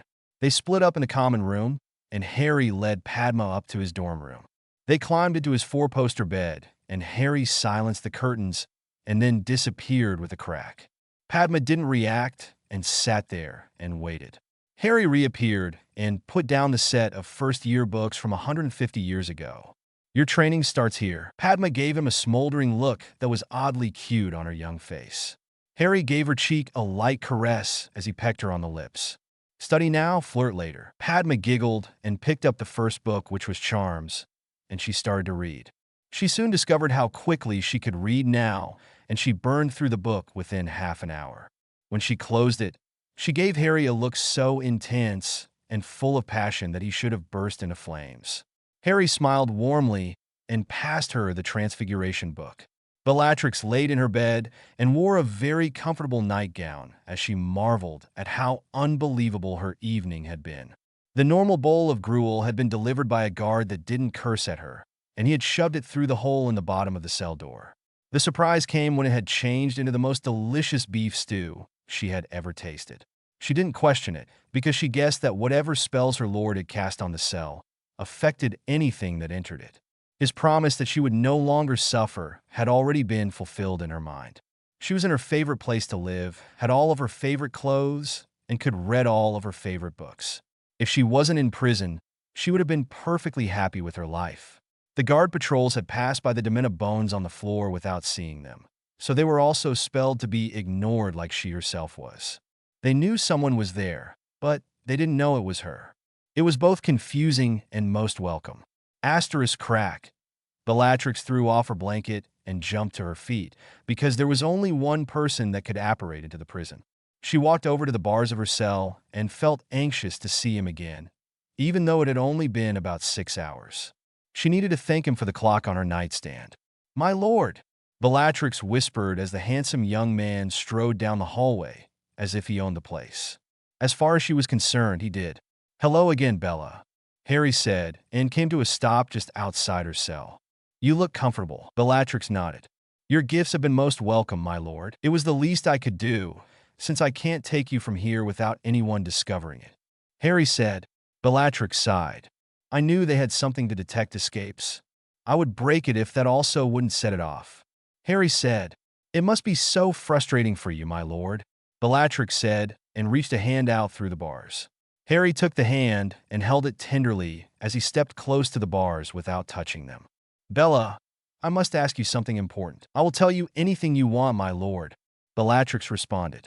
"What did you do with the magical goblet I gave you?" Harry asked, and didn't let his nervousness show. He was being blunt with her, as his role dictated. He was sure that it was the right choice, and he still felt trepidation about how she was going to react. "I put it in my vault at Gringotts to keep it safe," Bellatrix said. Harry opened his mouth to ask her how to retrieve it and close his mouth before he asked such a stupid question. "Your vault key? Confiscated by the Ministry," Bellatrix responded. "They can't use it, can they?" Harry asked. "No. It was taken without my permission. The goblins would skin someone alive if they approached them with a stolen key." Harry let out a sigh. "Why do you want it back?" "It's perfectly safe where it is." "No, it isn't," Harry said, and took out the fake locket from a pocket. This was hidden in a cave behind safeguards that no one should have known about, and yet what I hold in my hand is a fake. Bellatrix reached for it with her free hand, and then looked at the one her lord still held. "My apologies," Harry said, and let her hand go. Bellatrix smiled and moved the hand up to cup the side of his face. "Thank you, my lord. I should be thanking you," Harry said, and leaned his head onto her hand. I hadn't realized that your feelings could change so much from devotion into something more. Bellatrix's smile changed to a knowing one. Rodolphus is 3 cells down, my lord. Remove him and his brother, and I will gain everything they own. Then I can be yours completely. Harry stiffened at her words, and his mind worked furiously. Could it be that easy? Remove a Death Eater and Bellatrix would be completely in my corner and not Voldemort's? You are unsure about it? Bellatrix asked, and she started to take her hand from his face. No, Harry said, and caught her hand and put it back on his face and held it there. He took a moment to compose his response. I have already signed a betrothal contract with a pure-blood family to marry their eldest daughter. Bellatrix nodded. If there was anything she understood, it was politics and marrying properly. Her eyes went to Harry's blank forehead, and she smiled. Considering who you are right now, you may have a few options. Harry caught on right away. You can't mean having multiple wives for each family name I have access to. Polygamy is illegal, even in the wizarding world. If you remain the same person for each wife, yes. Bellatrix said. I don't. Harry stopped talking as he figured it out. Transfiguring myself into different people won't work. I am still me, and are you? Bellatrix asked with a crooked smile. Do you act like this with your betrothed? With your friends? With your adopted family? Harry knew that she was right. He treated Susan a certain way, Padma another way, Hermione another way from both of those, and Bellatrix yet another way. The supreme actor skill let him become different people, and he hadn't realized how much it influenced him without him actually activating it. He had fallen into roles without even needing the skill. I'm too young right now to deal with a family crisis, Harry said, and Bellatrix let out a girlish giggle. I'll worry about it in a few years. All right, my lord. Bellatrix let his face go once more, and she used both hands to open the fake locket. She took out the note and read it, caught her breath, and looked at Harry. That little bastard Regulus Black stole your locket. Harry frowned at the name. He knew it and couldn't remember why. So he closed his eyes and dove into Voldemort's memories. He focused on the cave and building the thing, adding in the protections and spells, then adding in the pedestal sink and the fluid. He remembered wanting to test the protections and asking someone for a loan of their house elf. And that was when he remembered Regulus. The man had been all too eager to help, and now Harry knew why. Regulus had known exactly what Voldemort was hiding and stole it to destroy it. Harry opened his eyes, and they glowed Avada Kedavra green. Bellatrix caught her breath at the sight, and Harry felt her love for him increase. If there was one thing Bellatrix liked, it was proof that he was powerful. I wonder if he was successful? Harry asked. Bellatrix huffed. Not likely. The little bootlicker wasn't very smart. The idiot probably tried blasting and cutting curses. Harry could only nod in agreement. He couldn't remember any of Voldemort's personal feelings, so he was saved from sadistic tendencies and bouts of irrational anger.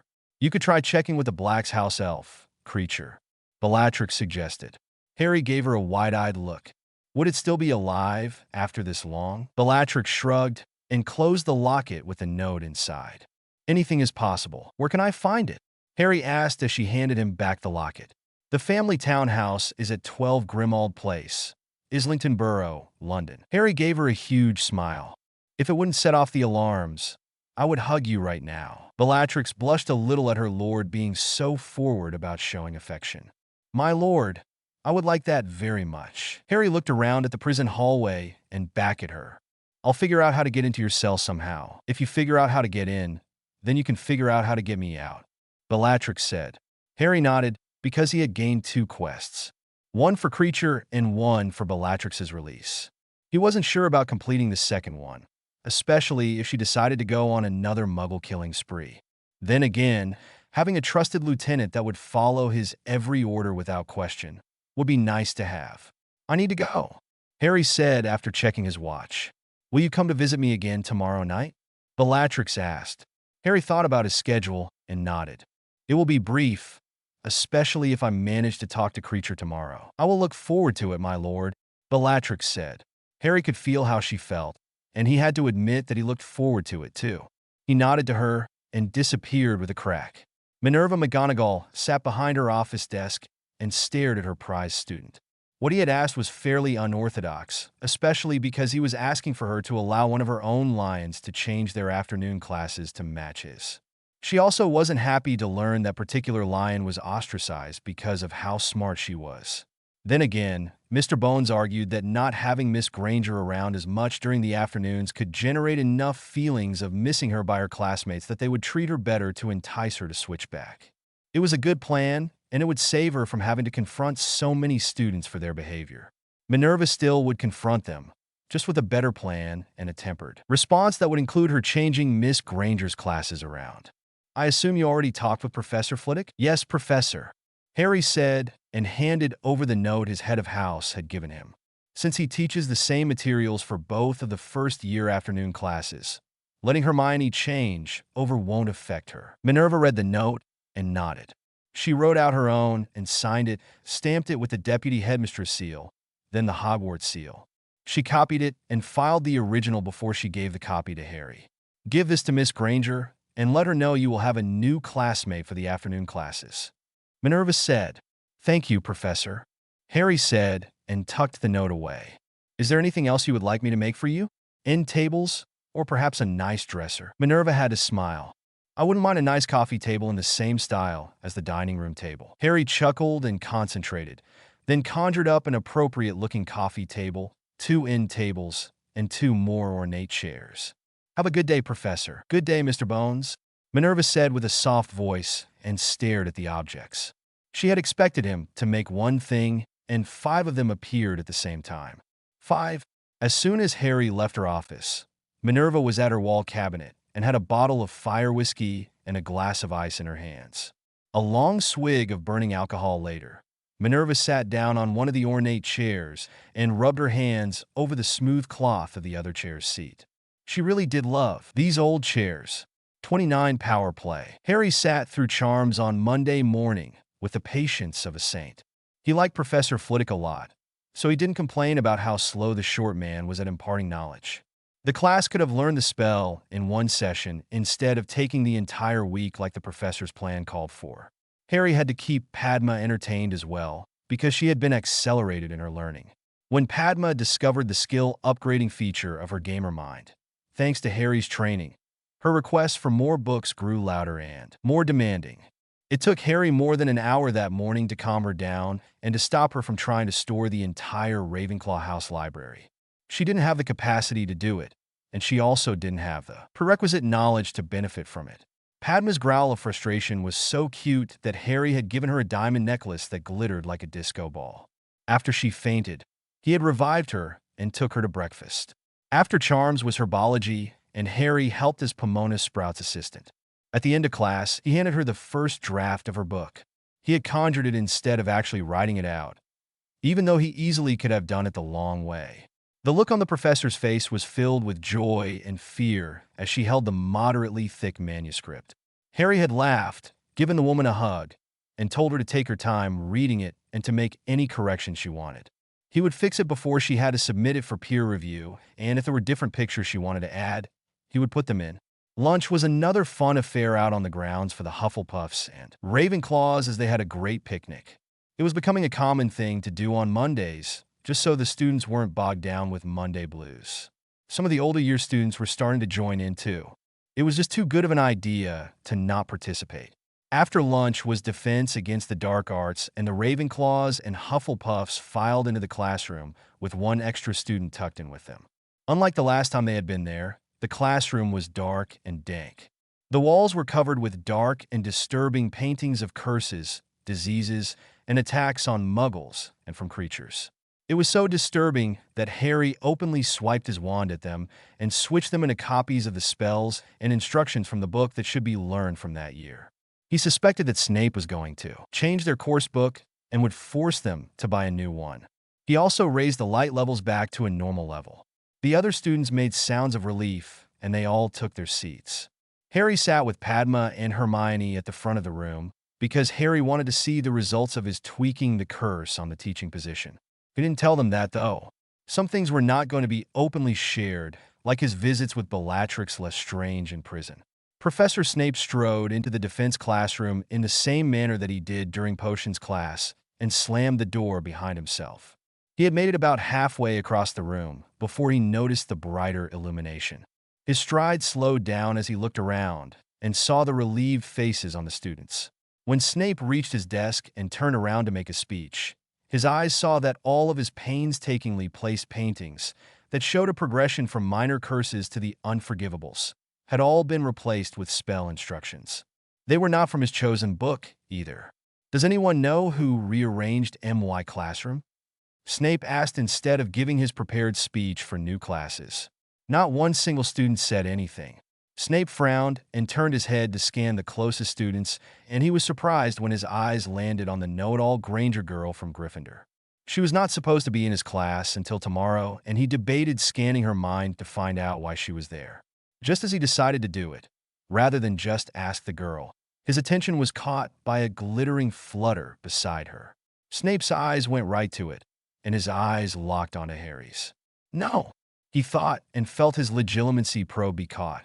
He desperately tried to pull it back, and he couldn't. It was like he was trapped, and his mind went right to what happened to Headmaster Dumbledore and how he was enjoying the nice convalescent stay in St. Mungo's long-term spell. Damage ward. A heavy weight pressed down on his mind, and Snape paled at the familiar feeling. He knew that feeling, that weight. He had felt it before, and he thought he would never feel it again, despite still wearing the brand his old master had given to him. Snape felt the weight as it shuffled through his occlumency shields like they didn't exist, and then it sifted through his mind like reading the index cards in a library. It seemed to go on forever as the weight remained and gave him the distinct feeling of disappointment. Apparently, he had been found to be lacking in knowledge, and the weight in his mind disappeared. Snape almost staggered as his mental probe was forcibly ejected, and he was left with the impression of amusement and anticipation for his timely end, which was a definite shock to the man. Snape blinked his eyes at the young blonde man he was staring at, and he had no idea how he was supposed to proceed. The speech he had prepared that praised the dark arts in all their glory was gone. It had been erased from his mind, and he couldn't recall a single word from it. Harry stared back and smiled a normal smile, as if he hadn't just scared the man with the implications of what he had just done. None of the other students said anything. If the teacher wasn't going to speak, they weren't going to prompt him to start. They all secretly wanted Harry to teach them. Anyway, Snape dropped his gaze to the teacher's desk, and his eyes saw the new book he had assigned as the proper reading material. As he opened his mouth to order the students to buy the new book by owl order for the next class, the book shimmered and morphed into a copy of the previous book. Snape's eyes went right to Harry's, and he saw the smug look on the young man's face. He also felt something else. Something was itching on his arm. He didn't stop his hand as it went to his left forearm and started to scratch. He started to feel relief as he moved the cloth of his sleeve out of the way and rubbed his skin that went a little warm. "Oh my God!" Hannah Abbott gasped. "Professor Snape is a Death Eater." Ah! Most of the girls screamed, as did some of the boys. "Run!" Harry yelled and grabbed Hermione and Padma as all of the students scrambled out of the classroom as quickly as possible. Snape stood there, completely shocked, as his classroom emptied in only moments. He looked down at his bare forearm, and his mouth dropped open at the fully visible dark mark on his skin. It was no longer faded, and the colors were actually more vibrant than they had been 10 years ago. "Well, shite," Snape muttered. Harry had to spell his mouth closed and silenced himself to stop his laughter as everyone from his class freaked out and told everyone they met about the Death Eater, Severus Snape. They even opened various classroom doors and interrupted classes. It was hilarious. It wasn't long before every student in the school had been gathered or were ushered into the Great Hall. All of the teachers had been brought in as well and had a little conference about the ruckus in front of the students. Minerva McGonagall had to spend almost 10 minutes confirming the fact that one of her professors was actually a Death Eater. The calls for horrors and lynchings by the older students were silenced by both shouts and spells. The only ones not freaking out about the whole thing were the Slytherins. Of course, once everyone was calmed down and reassured that something would be done about the Death Eater at the school, for the older Slytherins felt their arms grow itchy and they started scratching. A few moments later, 12 more students from other years also started scratching, including Draco Malfoy and his 2 bodyguards. When they pulled up their sleeves to get relief, Everyone was shocked, especially those students. Screams echoed through the Great Hall as more secret Death Eaters were revealed. Harry laughed and laughed, completely silently, as he hugged Susan, Hannah, Padma, and Hermione to reassure them and to comfort them. He couldn't tell them that everything was going to be fine because he didn't want to take the chance that his laughing fit would be discovered. It would have been a dead giveaway that he had been responsible. Needless to say, the afternoon classes were canceled and the Aurors were called. Amelia Bones rubbed her face with both of her hands as the Aurors sent to the school reported back that the report of Death Eaters at Hogwarts wasn't a sick joke or a prank. Apparently, the defense against the dark arts professor, previously the potions professor, had been a Death Eater since he had attended Hogwarts. Snape had started young in Voldemort's ranks and rose quickly. Then the Potters had been attacked, and Voldemort's power had been broken. Dumbledore stepped in to save Snape, and the man had been living on the headmaster's good will ever since. Amelia shook her head at the reports that the children of both convicted and supposedly innocent Death Eaters carried the dark mark. Since they were in school, she had a bit of leeway to question them without their parents present. She sighed at the use of Veritaserum that Scrimgeour had approved, then chuckled, because the little bastards sang like canaries and admitted to all of their crimes without the truth serum being administered. Just the thought they had been exposed to it made them spill their guts. Guilty consciences, maybe? In any case, the students had been suspended and were awaiting trial. She ordered the homes of their parents searched, just because of probable cause. If anything could be found as to how they had gained the dark mark without Voldemort being around, they needed to find it. Amelia caught her breath when she remembered Quirinus Quirrell. He had been possessed by an evil spirit and had full access to the students. He could have done anything to them during a short time there. She nodded and added that observation to the reports and filed them. With that done, she decided she would lead one of the inspection teams herself. The students had been ordered to return to their dorm rooms, and supper would be brought to them as the whole debacle was being handled. This was perfect for Harry's plans, so he set Padma up with more books and then popped away to land in the small square in front of Grimmauld Place. He knew where it was thanks to Bellatrix's memories of the place. Harry adopted an appropriate role from his acting skill and changed his clothes for visiting a prominent family's home. He walked over to number 12 and went up the stairs, knocked and waited some more and knocked again. 20 minutes later, the door creaked open and an old house elf stood there on spindly legs. A filthy half-blood dares to approach the noble house of Black. The old elf growled. Harry ignored the insult. You must be Creature. The elf nodded. I have business with Regulus Black, Harry said, pompously and regally. The elf's face changed from a scowl to sadness. Beloved master has been dead for many years. I know, Harry said and took out the fake locket. I discovered this in place where the real one should have been. Master Regulus Locket, Creature yelled and snapped his fingers. The locket tried to jump to the elf's hand, and Harry held onto the chain as he cast a silent dispel. The old elf growled at him. I need you to tell me what happened to the real one, Harry said and handed the locket to the old elf. Creature stared at him in disbelief. There's a note inside in his handwriting, too, Harry informed him. The old elf shivered as he opened the thing, and then he read the note. Master Regulus ordered me to destroy the other locket, he said, and carefully folded the note back up and put it back inside the locket. He hugged it with one gnarled hand and looked at Harry. I failed many, many times, Harry nodded, because he knew how difficult it would be to destroy an object with such protections. Perhaps we can come to an agreement. The old elf gave him a searching look, glanced down at the locket in his hand, and nodded. Bellatrix laid on her bed, and she wore a different nightgown. This one was a bit more revealing, which gave her a bit of a thrill. She was sure that she was corrupting her lord by being as compliant as possible, especially with her feelings towards him. His behavior had altered slightly after only one visit, and she was positive that he would take her away from here as soon as he had the chance. Of course, Bellatrix would take full advantage of being free as soon as she could. Experienced or not, new body or not, reluctant or not, she would have her lord take her as she desired. If he didn't deal with the rabble first, she would handle it, and then she would be free to give him everything.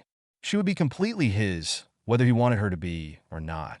There was a crack of apparition, and Bellatrix hopped up from her comfortable bed and strode over to her cell bars to wait for her lord. He would get an eyeful of her womanly curves, even covered like they were. She wanted to see the desire in his eyes, despite knowing it would be years before she would be able to taste his forbidden fruit. She smiled because that would make it all the sweeter when it finally happened. "Mistress Bella!" a young house elf voice exclaimed and ran over to her. Bellatrix stared down at the thing, and her mind brought up a similar image from when she was a young girl. The fake locket around the elf's neck was also a huge hint as to who this was. "Creature?" Bellatrix asked, surprised. "Yes, it is I, Mistress Bella," Creature said and stood proudly. "What happened to you?" Bellatrix asked. "Master has rewarded Creature for his devotion to Master Regulus." "Master?" Bellatrix asked and lifted her gaze from the elf, and her eyes locked onto her lord's. It took some checking at Gringotts Bank, the Ministry of Magic's records, and confirmation from the prisoner in the cell at the end of the hallway. Harry said. "Confirmation of what?" Bellatrix asked, not sure she wanted to know. "I've been named Heir Black by Sirius Black's will," Harry told her. Bellatrix only took a second to find the flaw. "Wills can't be enacted until they come into effect." "I know," Harry said and smiled, to Bellatrix's surprise. Creature let out a cackling laugh and applauded his new master. 30 Horcruxes, no more. Creature had never been happier. He had languished in the old mansion for decades as the Black family fell apart. He could do nothing but watch as members were blasted from the family tapestry and stricken from the family name. He couldn't interfere, under orders, when several members fell to the influence of a Dark Lord and brought the rest of the family to near ruin. With the house empty and his beloved master passed on, he had failed to complete his last order and nearly lost all hope. Only the family magics had kept him going, old as he was, and there was almost nothing left for him to do. Then a powerful stranger showed up and completed his master's task for him. He didn't know who he was at the time, but he was on guard. He needn't have worried. When it was explained to him in the terms he could accept, he agreed to try and become his master's house elf. Oh, the power tingled and energized him so. His old bones creaked happily and his weak muscles screamed to be used for a new purpose. And then he felt it. The spark. The spark of family magic he had spent his entire life surrounded by. His idea to check for it had his new master leave and search diligently, both magically and physically, only to find he had black blood in his veins. Creature was so proud when his master returned and told him that he was both a great-grandchild of Doria Black and was a named main branch heir. The little elf then stared at his master as he waved his wand at him and cast several spells that healed him and his apparently weakened mind. A small vial of red liquid was drunk as well, which gave him energy and let him feel like he was in his prime once more. His tea towel outfit was changed into a stylish butler's suit with the Black family crest on it. Then his new master asked if he wanted to visit the woman that led him to Creature. The old and now young elf quickly agreed. He was absolutely delighted when they apparat directly into the forbidden and magically barred prison, only to see the dead body of the child he hated and his old mistress had blasted from the tapestry for being a traitor to the family. Yes, he really was, Master Harry had said, and pointed down the hall to the right cell. The elf's large eyes then saw the vision of loveliness that was Miss Bella, his favorite of the Black family children, and she looked wonderful. He had run to her and declared his praise for his new master, whom upon the death of the hated child was to become the head of the Black family. They would rise to prominence once more, and he would serve them for as long as his undying days would allow. Speaking of which, Creature was currently inside Gringotts Bank and had been ordered by Miss Bella to retrieve a special cup that was like the locket from her vault. After a quick stop by the ministry to reclaim Miss Bella's things, he had been given a box to levitate the cup into and did so. Then he popped away and returned to the Black family townhouse.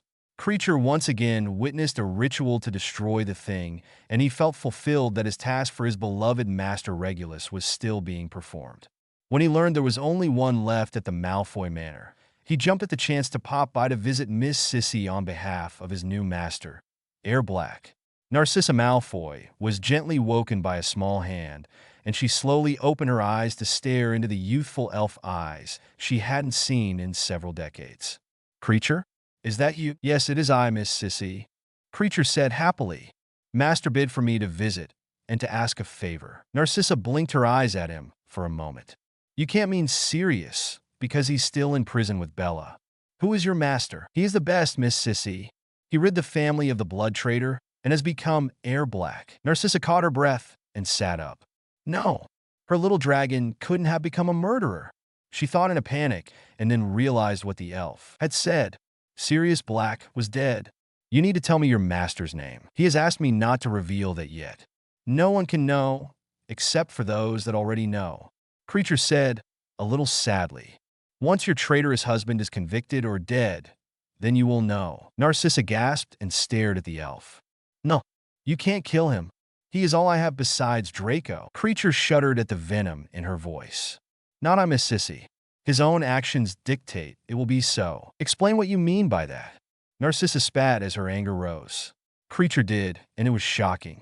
Memories, documents, and written copies of Voldemort's orders had been delivered to the Ministry of Magic's Department of Magical Law Enforcement.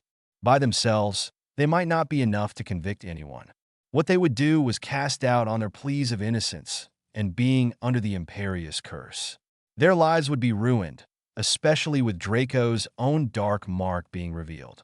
That was a shock to see as well. He denied getting it and didn't know what happened, and Narcissa believed him. Only Voldemort himself could cast the mark on someone's arm, and there was no chance that he had access to the students since his death. Narcissa paused to take a deep breath and calm down. What is the favor your master wants? He wants the last piece of nasty dark magic that Master Regulus tried to fight against. Creature said. Narcissa stared at the elf, and she wasn't sure what to say. Regulus had been fighting something before he died? You need to tell me as much as you can. Creature explained to make Narcissa understand, and once again, she was stunned. Voldemort had more people against him than he ever suspected. She agreed to let Creature search the entire house and grounds for the thing he needed, only for her own house elf to pop in with a cloth-wrapped bundle that he dropped to the floor. Use master sounds to be a good one, Dobby said, and popped away. Narcissa blushed in embarrassment over her own house elf's appearance. He is a Malfoy house elf. Creature nodded at the distinction. He knew she had no control about how the master of the house treated the house elf. Master warns you to not run. None of the evidence is about you, a daughter of the Black family. Narcissa's eyes widened. But my son is his father's son. Creature said, because again, he knew she had no control about that. I understand. Narcissa said, tell him I will fight this, because it is expected of me. Creature took out a letter and handed it to her. If you have a need, call, and I will come. Narika accepted the letter with a nod. Then Creature put the book into a box and disappeared. To her surprise, it was a letter from Bellatrix. She tore it open and began to read furiously. Harry operated with the box and Tom Riddle's diary into the hidden cave. He placed it inside the empty basin on the little island and then cast fiendfire on the thing. Since it was on such a small scale, the fire never had a chance to go out of control. It consumed the box and then the diary, with the soul piece inside screaming as the container was destroyed. All that was left was the original soul, or what was left of it. Since Harry had no idea where it could have gone or what it would have possessed to remain alive, he could do nothing until it returned to take revenge on him. He knew it was going to happen, because he didn't complete the quest and his luck stat was still locked with the prophecy unfulfilled qualification. Harry operated away and went back to his dorm room. Padma was curled up on his bed and was surrounded by books with a look of joy on her face. He smiled and moved some of the books aside, hugged her close, and went to sleep with the 4-hour option from the drop-down menu. He hoped that Amelia had a lot of fun with the permanent pensive and evidence he had left on her desk. Amelia groaned as she entered her office in the morning and found the piles of paperwork on her desk, or what she thought was paperwork. When she started going through it, she realized what it was. She moved it aside and then stared at the expensive memory viewing device that had been left on her desk with a note. Here's a little something to help you at work, Mum. Love, Harry. Amelia shook her head at her son and sat down. She had already caught a lot of anger and accusations over the Bones family heirloom history book, which copies were being made of right now. By hand. In triplicate. She chuckled at the records department permanently assigning half of their workers for the task. She didn't want to tell them that Harry could probably make them another copy, mainly because she couldn't quite believe it herself. The best thing to come out of it was that the goblins had formally requested a copy as well, because it included an entire section on goblins, and a lot of their own history documents had been lost or destroyed over the centuries. They had even agreed to honor the original bank charter. Amelia tucked the note away and didn't bother trying to look through the memories yet. Paperwork was always first, then she could use the memories as confirmation instead of the other way around. She called in two of her trusted aurors, Mad-Eye Moody and Nymphadora Tonks, to help her. The mangled old man growled about being too old for paperwork as he sat down across the desk. That made Amelia laugh, and she handed him the top folder. The old man's eyes widened at the name on it, then tore it open and started to read. The manic look on his face shocked his trainee and kept Amelia in a good mood for the entire morning as they worked at documenting everything. "Sir, we have a bit of a problem," one of the new aurors on Azkaban prison duties said to the warden. No one questioned why all of the previous guards had suddenly resigned and then disappeared. The thin man seemed to be constantly shivering as he looked at the guard. "I don't care. Do what you want." "But, sir, I don't care," the warden said and stood on shaky legs. "I'm going home. I'm not feeling well, and *BLLEURRRGHHHH. To the guard's surprise, the warden threw up about a gallon of gruel, then another. The thin man started letting out grunts and cries of pain as bruises started appearing on his face and arms. Then there were several cracks of bones breaking, and the warden collapsed to the floor as he screamed in agony. The guard watched in horror as the man seemed to waste away and became only skin and bones. Then the warden let out one last rattling breath and expired. The guard had no idea what to do, so he backed out of the office and closed the door as he told the other guards what had happened. No one had to be prompted to leave the office alone, and the first guard ran to the docks to get back to the mainland. He had to let the ministry know that they needed a new warden for the prison, and a new guard. He wanted nothing to do with whatever that was and would quit if they didn't transfer him out. The student supplies market stall was a huge success. It had sold nearly 50 galleons worth of supplies during the first lunch hour it had been opened. The word would soon be all over the school, and Eliza expected to make 2 to 3 times as much tomorrow. Since it was all profit, she kept 10% as her pay and put the other half into the strongbox Harry had given to her. Eliza already had ideas of products to add and to change to make their customers happy. She picked up the nearly weightless bag that was practically full of empty ink bottles, broken quills, and crushed or ruined parchments that students exchanged for the discounts. There was even a pile of old essays and reports that students didn't want, which she was sure would make Harry very happy. With a tap of her wand, the market stall shrank, and Eliza put it into her pocket. She went back to her Ravenclaw dorm room to get her books for her afternoon classes, dropped the bag of broken items on Harry's bed, and left with a smile on her face. It had been an easy job to run the stall, and it paid very well. The free supplies were also a huge bonus, especially when she added her own used materials to the bag and would get them repaired and restored for free. Harry really is the best, Eliza thought happily and met up with her friends to go to class. It had been another great and unbelievable day for Padma. Even with Harry constantly after her to protect her from the mistakes he had made when he leveled up his skills, she just couldn't stop herself. She wanted to learn more. No, she needed to learn more. She had never felt so much accomplishment in so short a time, and it was a very addictive feeling. Of course, so were Harry's kisses and his attentiveness. He treated her like a princess, and she could feel how much he treasured her. She treasured him in return, and last night she had fallen asleep with books in her arms and woken up with him in her arms, which had been the perfect thing in her mind. The symbolism was not lost on her, either. Padma knew that everything good in her life right now was because of him. "You're almost there," Harry said and handed her another set of books. "Let me know when you get these leveled. We can sneak down to the Ravenclaw library and you can start working on the next shelf." Padma hugged the books briefly, then put them down and hugged him. I love you so much. Harry held her and looked into her eyes. I love you too. The pair shared a long, slow kiss that would have caused a scandal if it had been seen in public. Padma broke the kiss and bushed. Why am I regretting that we have to wait to get married? Harry chuckled. I think it's our magic giving us pushes. The more we train and use it, the more it wants us to hurry and grow older, so we can use it more. Padma giggled. You sounded just like that sixth year, trying to convince his girlfriend that they didn't have to wait to get married for them to get together. Harry nodded. It's similar. Since the more mature we are, the easier the magic is to work and our bodies are more prepared to handle it. But you're already so powerful. Padma said, Yes, I am. Harry agreed and then grinned. Now imagine what I'll be like when I'm of age. Padma stared at him as her mind did the linear progression of Harry's abilities since he learned about magic. Her eyes widened and she started breathing heavily. Now guess who I'm bringing along on my journey? Harry asked her. I really, really love you. Padma whispered and kissed him again. 31 revelations. To Harry's utter surprise, the various roles he played were not taxing in the least. He became different people in different situations almost automatically now, and everyone liked him, especially Bellatrix. Her growing obsession with him was a bit concerning, especially after she had learned about what happened to the warden of the prison and her previous guards.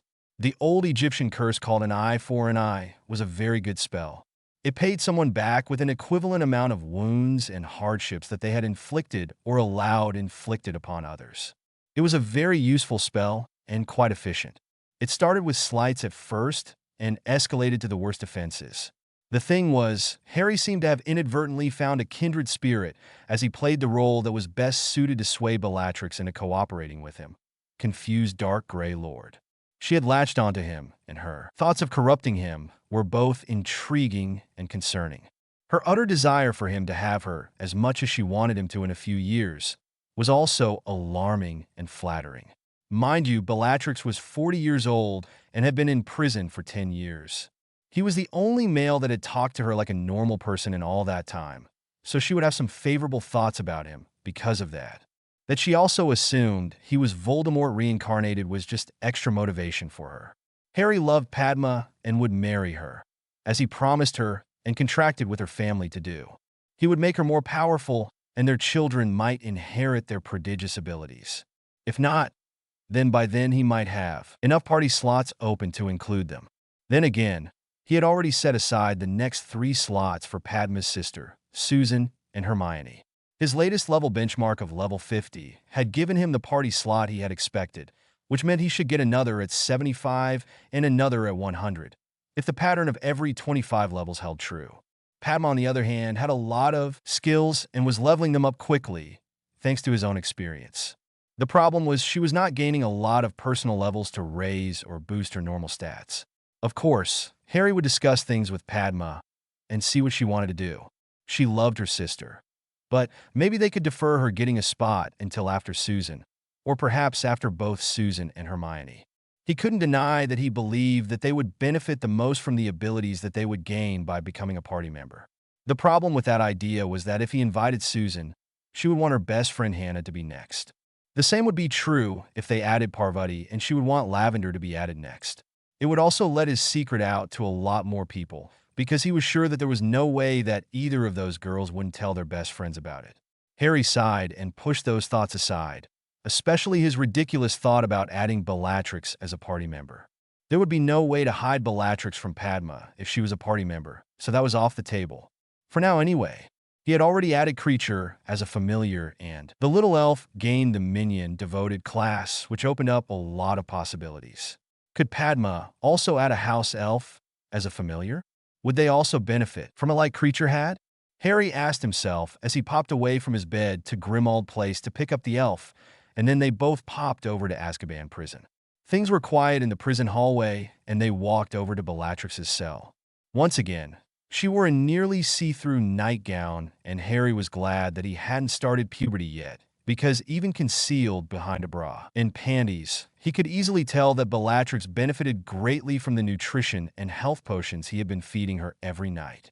Harry couldn't tell you why he didn't cast the Egyptian curse on the woman. If anyone deserved it for their actions, it was her. Then again, she had spent 10 very long years in prison being tortured. Was that enough for someone to suffer through? Did getting revenge for her replace the revenge that her own victims would want on her? Was it fair? The laugh in Harry's throat came out, and Bellatrix gave him a beautiful smile at the familiar sound. It had been a lot like her own laugh, and she approved, since it gave Harry a manic look to his eyes. She knew he had realized something important and looked eager to find out what it was. Life isn't fair, Harry told her. Why would it be fair, my lord? Bellatrix asked, a little confused. Exactly, Harry said. I was debating giving you the same curse that I gave the warden. Bellatrix took a moment to think that through. You are weighing my worth against those of the people I killed during the war. No, Harry shook his head, and Bellatrix was surprised. I was weighing what you went through since you were captured against what I did to your tormentors. Was it fair that they paid for their actions, and you didn't? Or have you paid for them already by being treated as you were while also being a prisoner of Azkaban? My lord, Bellatrix reached out through the bars and Harry took her hand. I am an evil woman. I've always been cruel and harsh to those that treated me badly, just because of my family name. My behavior didn't help and actually made the Black family even more infamous and known for dark magic and sadistic members. Harry breathed in a huge breath and let it out. I understand your position, Bella. Do you, my lord? You didn't let your family affect you, both times. You escaped from them as soon as you could and made your own way. The only difference this time is that you didn't take revenge on the Muggles because the Ministry would have detected the magic and known it was you. Harry wasn't sure how to respond to that. She had guessed damn near exactly what Harry was thinking, because the curse would be easily detected at the Dursleys. Since he was the only magical known to live there, he would be the first and probably only suspect if anything happened to them. Don't worry, my lord. They will be dealt with in due time, Bellatrix said, and regretted that she couldn't pull Harry's hand through the bars to let him feel her up. If you don't want to wait that long, you can always ask Creature to deal with them in a more normal way. Harry looked down at the house elf, and Creature nodded several times. I might accept that offer at some point in the future. Creature is happy to serve, master, Creature said with a smile, and slipped a tray of potions and food through the slot under the cell's door. Bella, you need to eat and then drink the potions, Harry said. I wish I could do more than that for you, Bellatrix said, and she pulled Harry close to the bars. Her hand reached up and she ran her fingers through his hair. We can't hug and I can't kiss your cheek. Harry knew exactly what she really meant. That would activate the infidelity clause in the contract. Bellatrix smiled as her hand slid down to his neck and she gently caressed the skin there. If that is your only reason to refuse, then you should read the fine print of the infidelity clauses. I love her, Harry said, and I love my lord, Bellatrix said, and her fingertips danced along the nape of Harry's neck to make him shiver. That didn't stop me from having a proper marriage, as was expected of me. Harry really didn't know what to say to that. Will you stay here and watch me eat? It could be like we're having a picnic, Bellatrix said. I will get master a matching meal, Creature said, and popped away. Harry chuckled and Bellatrix gave him a questioning look. He can't pop back without me guiding him through the wards. Bellatrix softly laughed and reluctantly let him go. Then you better chase him down before he tries. We'll be right back, Harry said, and operated away.